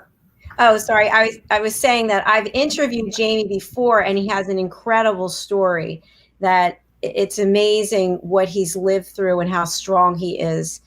And I'm glad that he could share part of that story today about what's helped him. Anyone else on the panel have? Thank you so much for having me. Martha or Elise, any comments from you two? That was just incredible. I really didn't understand the depth of the practice. I'm a big yoga person, and I meditate and I teach meditation. And there are a lot of similarities actually to what you said, I think. Really beautiful. I had a very dedicated yoga profile in my 20s, studying Iyengar yoga, and the Qi are very, very similar. But I found that the Qigong really moves the energy much more powerfully and consciously. The yoga does amazing things for my body and does great things for the energy, but Qigong is specifically working with the energy. Right. Interesting. Martha, anything to add? Yeah, I love the idea because I lift weights, and I love the idea of being conscious of what you're working with, like what you're actually working on. And of course, I love energy work as well. Look at me, right? But it's, I mean, we have to be very conscious of our body and where we are in space, right? And it's such a very cool thing to hear about that too. I know a friend of mine does Qigong as well, and I never realized. I see him doing his videos and he's doing these movements and stuff, but I didn't realize, there's always so much more to it than outwardly what you see. But it looks different. It looks different than what I'm used to. And like standing on little things, like is that another thing? Like standing on little, I don't know, like coffee cans and stuff. Is that? There are thousands of different Qigong forms, and I'm sure somebody's done one where you're standing on coffee cans. But in terms of the internal arts, when they started to work with the energy and to learn to fight with the energy because they couldn't compete with the young fighters anymore, then it became much more about integrating softness and energy into the movements. Like if you're a kid and somebody gave you like a dead finger, you know what that is. There's no tension in the finger. It's like a whip, like a wet towel. And learning to use the body and let the energy do the work and do the heavy lifting and heavy striking. Yeah. You can use it for healing or you can use it for fighting. And Master Zhou and see through clear, there are people who can do it at a very high level. So cool. So cool. Excellent. Thanks again for sharing that with us, Jamie. Thank you Elise, so you're much for next. having me. It's a pleasure. You're welcome to stay around if you'd like. I actually have to go take care of my daughter, but everybody have a wonderful, happy new year. You Thank too. Amy. Thank you. Take care. Happy New Year. Elise, live from New York. I love saying that. You're spotlighted. Great. Thank you. Happy New Year, everybody. I'm here to talk a little bit about meditation and what it is, and then to lead you through a guided meditation practice. So to begin with, there's been a lot of conversation today, wonderful conversation around resolutions and intentions. And I want to take this moment to set an intention with all of you for our practice. The intention that I'm offering to you today is one of compassion and kindness. It always begins from within, and yet we don't spend a lot of time focusing on compassion towards ourselves. I think we think of it more often as an outward emotion, something that we share and give to other people. If we have not given it to ourselves, it's that much more difficult to share. So noting that intention, I view the practice of meditation very much as, we talk about mindfulness, we talk about meditation, very much as taking a pause, connecting with your breath and yourself, and connecting with the energy from within and without. So that said, go ahead and find any position that is useful for you today. You can sit on a chair or a sofa, you can sit cross-legged, you can lie down, and take a moment to truly start to settle into your space. Maybe placing a pillow under your head or behind your lower back. And take any small movements that you need as you settle into your space. Allow your eyes to close or gently soften your gaze. And start to notice where you are in this moment. And without judgment, without trying to change anything, notice your breath. Notice where and how breath enters your body on an inhale,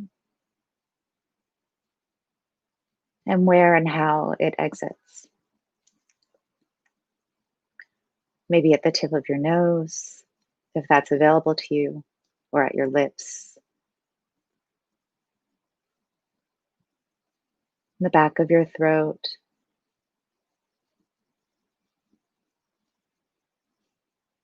and any movement in your body, any vibration as you breathe.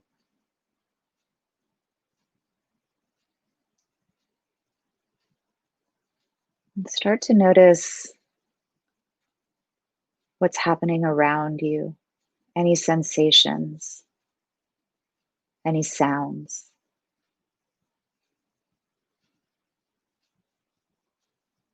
The temperature of the air against your skin. Maybe the sound of someone in your space. Sound of technology or of my voice.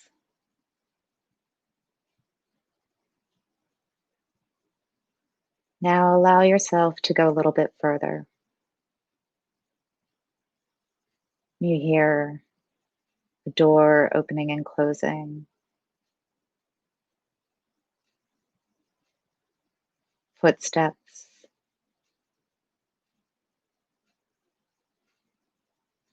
The sound of a pet or a person.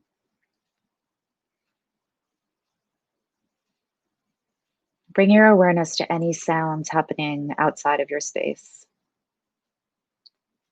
Maybe the sounds of tires of cars against the road.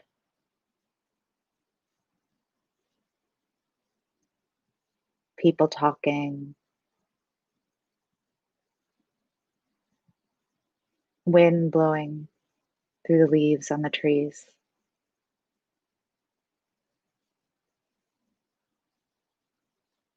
The birds singing.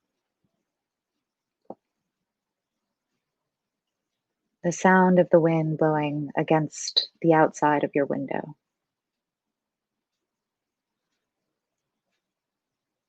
The sound again of your breath as you inhale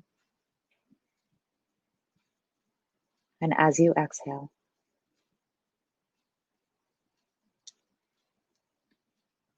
Noticing any movement, the rise and fall of your chest and your ribs and your belly.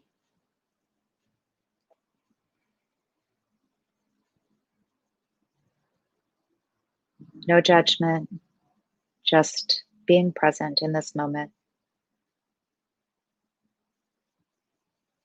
Aware of any sensations that are arising.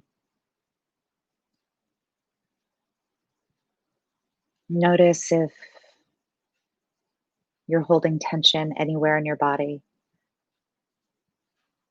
and allow that tension to go. Maybe the space at the center of your forehead,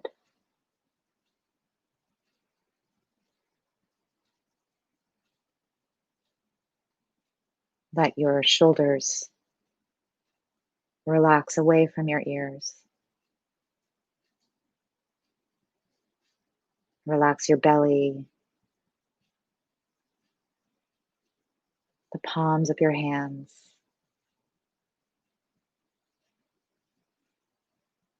As you inhale in this moment and exhale, allowing yourself to soften further into the surface beneath you.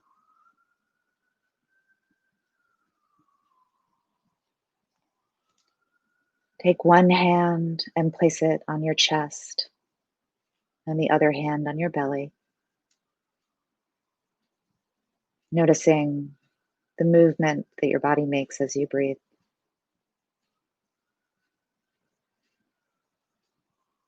And bring your attention to that space at your heart center, the center of your chest.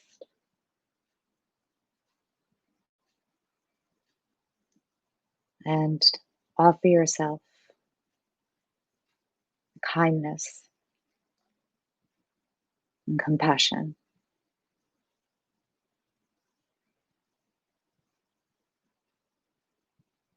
Notice any sensations that arise and allow them to be as they are in this moment.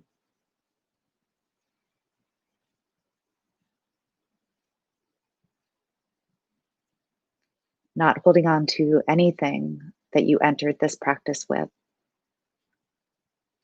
Not clinging to anything that's coming in the future. Just staying in this moment. Allowing yourself this moment of kindness and compassion. As you inhale, feeling love. And as you exhale, softening into your space.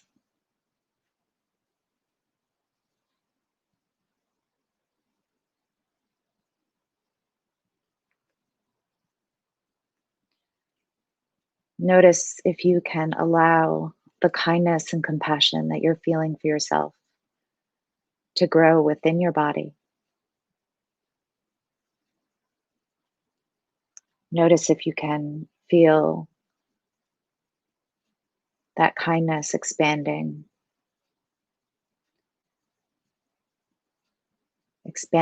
down towards your legs and your feet, through your chest, down your arms, your hands and your fingers, and up through your face, through the crown of your head, expanding, supporting you from within.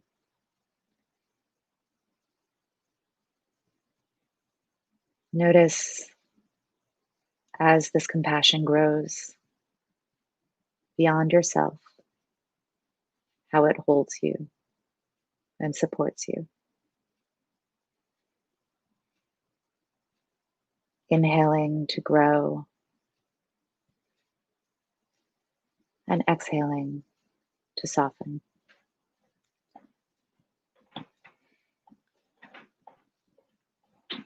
Now, gently, in these final moments of our practice together, coming back to your breath,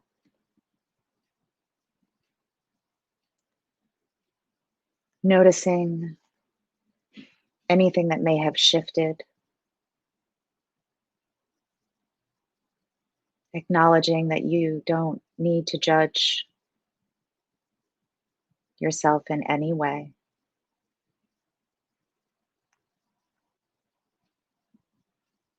Notice the connection to the surface beneath you. Notice where your hands rest.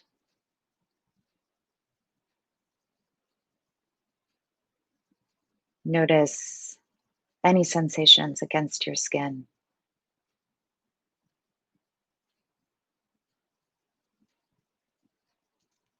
Take any small movements.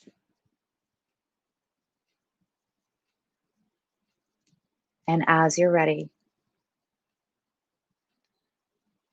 gently allow your eyes to open if they were closed and come back into your space. And thank you all for sharing your practice with me today. Happy New Year.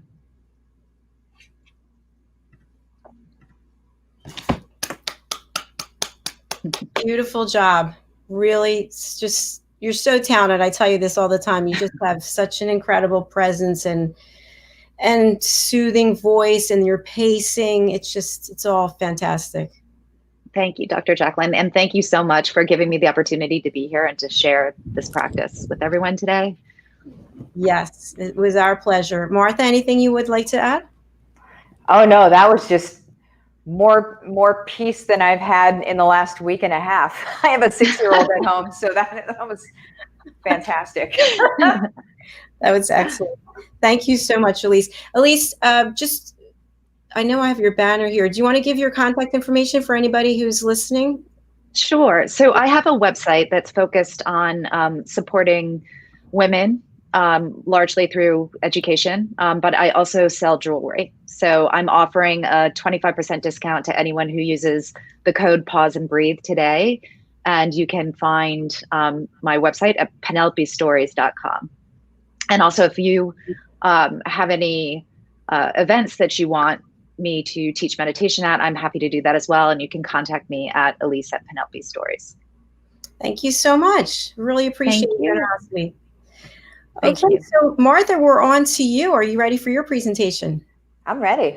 Excellent. And if you just want to give some background to our viewers, or that would be terrific. Yeah, well, what I want to talk about today is goals, right? No, what I want to talk about, you guys, is business in specific, but what we're being intentional about moving into this year and what's actually going to make us successful in the year. Because I started business about 10, 11 years ago. And whenever I started, I thought that I was doing the right things and I thought I was focusing on the right things. And it didn't really get successful. Okay. In the last 5 years, that's where we hit like ridiculous, like 7-figure months. It's silly. I'm not a dude bro sitting on a Ferrari. That's not my style. The only reason I tell you that at all is because I need you to know that it's accessible and that it's something people can do. But it didn't happen until I started looking at things differently. So that's what I'm going to talk about today, is really setting our intentions and setting our goals for the year. So we build a business that's intentional. So we build a business that makes our soul sing, right? The business that you wake up in the morning and you're like, oh man, I get to serve today. I get to really move the needle on people's lives today, instead of how much money am I going to make today? Because those are very different energies, right? So that's what I'm going to talk about. And I may go 15 minutes and I may not. Who knows? We'll see. So very first thing is, who are your people? Don't let your eyes glaze over. Do not look at me and be like, oh my goodness, she just asked me the question everybody talks about, right? What is your avatar? Who's your demographic? Da, da, da, da, da. There are lots of people that talk about it in different ways. And here's the thing is, whenever I first started business, I was told how to find that person in a certain way. And that is what was all wrong. Okay, so that's what we're going to talk about really quick, is who our people are. Then we're going to talk about how we're going to serve them. Then we're going to go into the actual intention and the goal setting for the year based on who our people are and how we're going to serve them. Cool. So who are your people? You guys, it's very, very, very, very simple. We all have gone through things in our lives, right? We've all gone through trauma. We've all gone through things that were extremely frustrating. We've all gone through trying to figure something out and then kind of working our way through the mucky muck and figuring it out. And then on the other side, we're like, okay, I got it, right? And for me, that's business, right? Because 10 years ago, I started, and then I kind of worked my way through, and I was like, this isn't working. Like, what I was seeing out there was not actually working, right? Because there were people saying like, grow your email list and build your website and da da da da. And I'm not saying that those things are bad. I use those things, of course. But the thing is if they're all used in like a echo chamber of sorts, then it's not helpful. Basically, everything needs to work together like a chain on a bike, right? You need to be able to put the chain on, and then all of a sudden your bike is going to go, or your business is going to go. All the stuff needs to work together. And yeah, that's as far as I'm going to go into that. So who are you going to serve? Typically, it's you about 3 years ago. That's kind of the hack to just get right to the point. It's typically you about 3 years ago. So think back 3 years, and we can do sort of like this regression, right? Think back 3 years ago to something that was extremely frustrating in your life, okay? So me, at the beginning of my journey, I was working in corporate America. I, had a pay ceiling. And that's not fun for anybody, right? To know that you're never going to make more than this certain amount, like that just kind of, it just takes the wind right out of your sails. And then here's the thing. I got a video at work of my daughter literally taking her first steps. Crushed me completely. Everything blacked out. It was like a movie, you guys. Everything blacked out from the outside in. My hearing went into like tunnel hearing, and it was just like everything stopped. And it was one of those checkpoints, is the way that I call them. It was one of those microcosms of life where everything slows down and you're presented with, are you okay with this? Not right or wrong. Are you okay with this? Are you okay with life going on like this? Are you okay with missing things from your daughter's life? Are you okay with not being home when these things are happening, right? And for me, I wasn't okay with it. And by the next weekend, I quit my job. And started a business, and the rest is history. But that was me at the beginning of my journey, okay? So whenever I'm talking about you at the beginning of your journey, because now I speak to that woman, that is who I serve. I serve that woman that's sitting there that's like, life can be better than this. It can be different. I know it can be different. I'm smart. I'm capable. I can do this. I need a guide. I need somebody to grab my hand and say, hey, I got you, right? That's what I needed then. And so that's what I give that woman now.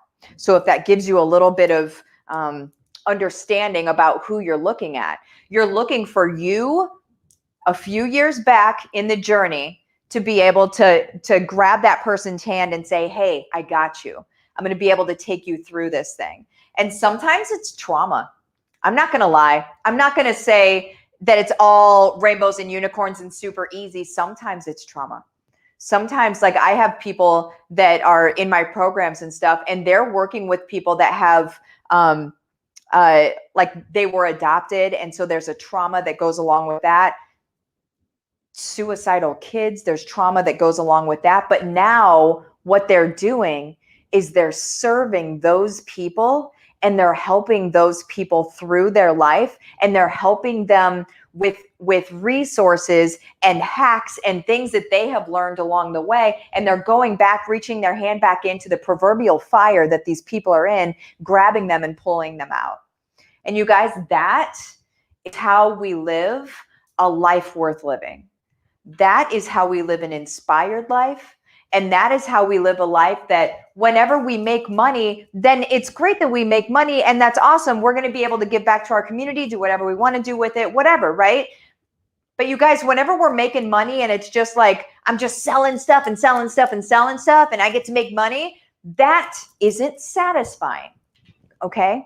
Changing someone's life is satisfying on a soul level. That is satisfying, okay? And that's what I want for every person on the planet, is to feel the soul satisfaction of showing up in service to people, okay? Because it will change your entire life. I know that it's January 1st and we are talking about the first of the year goals, and we are talking about setting intentions, and we are talking about focus. This will change your entire life, but it starts today. That's the thing, is you have to start it today. So the first question, who are your people? So again, if we were to do like a regression thing, who were you at the beginning of a frustration? Okay, so like me in corporate America, who were you there? And when I say that, allow yourself to free write, okay? No judgment, allow yourself to free write, because you're going to find out some things about yourself that you didn't even realize. If you just no judgment, allow yourself to free write, okay?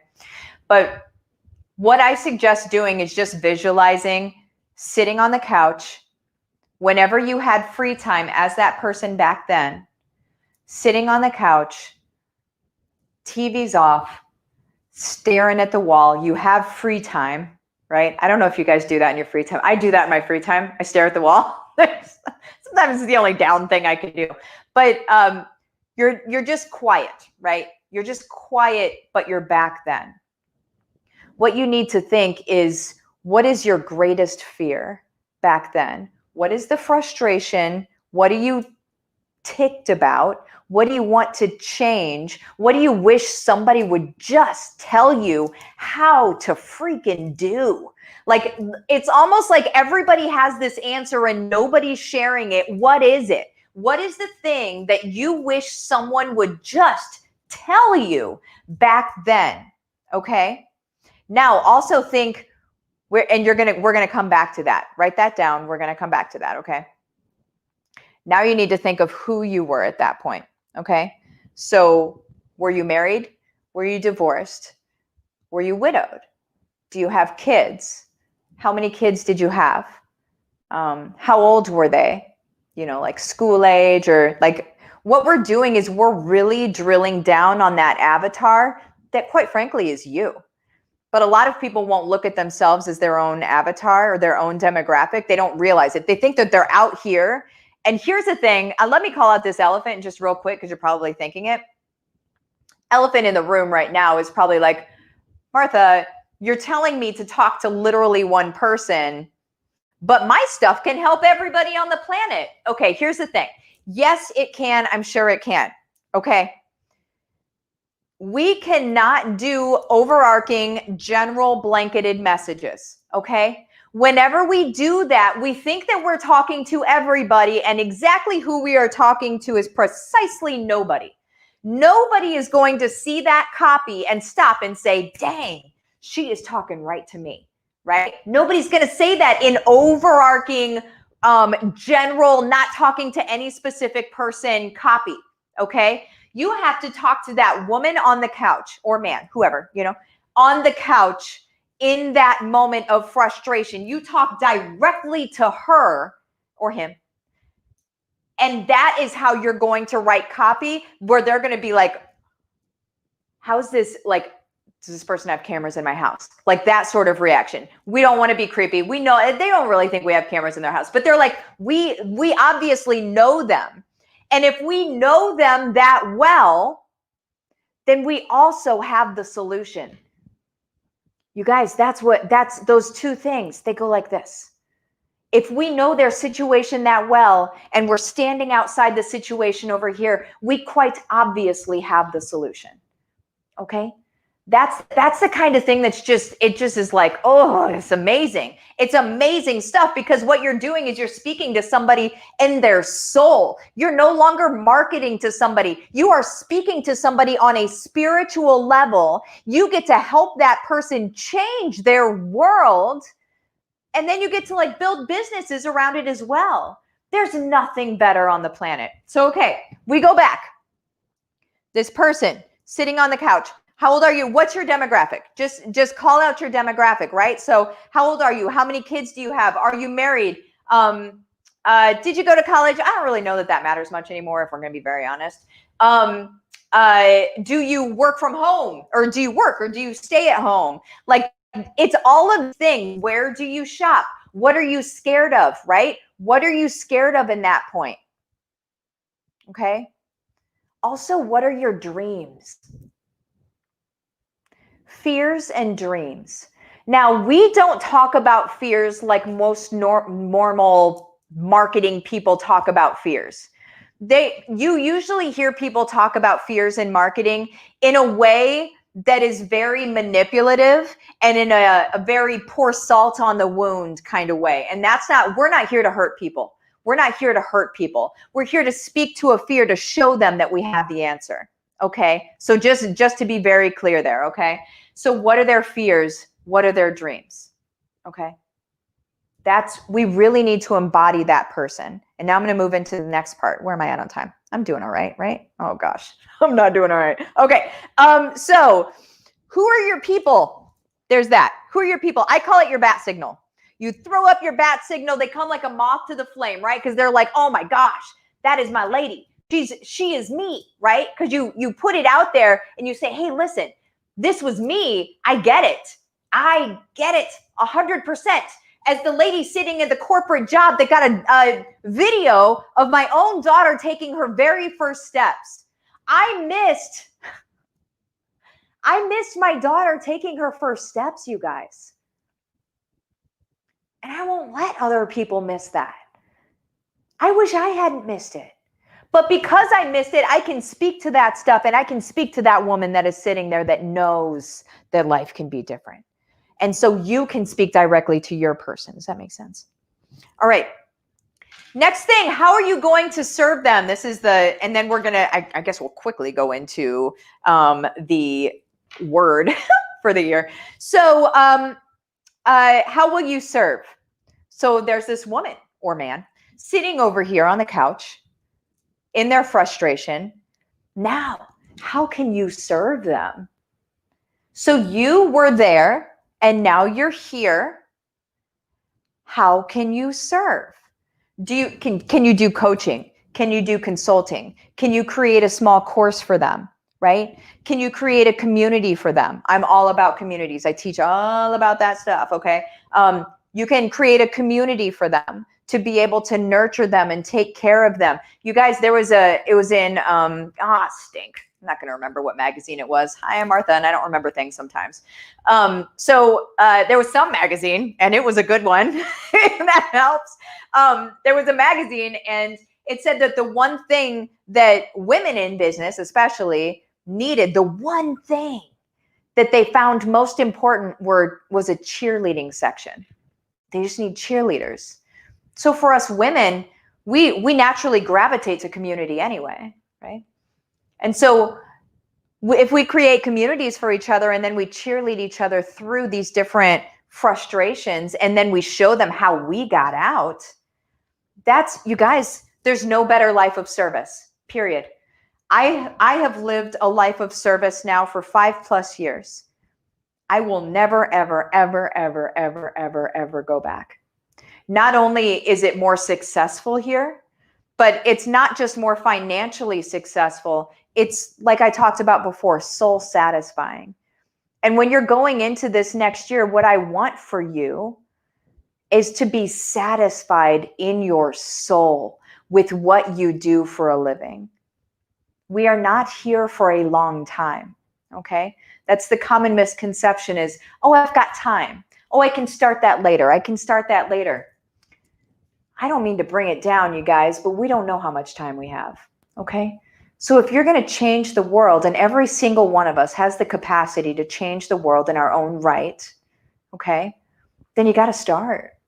And you got to start. And in my opinion, you start by serving this person that you used to be. Because that's exactly why, in my opinion, again, you went through that to begin with. Is so you could come out the other side, look back in the fire and reach in and grab a hand and pull them out. And then the beautiful thing that happens, you guys, is this, is that they stand next to you by the fire, and then they put their hand in and they pull the next person out. And all of a sudden there's a bunch of you and you're all just helping the next person. You guys, if the entire world does this, what happens?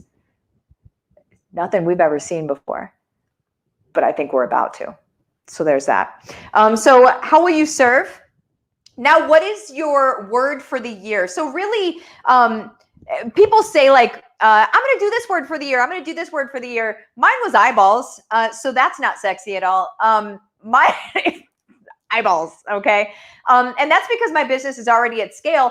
I literally know that all I need to do is get in front of people to be able to get this message out there. So my specific word for this year is eyeballs. Because I know that I just need to get in front of people because I've got the message down. I can show people exactly how to do this stuff. I just need to get in front of more and more and more and more people, quite frankly, and that's what's happening. So that said, what is your word for the year? So once you have, and I don't expect you to have all this done in 15 minutes, but whenever you can, who is your person? How are you going to serve them? What is your word? Right? And last year's word for me, if this gives you any sort of help at all, was, oh man, I forgot it. It wasn't resilient. It was something like resilient. I'm just going to say that. I totally forgot my word right now. Man, I wish I could remember it. It was like resilient. Basically, nothing was going to get me down. I wasn't going to be able to be kept down by anything. Okay. And I wasn't. So COVID happened and nothing happened to my business. Nothing negative happened to my business at all. Instead, I showed all of the people that were sitting at home in this new world how to be able to live from their hearts and souls. And you guys, they are bringing their husbands home from work because they now have money that they didn't have before. They're now showing their kids how they can show up in service and make a living doing so. That changes future generations. You guys, resilient. That's what my word was. I don't think it was resilient. It was something else. Anyway, I wish I could remember what it was because now I look like a doofus, but I hope you guys understand. I'm not a total doofus. I would have written it down if I realized I was going to talk about it. But yeah, so what are your words for the year? What's your word? Mine's eyeballs. And then my husband quickly told me that eyeballs is actually 2 words. So don't give yourself rules either, right? Make it 2 words if it needs to be 2 words. Aside from that, that is all that I got for you. Yeah, that's all she wrote, really. Thank you, Martha. There was a lot in there. Before I start, I want to bring our 2 guests who are backstage because it's not fun being back there by yourself. Welcome Janice to the program, and welcome Diane. Hi. Great to see you. Hi. Happy New Year to both of you. Happy New Year. Happy 2021. Yes. All good things for everyone. One thing that you mentioned, Martha, that I thought was really important is showing up in service of others. And I really think that's where it's at. I think you hit the nail on the head with that. And I think that this program and what we're talking about really is all about helping other people. That's why I do this. Yeah. That's what I love it. That's why when I heard I was going to be on your stuff, I was like, yeah, that's awesome. That's totally cool. Anybody want to share any comments with Martha? Well, I loved your story where you helped the person discover that they're not going to miss anything. I used to teach school, and I had a mom say to me Well, first of all, let me back up. I requested to meet with her because I saw a change in her daughter's attitude.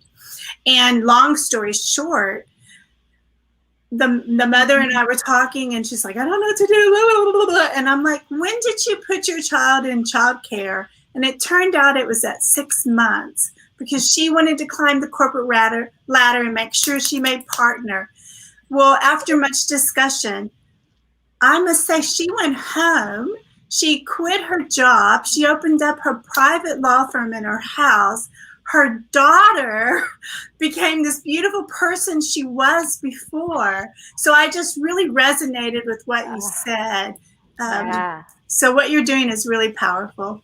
Oh, I love that so much. That's the best. And one thing that I'll just add to that is I remember I gave a speech, and some of you know this already. I gave a speech for the Ulcerative Colitis Foundation. I was sharing about my story of having ulcerative colitis for 30 years. And afterwards, I went into the restroom, and there was a young woman there, and she had been at this event.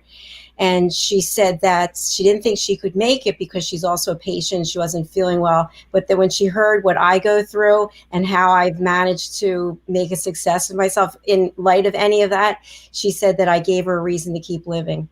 And I was like, yeah. Beautiful. Wow. So that's beautiful. So thank you for being here, Martha. I really appreciate it. Oh, thank you. And you're welcome to stay.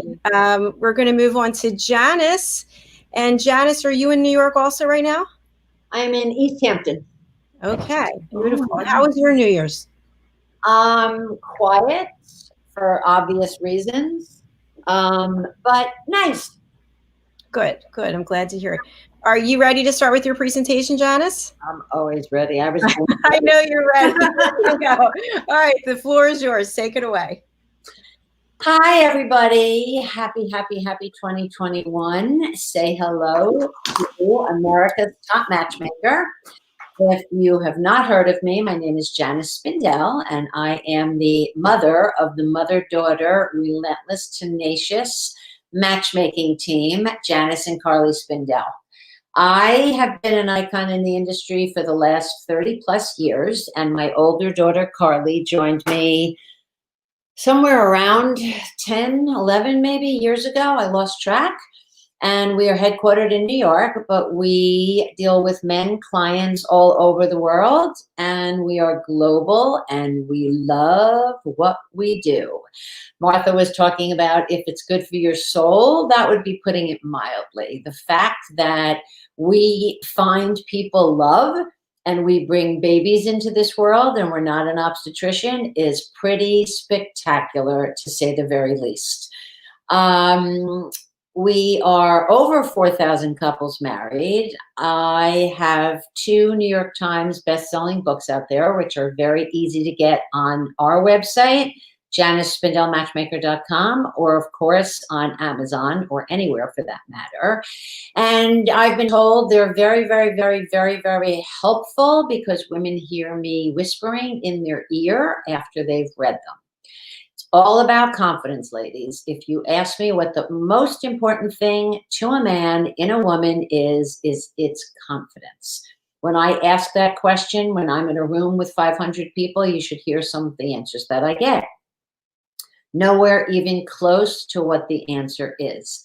Men want women that exude confidence. One of my middle names in black capital letters, to say the least. I was hiking and walking on the beach all day, and I just got here in time. And obviously, this is the beach walk, the beach look of the new 2021.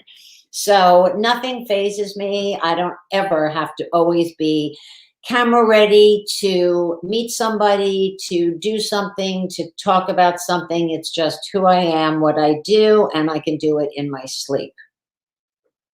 It is what it is. It's pretty spectacular to be able to find love for somebody and have them tell you that they never would have met her if it wasn't for you, and they're blissfully happy. And then when they bring babies in, it's mind-boggling to hold a baby, one that was actually born on my birthday, which is the weirdest thing in the world.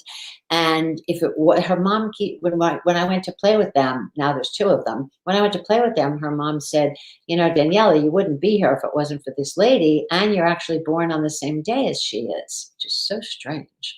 But I really believe that you should love what you do. You have to wake up in the morning and go to sleep at night and put your head on the pillow and be a happy person. You have to love yourself and you have to love what you do. And I was never, ever, ever the corporate type. I started way a long time ago in the fashion industry. I started off modeling when I was 19 in fashion. And then one thing led into another, and I was an entrepreneur as working as a manufacturer's rep for 3 different sportswear companies based out of California, headquartered in New York. And I had 11 men working for me around the country, of course.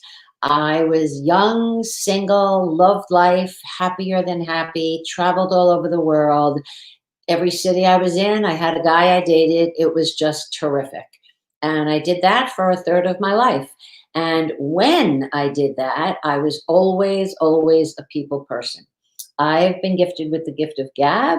I can talk to anyone, anywhere, anytime.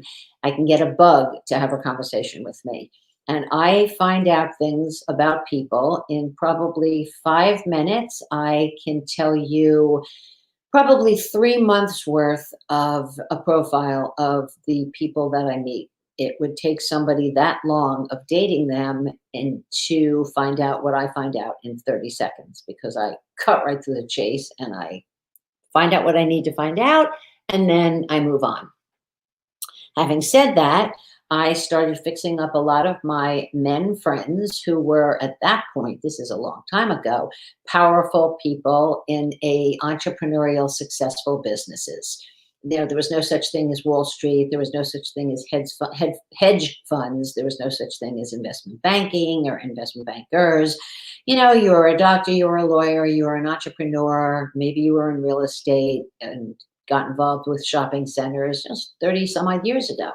And after 14 of my guy friends all ended up getting engaged to be married in an 8-month period, I looked at my husband and looked at the phone. I said, wow, I can do this. I just need to figure out how. And a matchmaker was born. And now that matchmaker is known as America's top matchmaker. We call ourselves the Rolls Royce of matchmaking. We only deal with men as clients. Women are members. Everything is self-explanatory on the website, JaniceSpindellMatchmaker.com. If you're a woman, click on women. Read the process. If you're interested, please go ahead and fill out the private application and wait to see if you get approved.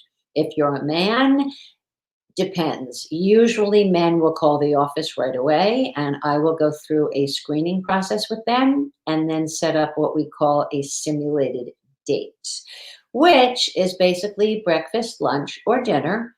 Part of the test is how much effort they put into the date. So what restaurant did they pick? How do they treat us? How do they treat the waiter? What are their manners like? Are they smoking? Are they drinking? Are they on their phones? Are they on their Blackberries? Do they have eye contact? Are they funny? Are they intelligent? Are they nice? Are they emotionally available? Are they realistic with their expectations of what they're looking for? And most important, are they a gentleman and a kind person? If, in fact, all the boxes are checked off, then we will entertain the fact of taking them on as a client. Depending on what they're looking for, where they want her to be from, how much work is involved, depends on the program that we customize for them. One of the things that we're known as is being very boutiquey. We're definitely not a factory.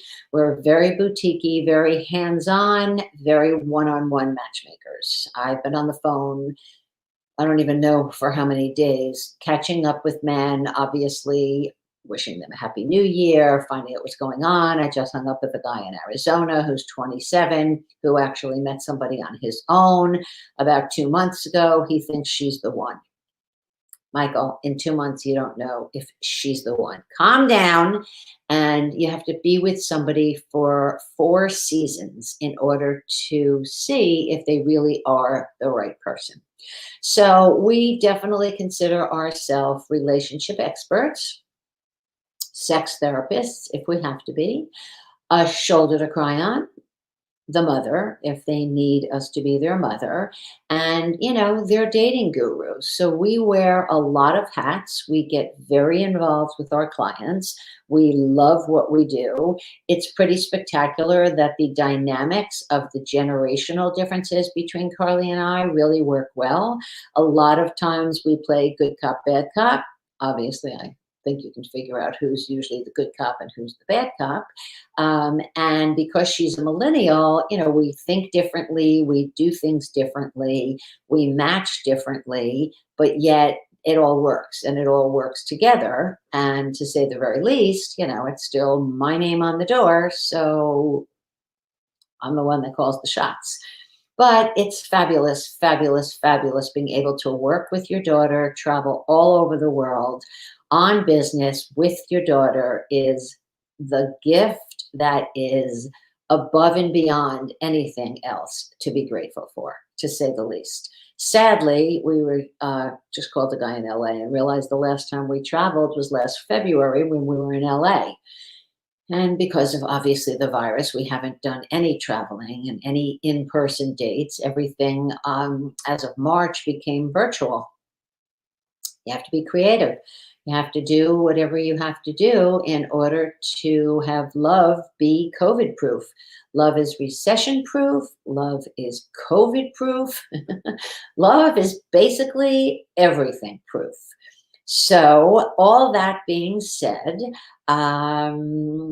anybody that has any questions, anybody that wants to know anything, please feel free to call and ask, shoot an email.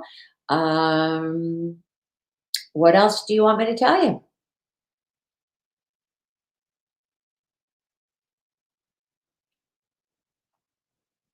Sorry, we're all muted. That was great. That was great. Thank you so much. It's funny because Lisa and I had our dating show. I see my background's cracking up. We had our dating show yesterday. We were talking about you several times in your company.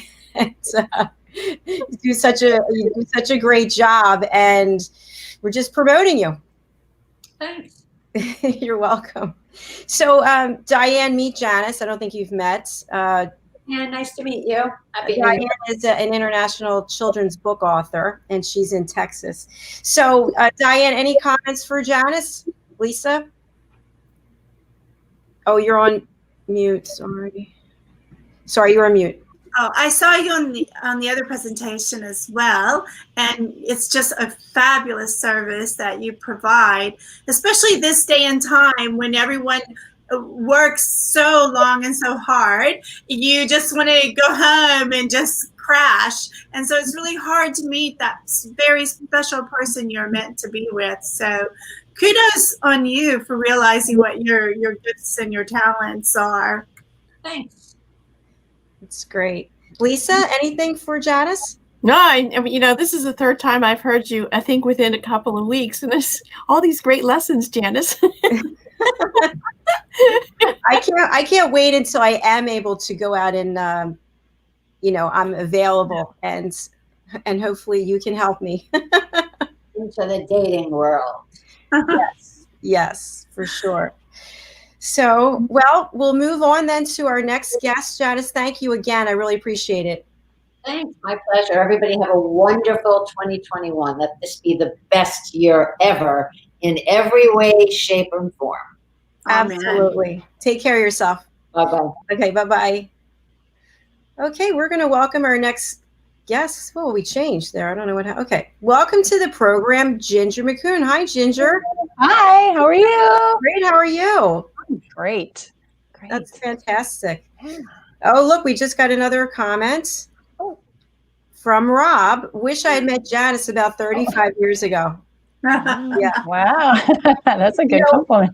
One thing I learned when Lisa and I interviewed Janice was I just thought a dating service and a matchmaking service, we're all the same. But no, they're not. Matchmaking is serious business. They're going to find a husband and a wife together. So yeah, and Janice makes that distinction that she is looking to find people, her men, only men are the clients. Yes. She's looking to find people a wife, not Yes. a boyfriend or a date or a life partner, a wife.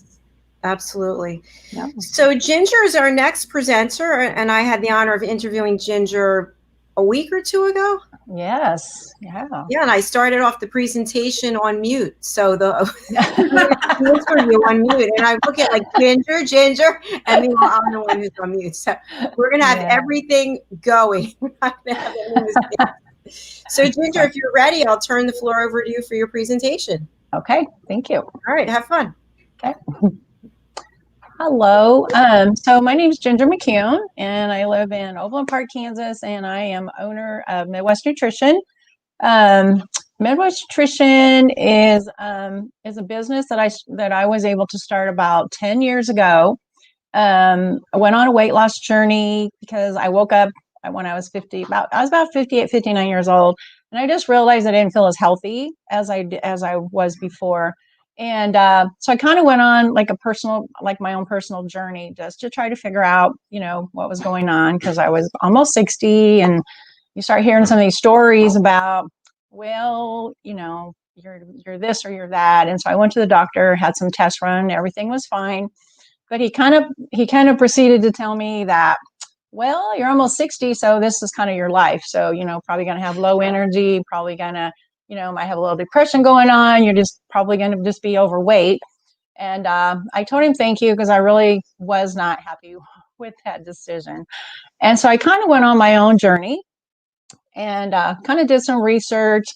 And what I found out was that, when I was younger, I had eaten healthy. I was super, super active. And what I had done was I had just not eaten the way that I should. I wasn't, I grew up with the food pyramid. And so I knew that I needed the fibers and the proteins and lots of water, but I had not been doing that. And so I went on my own personal journey, and I just started really eating better. And, I use this little diagram of, if you have a real expensive car and say, you just want to cut back and you're just like, I'm just going to put cheap gas in it.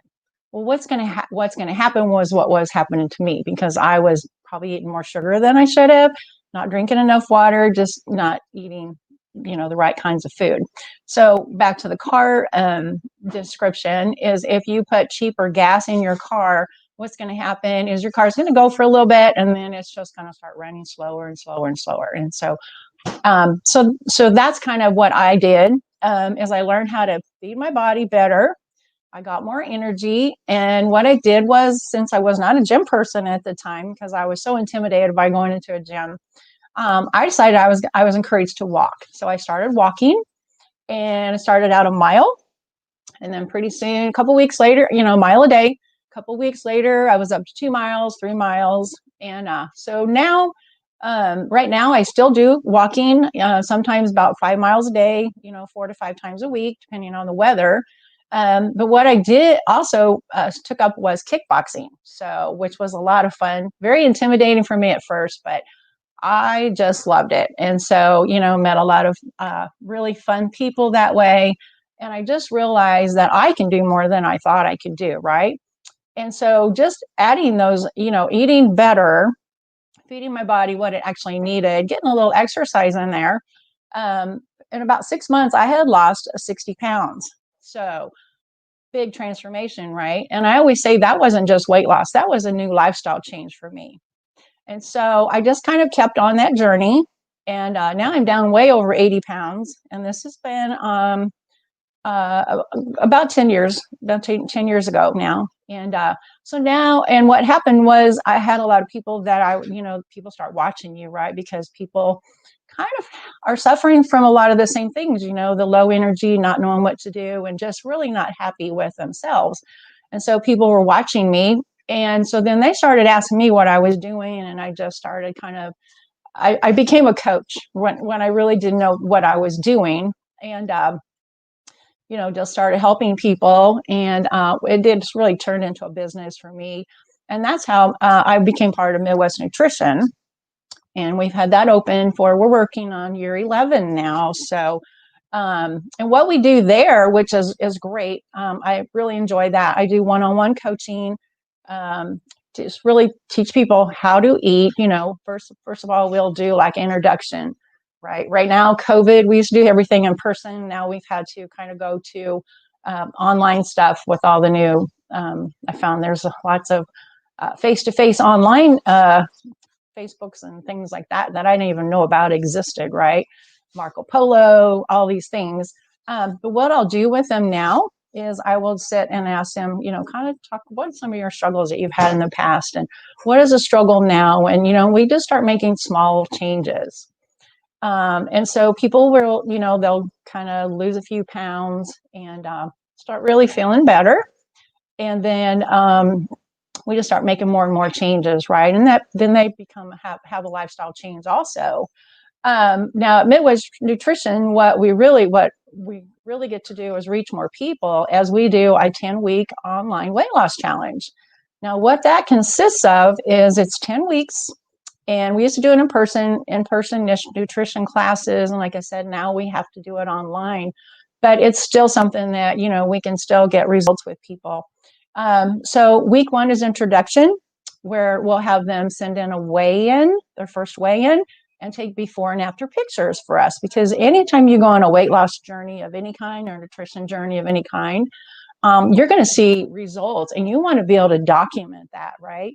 So with the before pictures, that week 1 and then week 10, there's so many changes. They got inch loss and less joint issues, and they just really say, wow, I did get a lifestyle change, and so that's what we kind of go for. It's not just necessarily weight loss. There are a lot of people that want to, gain muscle, they want to tone up. And so we can also accomplish that during this, as we call it, the 10-week new year weight loss / nutrition challenge.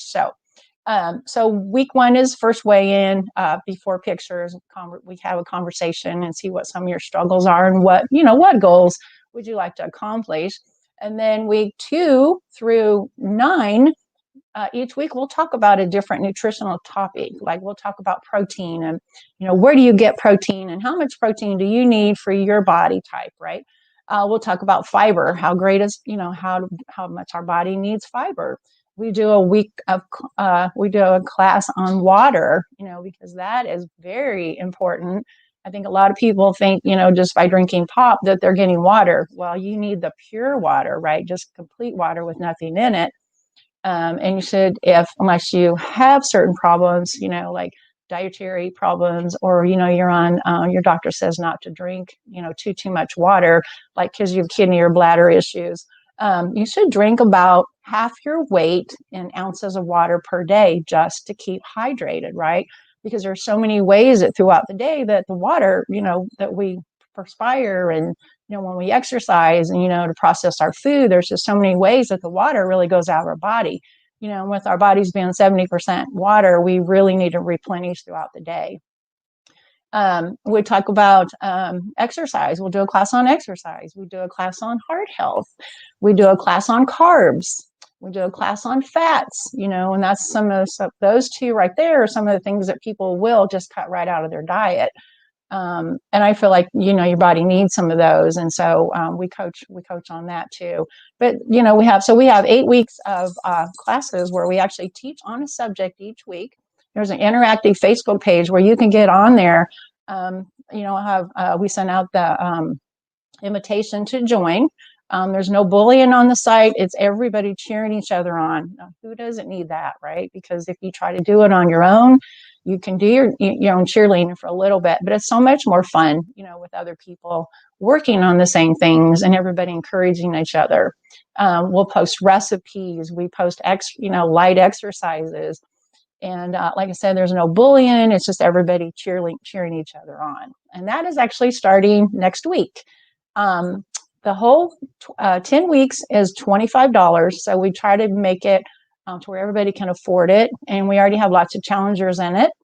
And also at the very end, which I didn't mention last time I was on here, was we do pay out some of that money that people, some of that $25, it's not the whole complete thing, but, and depending on how many people are joining, but we have the biggest percentage losers, the first 2 or 3, depending on how many people are in the challenge, we pay out some cash at the end. And so, little bit of extra money, a lot of people like that. But the main thing is let's get you healthy, right?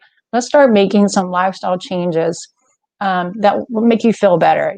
I always think just taking off 5 or 6 pounds off your joints, that's a lot of stress that's been released. And so it can just make you feel better. And if you have less pain, then, that kind of creates endorphins, which makes you feel better too. And then you start, getting knowledge on how to feed your body and, drink more water, maybe replace, if you drank 4 pops a day, which I used to do that. I don't do that anymore. But I have to be honest, I've had my struggles in the past, and sometimes I still struggle, but now, I have ways that I've learned to, walk away or maybe take a little sip of something and then, realize that it's really not what I wanted, just what I thought I wanted. We do encouraging, lots of mindset. We try to really work with everyone on that too, because a lot of times when you're on a weight loss journey, excuse me, your mind can be your biggest enemy or it can be your biggest encourager. And so I love to be a good cheerleader, having had some of these problems in the past and struggle with some of these issues in the past, I can kind of come at it and go, okay, remember how it was when you were going through this, right? And what would you have wished that someone would have said to you, encouraged you? And so I think on the bottom of the thing there is a way to get a hold of me, but you can reach me at Coach Jen, GIN61@gmail.com if you want more information on that. And I can send you the link to sign up, and then we'll get a hold of you and get started. Also, my website for my Facebook on my business is Midwest Nutrition KC, and you'll see the website with lots of encouragement on there too, where you'll see where we post every day, a couple of times a day, and just try to be encouraging. But if you can't join the challenge, you don't want to join the challenge, that's fine, and you can live anywhere. You don't have to live in Kansas City area, because like I said, we can work with you and encourage you and get some results for you. One or two things that I would suggest that you could start with this year is the water, the hydration. It's so important, right? Even if, like I said, you drink 4 sodas, if you can go down to 2, right? And just extra water throughout the day. And then another thing I would say is let's start working on the portion sizes, because, when you go out to eat, or the plates, they're so big. They're usually 4 servings. And if we eat that all at once, then we have, quadrupled our calories, and then we wonder why we're so full. So what I would suggest is fill your plate with a 4-ounce protein. Guys, you can have a little bit more, and then fill your plate up with some fiber, right? Like some veggies, and get you some salad, and then you have your piece of protein there. Because those are 3 important things that you should have in your meals, and get that water in, and I think you'll start feeling better. So that's just some of the suggestions, that I would have, and we could talk if you want to, contact me more and get more information. So I don't know. That's kind of what I have to say today. So I wish everybody a great 2021, happy, healthy, and let's do it.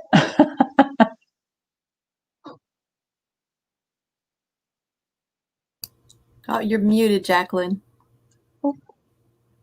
Once again, I'm on mute. I said, Ginger, that was a great job. Thank you so much for those tips and tricks. Thank you. If you would share for people who are on the radio what your offering is for people who are watching or listening to this program, I'd really appreciate it.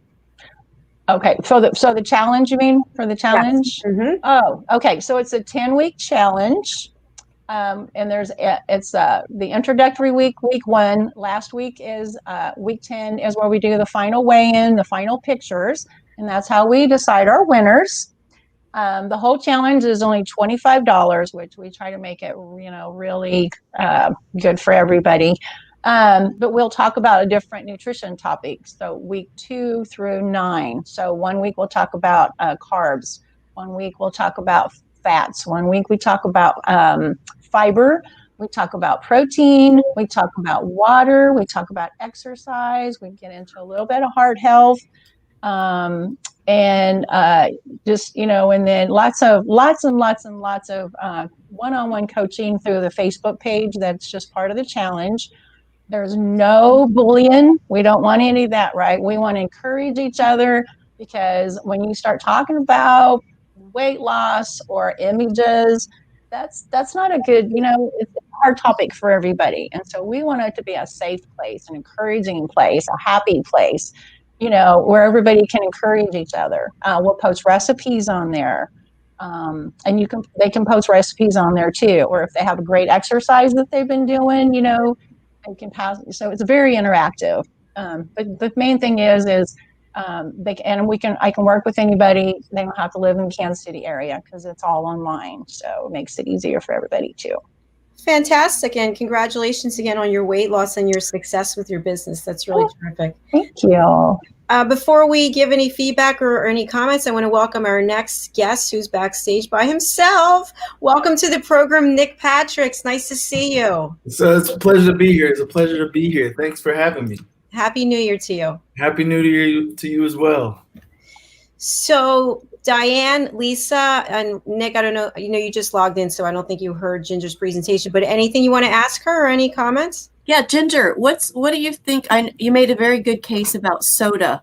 Mm-hmm. You call it pop. It's so funny. Oh, yeah. Parts of the world. Midwest. I used to be harassed about calling things soda when I was up in New England. They're like, it's pop. Anyway, but drinking your calories. But how do you feel about diet sodas?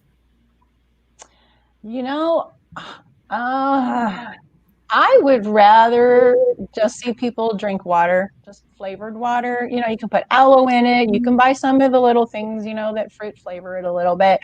But I just really feel, and I went through this struggle. So I was the big Route 44 root beer girl from Sonic twice a day. So I know now I'm like, ugh, right? Because I just kind of got my palate cleaned out, and I realized how many hours did I have to work to get that out of my system, right? I don't like that anymore. But I would much rather see people, if that's what they need, that's fine. I'm not the doctor, so if the doctors tell them, that's okay. But I really think water is just the best. Good to know. That's great. I have to throw in there that before I share what I was going to say, when you said that about root beer, at home, I love, and it took me a long time to break the habit, but we have what's called the big gulp in some of the stores. Yeah. And oh my gosh, I can't believe I ever picked one of those up. But I love suicides. Do you know what those are? It's where you It's mix. just a combination. Yeah. So, I think it was just the whole process that I could go, okay, I want some strawberry and some orange and a little bit of root beer. And then I had that taste. I'm like, oh, it tastes so good. And then after that, I'm like, why did I do that? Yeah. Exactly.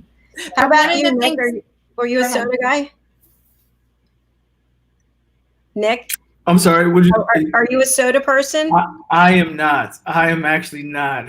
That's the good news about this conversation. Is that I kind of whisked myself off of it years ago when I got older, maybe like late teens. I stopped drinking soda as heavily. Good for you. Good for you. The other point I wanted to share that I love that you said was about the joints, because I recently ended up having to go to a knee doctor, and it blew my mind when he said that for every 1 pound overweight is equal to 4 pounds on your knee. Yeah. And I really appreciated that you brought that up about the joints, because that was a really big, huge wake-up call for me. Yeah, just an extra, 5 pounds just creates so much pressure on your joints, right? And I think that's why a lot of times they wear out faster, and then with the water, it actually helps lubricate those joints too. So it's a really good fit. So yeah. Yeah. That's great. Nice job. Thank you so much. you. So, Nick, we're excited to have you on the program, and you're up if you're ready to present. How do you feel? I'm ready. I'm ready. Thanks for having me. All right. I have to say, we've been running behind the entire day, and now we're ahead of schedule. So I just emailed Nick. I'm like, can you come on? We're ahead of schedule. So thanks for your flexibility. I appreciate it. No problem. No problem at all. I'm excited to talk to you all today about digital marketing.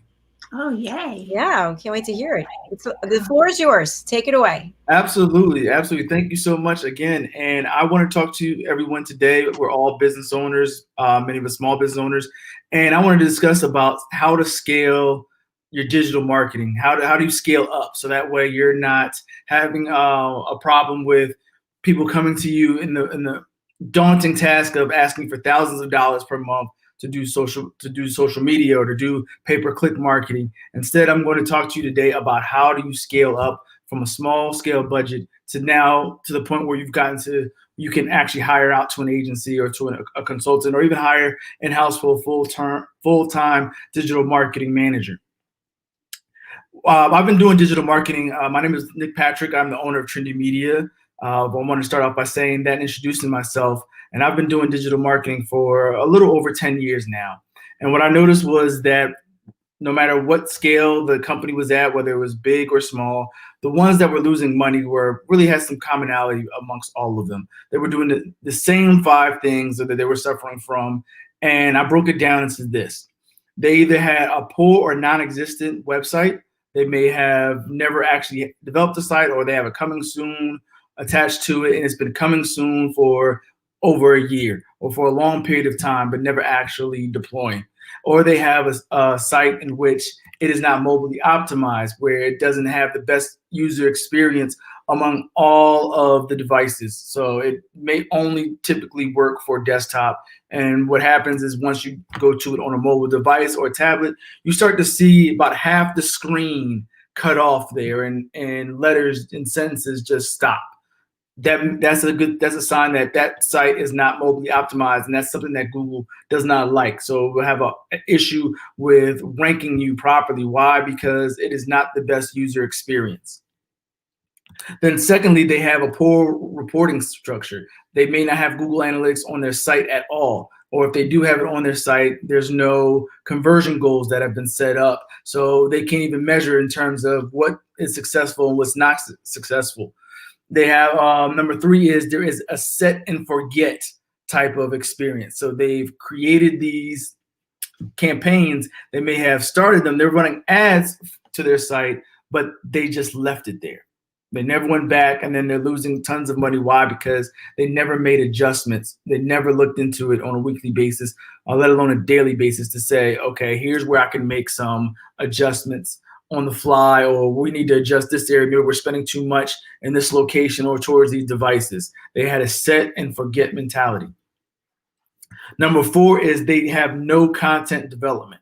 Content is crucial and key for when you're doing digital marketing. So if you're doing social media or even organic, you need to have a content strategy in place, because users now want to be more informed about your products before they make a purchase. They're reading your blogs, or they're reading your newsletters or case studies, or they're just engaging with your content, pictures and videos on social media. But if you have the same content consistently being put forth out there, and it's just recycled over and over and over again, well, that leads to bad engagement, and users do not come to your site from that. You want to start to build yourself as a subject matter expert or a pillar in the field. You want to make sure that users want to come to you to get their information and eventually buy. You want to always be bringing them back to your site. And number 5, last but not least, is they have absolutely no budget in mind. There's always a budget in my eyes. No matter what, you have a budget, whether that budget is $1 or that budget is $100,000. You always have to account for marketing and advertising as a budget. You have a business, especially now with COVID and everything that's been going on with the pandemic. A lot of companies have been forced to now put a lot of products and services on a website, and now everybody's kind of competing with each other online. And so you want to make sure that you have a budget so that way you can compete and that you're thinking strategically. So now I'm going to teach you how to scale up and think strategically. The first and foremost is organic. Organic is thought to be as free traffic, but it's not really free. What it really is it's still an investment, but you want to make sure that you're doing the investment in terms of what you may not be paying monetarily. It's an investment from a stance of time and sweat equity to make sure that you're consistently ranking organically for more than just your brand of key terms. You want to make sure that you're ranking for keywords that are relative to your field. How you choose your URL is going to be crucial. That's the first step, is you want to make sure that you create a domain where people can remember it. It's easy for them to spell, so that way no matter what device they're on, whether they go to somebody else's house or want to text it to somebody, that they can easily spell the URL name without mistakes. And in case they ever clear their cookies or cache, as a lot of IT people like to tell them, you want to make sure that it's memorable. Next, you want to make sure that it's responsive for all devices, for mobile, for tablets, and for desktop. You want to make sure they have the same uniformed approach and brand standards among all your devices. You want to make sure that it loads fast. So be careful when you're adding images and videos to your website. You want to make sure that it loads fast, because the slower it loads, the worse it's going to rank in terms of Google. You want to make sure that it loads fast, and that way that'll increase your rankings. And then you want to also be on top of what you're ranking for, your SEO. Now, this can be done in-house if you have the time. I recommend to start off with, again, we're scaling up. You want to make sure that you go and get a SEO software. You want to subscribe to something like Ubersuggest, which costs $29 a month. And you want to start looking at your website and making sure that you're running these reports and audits on your website to see where you need to make some adjustments, how you're ranking compared to competitors, and what you're ranking for. You want to load up your keywords and make sure that you're ranking and where you place that, and monitor your progress. So that way, when it gets to the point where you are seeing some strides and you're being profitable, that's when you can hire out to an agency to do your SEO. So that way they can take you from maybe number 20 to number 1. And go through strategies that way to get you ranked organically across all keywords throughout your industry.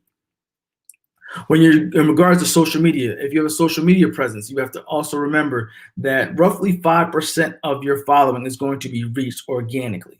So I want you to keep that in mind, that if you have 100 followers, 5 of them may be seeing your content at a time whenever you're posting.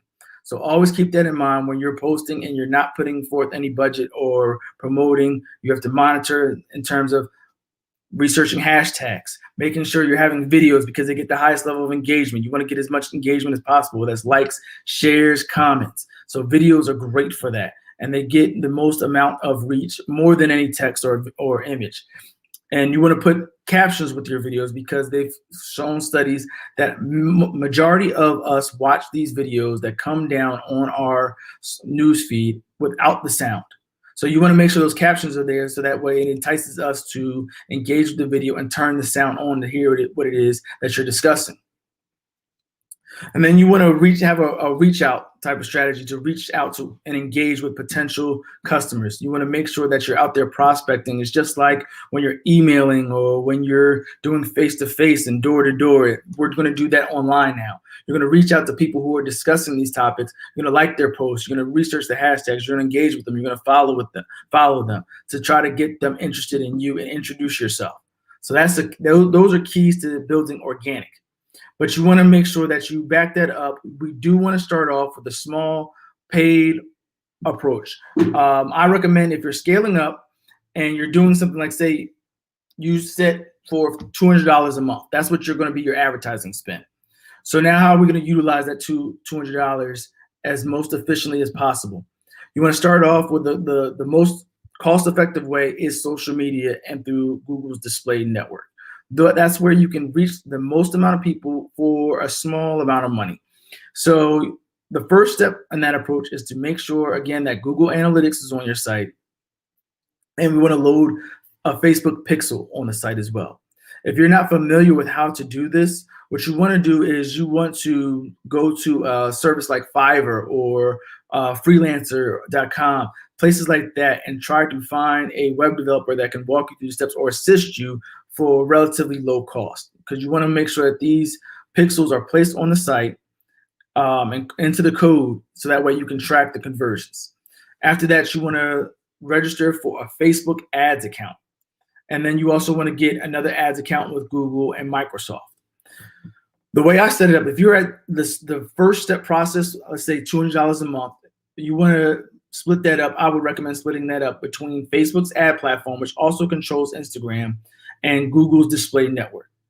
I would recommend that you do something like $10 a day or $15 a day on Google's display ad network, and then have it at a cost per click no higher than 20 cents per click. For every time somebody clicks on your site, clicks on your ad, you're going to pay 20 cents. You get a good graphic. You go to, again, somewhere like Fiverr.com or Freelancer and get a graphic artist to create some graphics for you in banner sizes and dimensions that are relative to the Google Display Network, Facebook, and Instagram. You're then going to promote those for a period of time. And you want to make sure that you're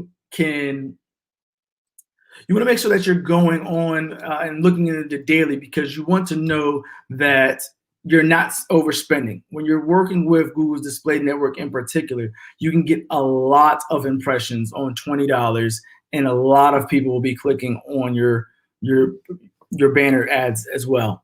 And you want to be monitoring where they're coming from. The best way I would also recommend is, if you don't have a mobile device or you're not catering towards teenagers or younger adults, that you Google to make sure how to turn off the mobile app ads. Because if you're running mobile app ads along with your Google display, that is primarily where you're going to get a lot of your clicks. They're going to be things like dating sites and calculator apps and things of that nature, to make sure that you're able to not burn through your budget by going through these mobile apps. The second thing you want to do is you want to target people who have similar interests to your industry, whether it is from competitor sites or publisher sites. You want to look into these and do the research there and set them up so that way you're targeting users that are more relative to the ones that are showing and shopping in different areas that you're interested in. In particular, for service-based industries, this is highly recommended. Things like doctors and lawyers and insurance, you want to definitely go this approach, because when you're running text ads, which have the highest chance of conversion, they also are the most expensive, where you see some of them upwards of $55 for every time somebody clicks your ad. And so that's why I recommend that you do more of an approach to scale up to get to that point. In regards to Facebook, you want to make sure that you're, again, targeting, setting up audiences. You want to know what your audiences are interested in. You want to target the people who are interested in your audience, age range, demographics, locations. You want to make sure all of this is set up and done prior to turning your ads on. Then once you start doing that, you start with $200 a month. You start monitoring Google Analytics and creating a reporting structure, so that way you can see how much you're spending, how much you're getting in terms of your goals, how are you doing. Then I would recommend you would go to somebody who's a professional like myself and set up a coaching session and ask for, say, an hour of their time to go over your reports with you, so they can tell you their suggestions, what they anticipate you should be looking at, what they're seeing from their end, and how you can fix or how you can monitor or scale up from there. And as you start with these coaching sessions, now you're starting to scale up. You go from $200 a month to now you're looking at your profits, and you may go to $300 or $400 a month.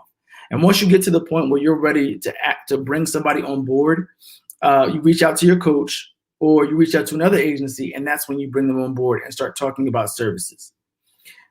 Something to keep in mind when you're doing services with a lot of agencies, like my own and a lot of larger ones, is they are going to typically operate on two pricing structures. They're going to operate either on a percentage of spend, which is how much money you're spending in advertising, or they're going to then give you a base, or a third or combination of both. They might say, we'll do a base of $1,500 or 15% of whatever you're spending, whichever is higher. And that's typically true for a lot of agencies. So when you get to this point, you want to make sure that you're monitoring what you're doing in your monthly revenue, how much you're doing in profit, and then start looking and measuring in terms of what can you afford when you're bringing somebody on board, because you're always going to want to look at it as this. When you're bringing a marketing agency on board, or a full-time staff, or even a consultant, it looks up front when you're hearing these base that it is a cost, it is an expense. But really, when you're doing marketing, you need to think of it this way. The marketing itself, if it's done correctly, will pay for itself. So if you spend $1,500 on marketing, that means you have brought back in $1,500 or more through those channels. And that's just what you're reporting on the first month. Keep in mind, there are going to be months, customers may come back for future purchases, or they may just have come, ask for information, and they convert the next month. So each month as it goes on, you're becoming profitable over and over again. But in that first initial month, the key is to have it pay for itself. And I think, did I lose a minute? Oh. And that's how I would recommend scaling up in terms of running marketing for your brand. You always want to make sure that you're scaling up. You're starting off small, and as you get higher, that's when you invest more. It's an investment, and it's a great investment. I've seen places where they, on average, make 8 to 10 times more than they spend every month. Wow, that was excellent. So much great information, Nick. Thank you. You're very welcome. You're very welcome. Thank you for having me. A lot of really great tips in there. And, you know, when you and I first spoke, I said, wow, you have all this information that would be great if you could share it with other people. So for people who are listening on the radio, can you also give them your contact information and the special that you're running for anybody watching or listening today? Absolutely. Absolutely. Absolutely. You can get in contact with me by email at Nick, N-I-C-K, at Trendy, TRINDIE media.com. I'm also running a special on a social media management tool that I have that is great for small business owners and even some agencies, where social media management, you're going to need a tool. The best approach to do it is to make sure that you have a scheduling tool where you can schedule and load up all your content. It'll share seamlessly, but then you can also report. And now I'm running a 20% special on mine, which is primarily $80 a month, but we'll bring it down to $64 a month. You get up to 10 accounts that you can connect with 3 to 5 users. And you can see that at marketing.trendymedia.com. Sorry about that. You're going to go to marketing.trendymedia.com, where you can see all of my services. You can reach out to me directly and ask about the 20% off on the social media tool. And you're located in Philadelphia, right? Yes, correct. Yes, I love it. And we have a comment here from Rob, who's going the distance and watching all 6 hours today. Rob, that's awesome. Very good presentation. So we really appreciate your support, and I'm sure that Nick appreciates the feedback. Thank you. Thank you. I appreciate that. Sure. Okay, so we want to bring our next guest on because he's backstage alone. And Nick, feel free to stay around if you want to watch his presentation. It's going to be pretty amazing. He's doing something really unusual. Welcome, Alex Kaplan. Hi, Dr. Jacalyn. Happy New Year, everybody. Happy New Year. Happy New Year. It's good to see you. Good to see you too. You're actually out in California, for those who don't know. I'm in LA. Yeah, it's so sorry. It's really nice here. But this is new to me. It's so weird. It's my first. I moved here in February, right before COVID hit, which is weird, but was a blessing in disguise. And so this is so wild. It's so crazy. Like, I forget that it's nice outside, so I don't think to go for walks, which would be very healthy for my mental state. But my wife is just like, Alex, get the heck out of the house. You can do that here. But yeah, hi everybody. Hi. So, Alex, were you in Jersey or Philly? I forget before you moved. I was in Philly. Yeah. You were in Philly. Okay. Yeah. And Diane is out in Texas. With great weather too. Lisa's in South Jersey, and I'm in Avalon. So It's great to have you guys here. We're coming up to the end of the program. Alex, you're actually closing it out. So, so what I thought we would do is, if it's okay with you, is that we would start off by running your clip. Sure. How Yeah. Okay. Do you mind if I like set Tee it up a little bit? Yeah, Can I tee it up? definitely. I'm going to spotlight you, and Cool. then we'll tee up the clip, and then you'll take it away. All right? Thank you. Yeah. So hi, everybody. My name is Alex Jacalyn, and I am the co-founding CEO of Substance. So I'm an addict. I'm sober now, just over 3 years, completely sober. It's been a near 8-year journey for me, and that's my struggle. We all struggle with something we feel shame around that makes us feel isolated, and mine is my struggle with addiction.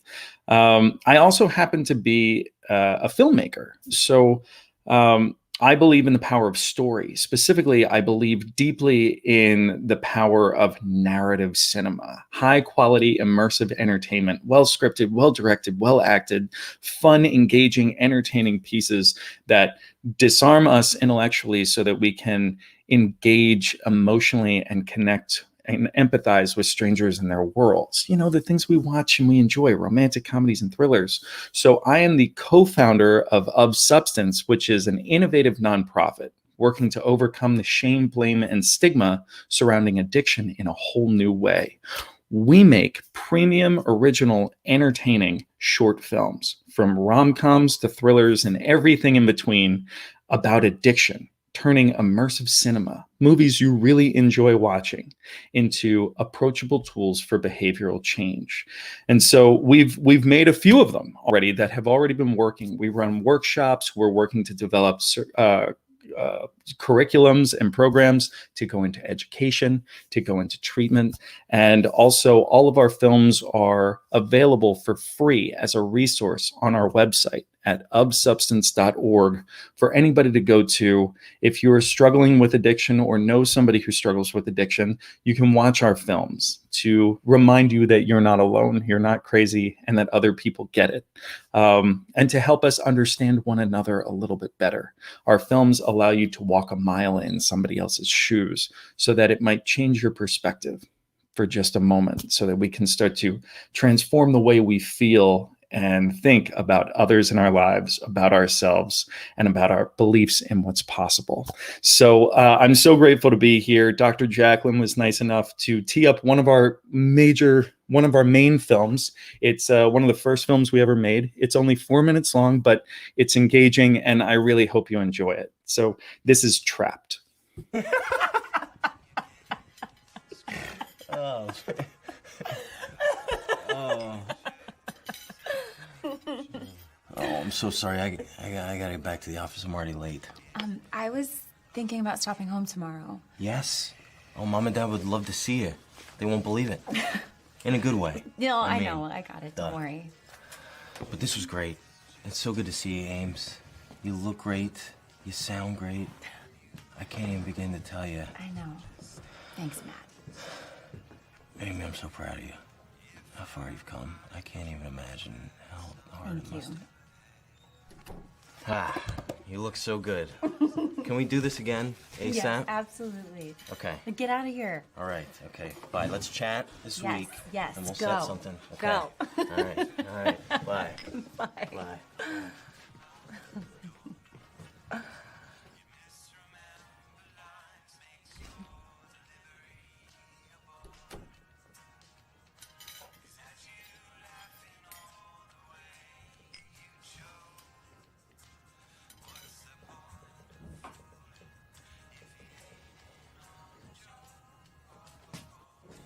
Can I take this? Yeah, totally.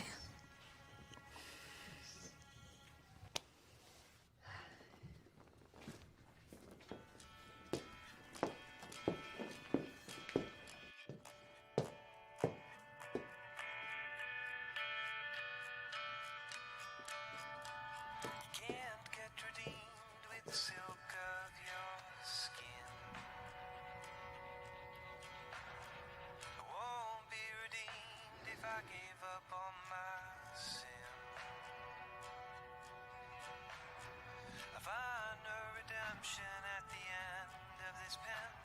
soft, slow redemption at the bottom of my gin. Spare the twisted if you spare the no one. Sparing the wine. Spare the wicked. Spare the blind. Spare the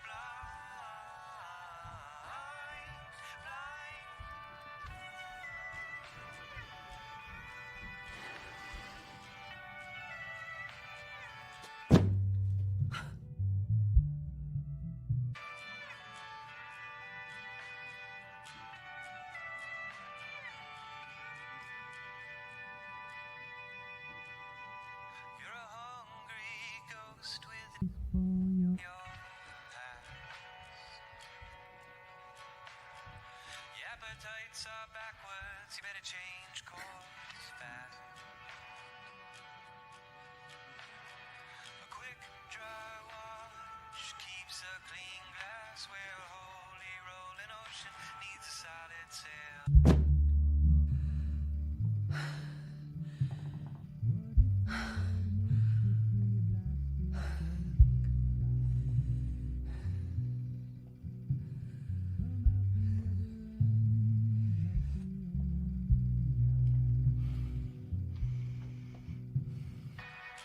No one is spared on this planet that we spin.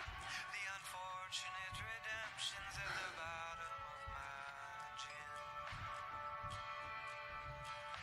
Spare the twisted if you spare the sane.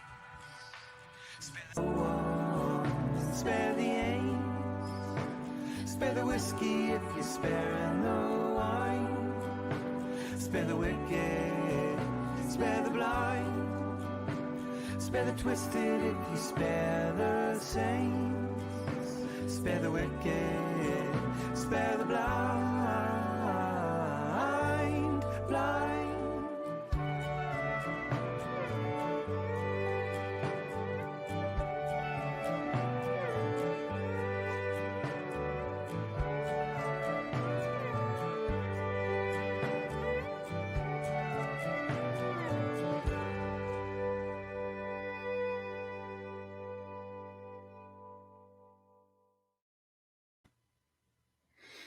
Okay. Well, that's okay. I still get emotional every time I watch that. So that's Trapped. That is, it's not necessarily my story or anybody else's specific story that I ever heard, but it just came to me one day. I've been going to a group for 5 years, 8 years now. That happens real fast, doesn't it? And we all kind of have that story of just like, I don't know why it happens. And it's not that it was, this conversation kept coming up. It's just like, why does it happen? Why do we fall off the wagon? Why do we make mistakes? And unfortunately, it's not why. It's just that it happens. And sometimes there's just no rhyme or reason. Sometimes, we just get that feeling. We just have that moment of weakness. We just like, and then we try to get out of there, but something just keeps anchoring us down and pulling us deeper and deeper into that well. And what I think is interesting about this piece and all of our pieces is our films don't focus on addiction. Our films, that the circumstance is addiction. Our films focus on our characters' emotional journeys and their human experiences of isolation, struggle, loneliness, and disconnection, and the power of connection to bring us out. Some focus on just like moments in time where we feel stuck and we fall, and other pieces focus on how we come out of it. But yeah, so Of Substance is built on the notion that addiction is a disease of loneliness and isolation, and the belief that if you can improve someone's sense of belonging, you can improve their mindset. So we're not in the business of creating film. We're in the business of creating community and an opportunity for people to connect, feel connected, feel seen and represented. Our mission statement is to foster vulnerability, combat isolation, and create community by connecting people through the power of story. Addiction is not in our mission statement because addiction is not unique to struggle and the isolation that shameful struggles beget. We all struggle with something we feel shame around. And we're all experiencing isolation all the time in our lives, whether we're aware of it or not. And I think that quarantine and COVID this year has brought those feelings of isolation far more to the forefront and made them far more tangible and obvious to a lot of us.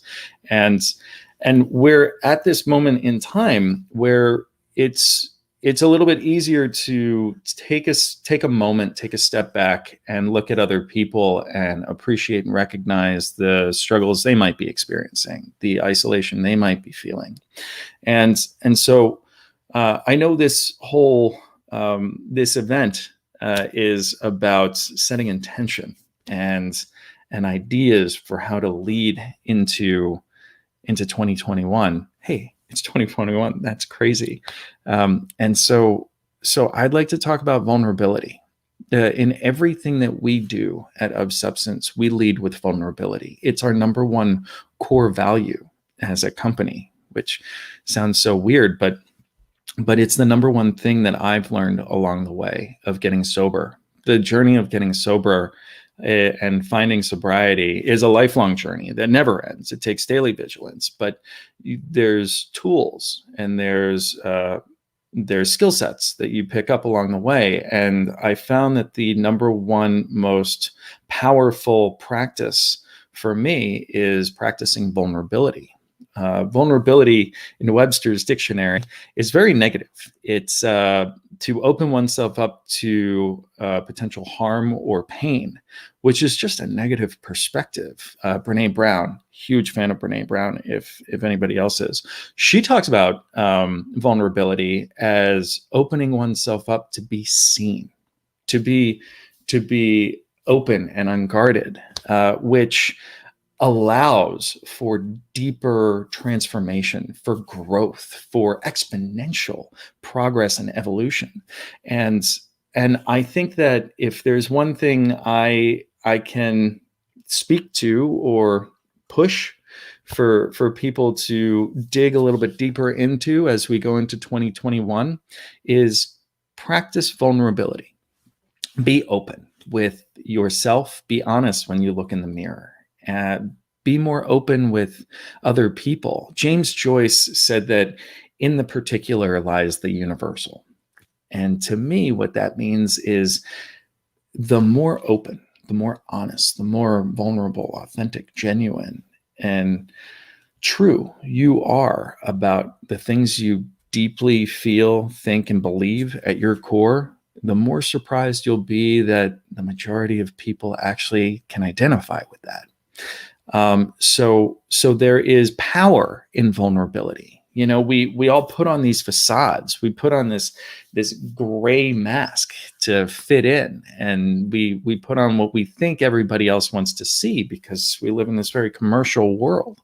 But it's really funny once we get down to the nitty gritty of it and talk about what we really think as individuals, as human beings, the more other people connect with that idea, with those beliefs, with the things that you say. And so I challenge you all to practice vulnerability as much as you can. The practice of vulnerability leads to the development of the skill of living courageously. And it's not, courage isn't something that, this is more Brene Brown. Courage isn't something that we're born with. It is it's a skill you can develop. It's something we can all do. And so, and so that's what our films are about. That's what we do. We are in 2021 Of Substance. We have 9 films finished. They are all available on our website to view anytime and share if you have somebody in your life you think would connect with these. If you have somebody who struggles with addiction, or you're somebody who struggles with addiction and you have somebody in your life you'd like to communicate with, our films help you show the things that are hardest to say. They give you an opportunity to give your loved ones a chance to walk that mile in your shoes from an emotional perspective and feel what it feels like. This film, Trapped, I wrote it. It's a 2-page script. There's no dialogue. There's nothing to really write. It's just 2 pages. And I was driving with my mom in Center City one day, and I handed her my phone and just said, "Hey, would you read this?" And my mom reads it, and she gets choked up.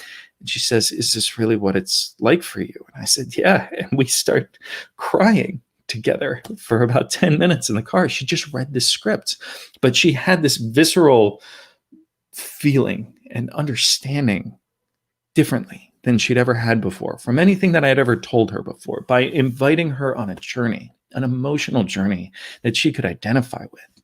In that 2-page script, she started to understand me differently. And so I invite you to watch our films, please. Do share them to get them out there. In 2021, we are offering free workshops that are fun, 60 to 90 minute experiences. We're calling movies and conversations experiences, where luckily we have a platform very similar to this that allows us to bring 10 to 20 people together in an experience, in a workshop, from the comfort of your own homes, remotely, so that we can chat face to face in a Zoom-like chat room. And then I have the power to, just like this, broadcast one of our films so that we can simultaneously watch them, come back out, and have a group discussion about them. And after our films that we consider triggers of vulnerability work as a catalyst to deeper conversations that allow people to speak with friends and strangers more openly right after watching them. They plant these seeds in the back of our minds that start to shift the way we might see those in our lives, see ourselves, and see all the things that are possible in the world. And so we do this, and we rinse and repeat that for 3 to 6 films. It's a lot of fun, and it is free. We are taking them to the universities, to fraternities and sororities. We're getting into addiction support groups, veteran support groups, libraries, community centers. We'd like to go to high schools, treatment centers, hospitals, corporations, private viewings. If you are in a place where you'd like to host or invite us to facilitate one of our workshops, it would be our pleasure. We'd love to. Please reach out. Visit our website, ofsubstance.org. You can contact us through there. My personal email is alex@ofsubstance.org. Alex with an E. I always have to specify that.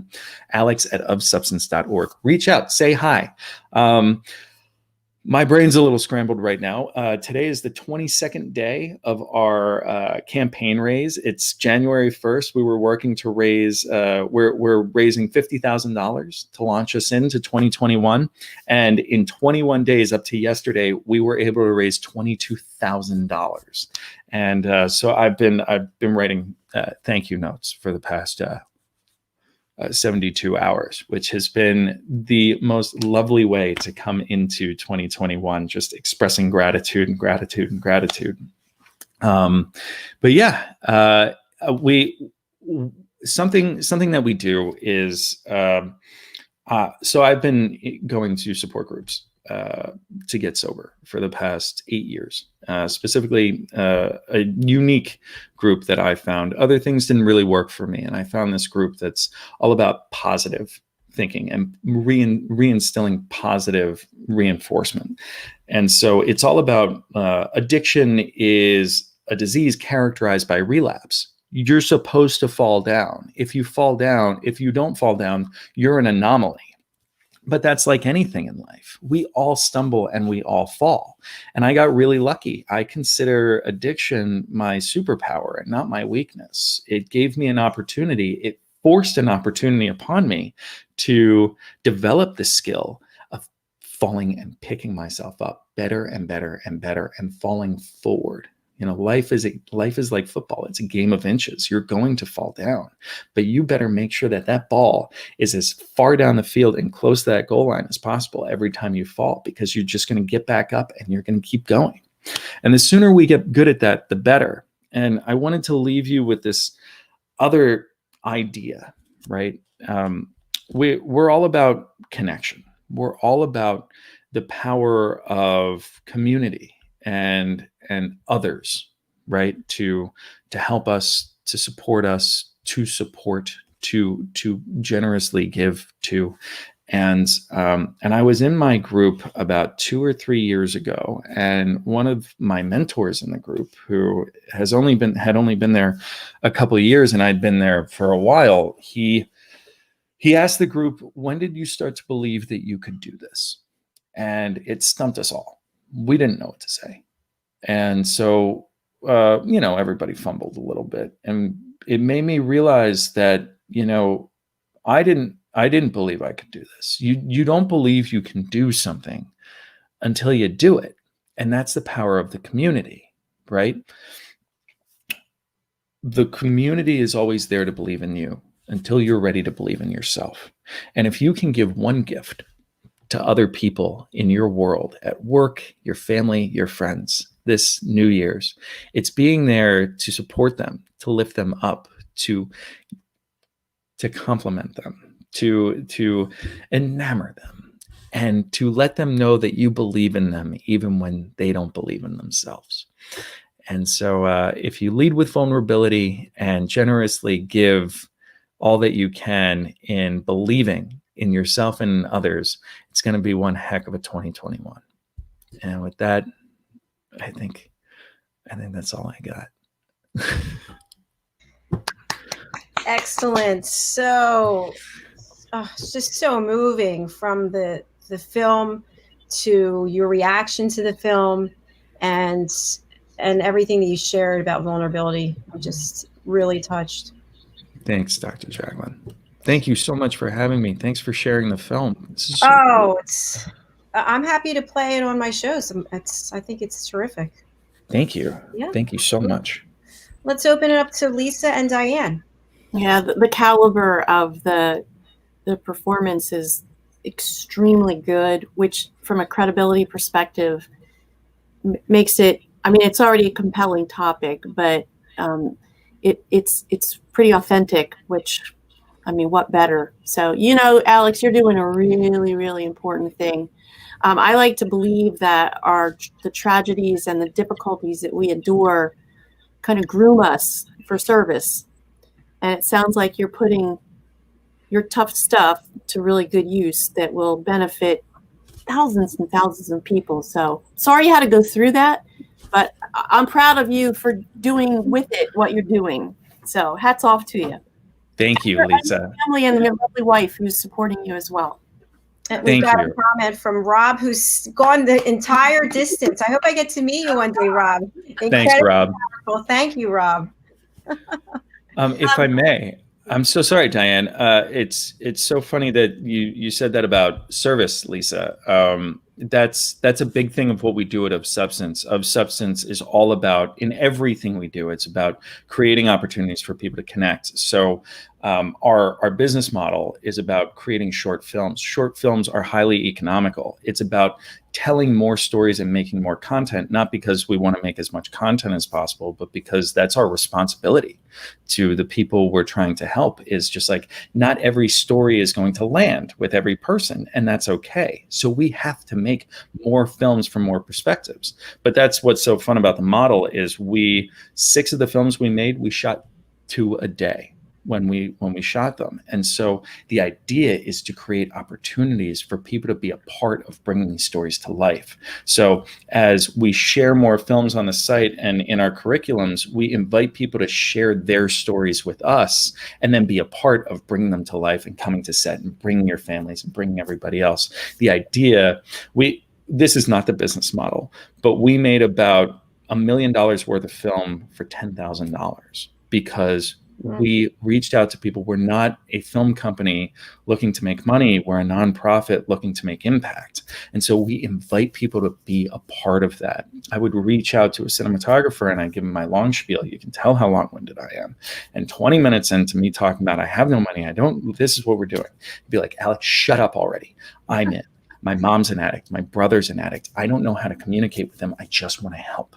And so next thing you know, we've shot 9 films together. And because people just want to be of service, and we're trying to create that opportunity because it's through growth, through experiences, and then through service that we find purpose in life. So as much as our organization is about the tool that we're creating to help people directly, it's also about the opportunity and the activity of coming together and being of service to one another.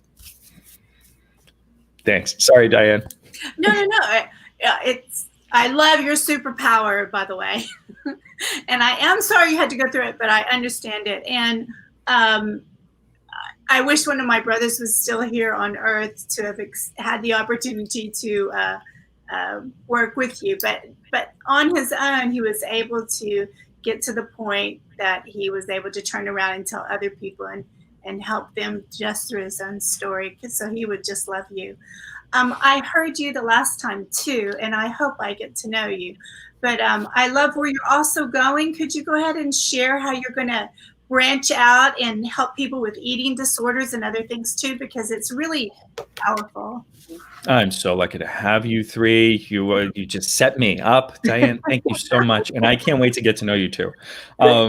Yeah, the idea is again, struggles through which we experience shame and isolation are not unique to addiction, right? It's everybody experiences a struggle that makes them feel shame, and so if this tool works for addiction, once we prove the efficacy and build a market and a model for this tool, it's our dream to open it up to every struggle that people feel shame around and makes people feel isolated and disconnected. So in the future, we imagine this will be working in groups and for patients and for families and for training for people who struggle with bipolar disorder, mental illness, schizophrenia.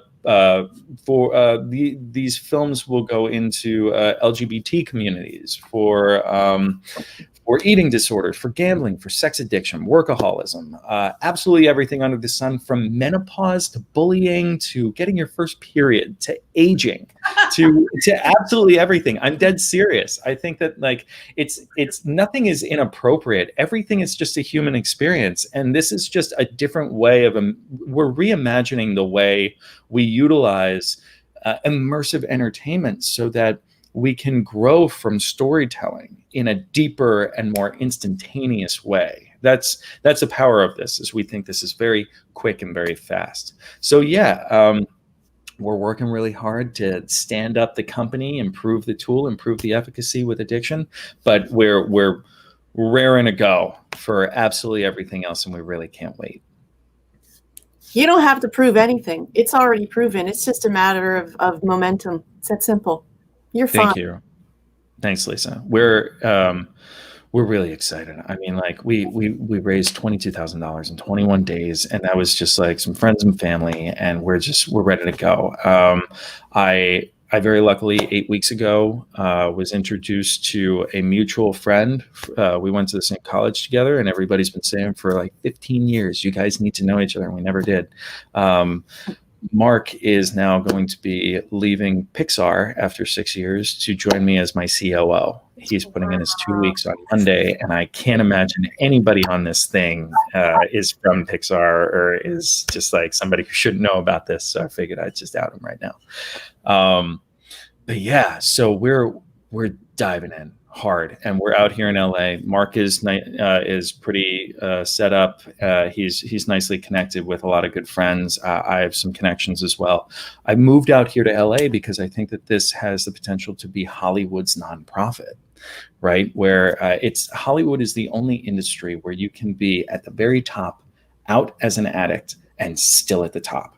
I don't know if anybody listens to Armchair Expert. Dax Shepard is a phenomenal podcaster, a great celebrity, but one of our greatest advocates when it comes to addiction. He just fell off the wagon for 3 months during COVID, was very out about it. He was in the news, and that has not stopped him from being vulnerable and open and everything else and walking his talk.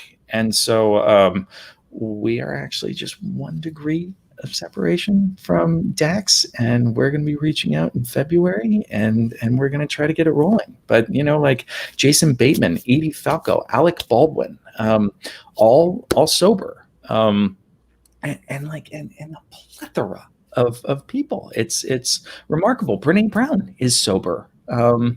It's really exciting, and I think that there's a great opportunity. We're hoping that we're creating that organization that inspires the people who are already making a difference and already working to see the potential of this product, so that we can exponentially push that momentum forward and see what we can do this year.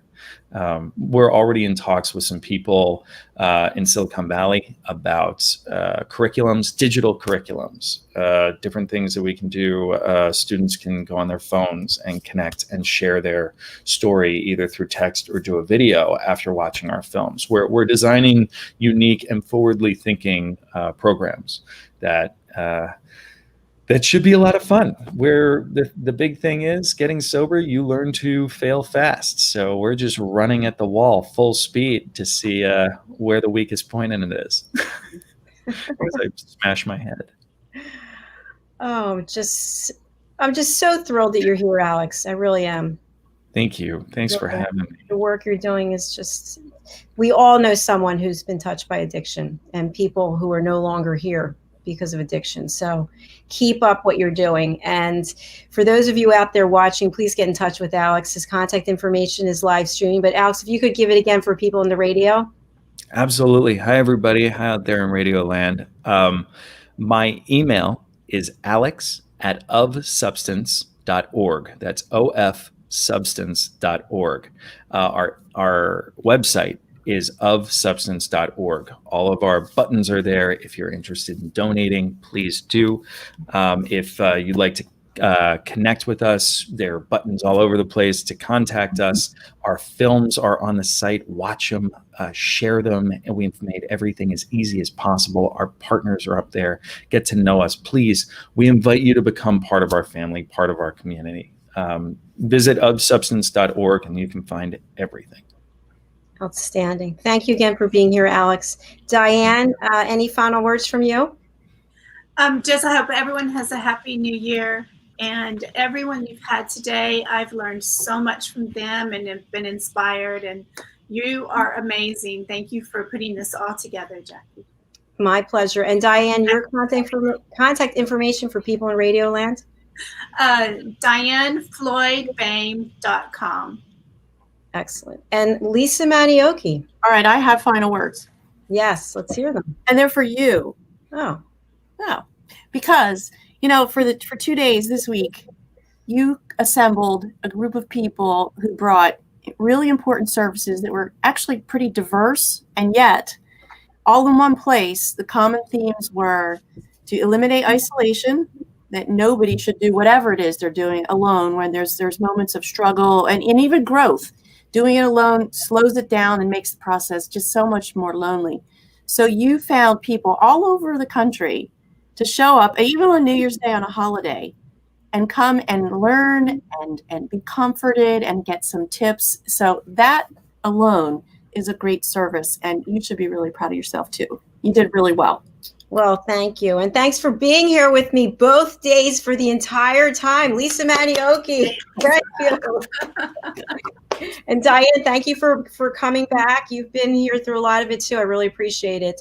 I want to announce that for anyone who presented on Tuesday or today, I'm not saying exactly when, but I'm going to give you your portion of the show so that you don't have to sit through 6 hours of it.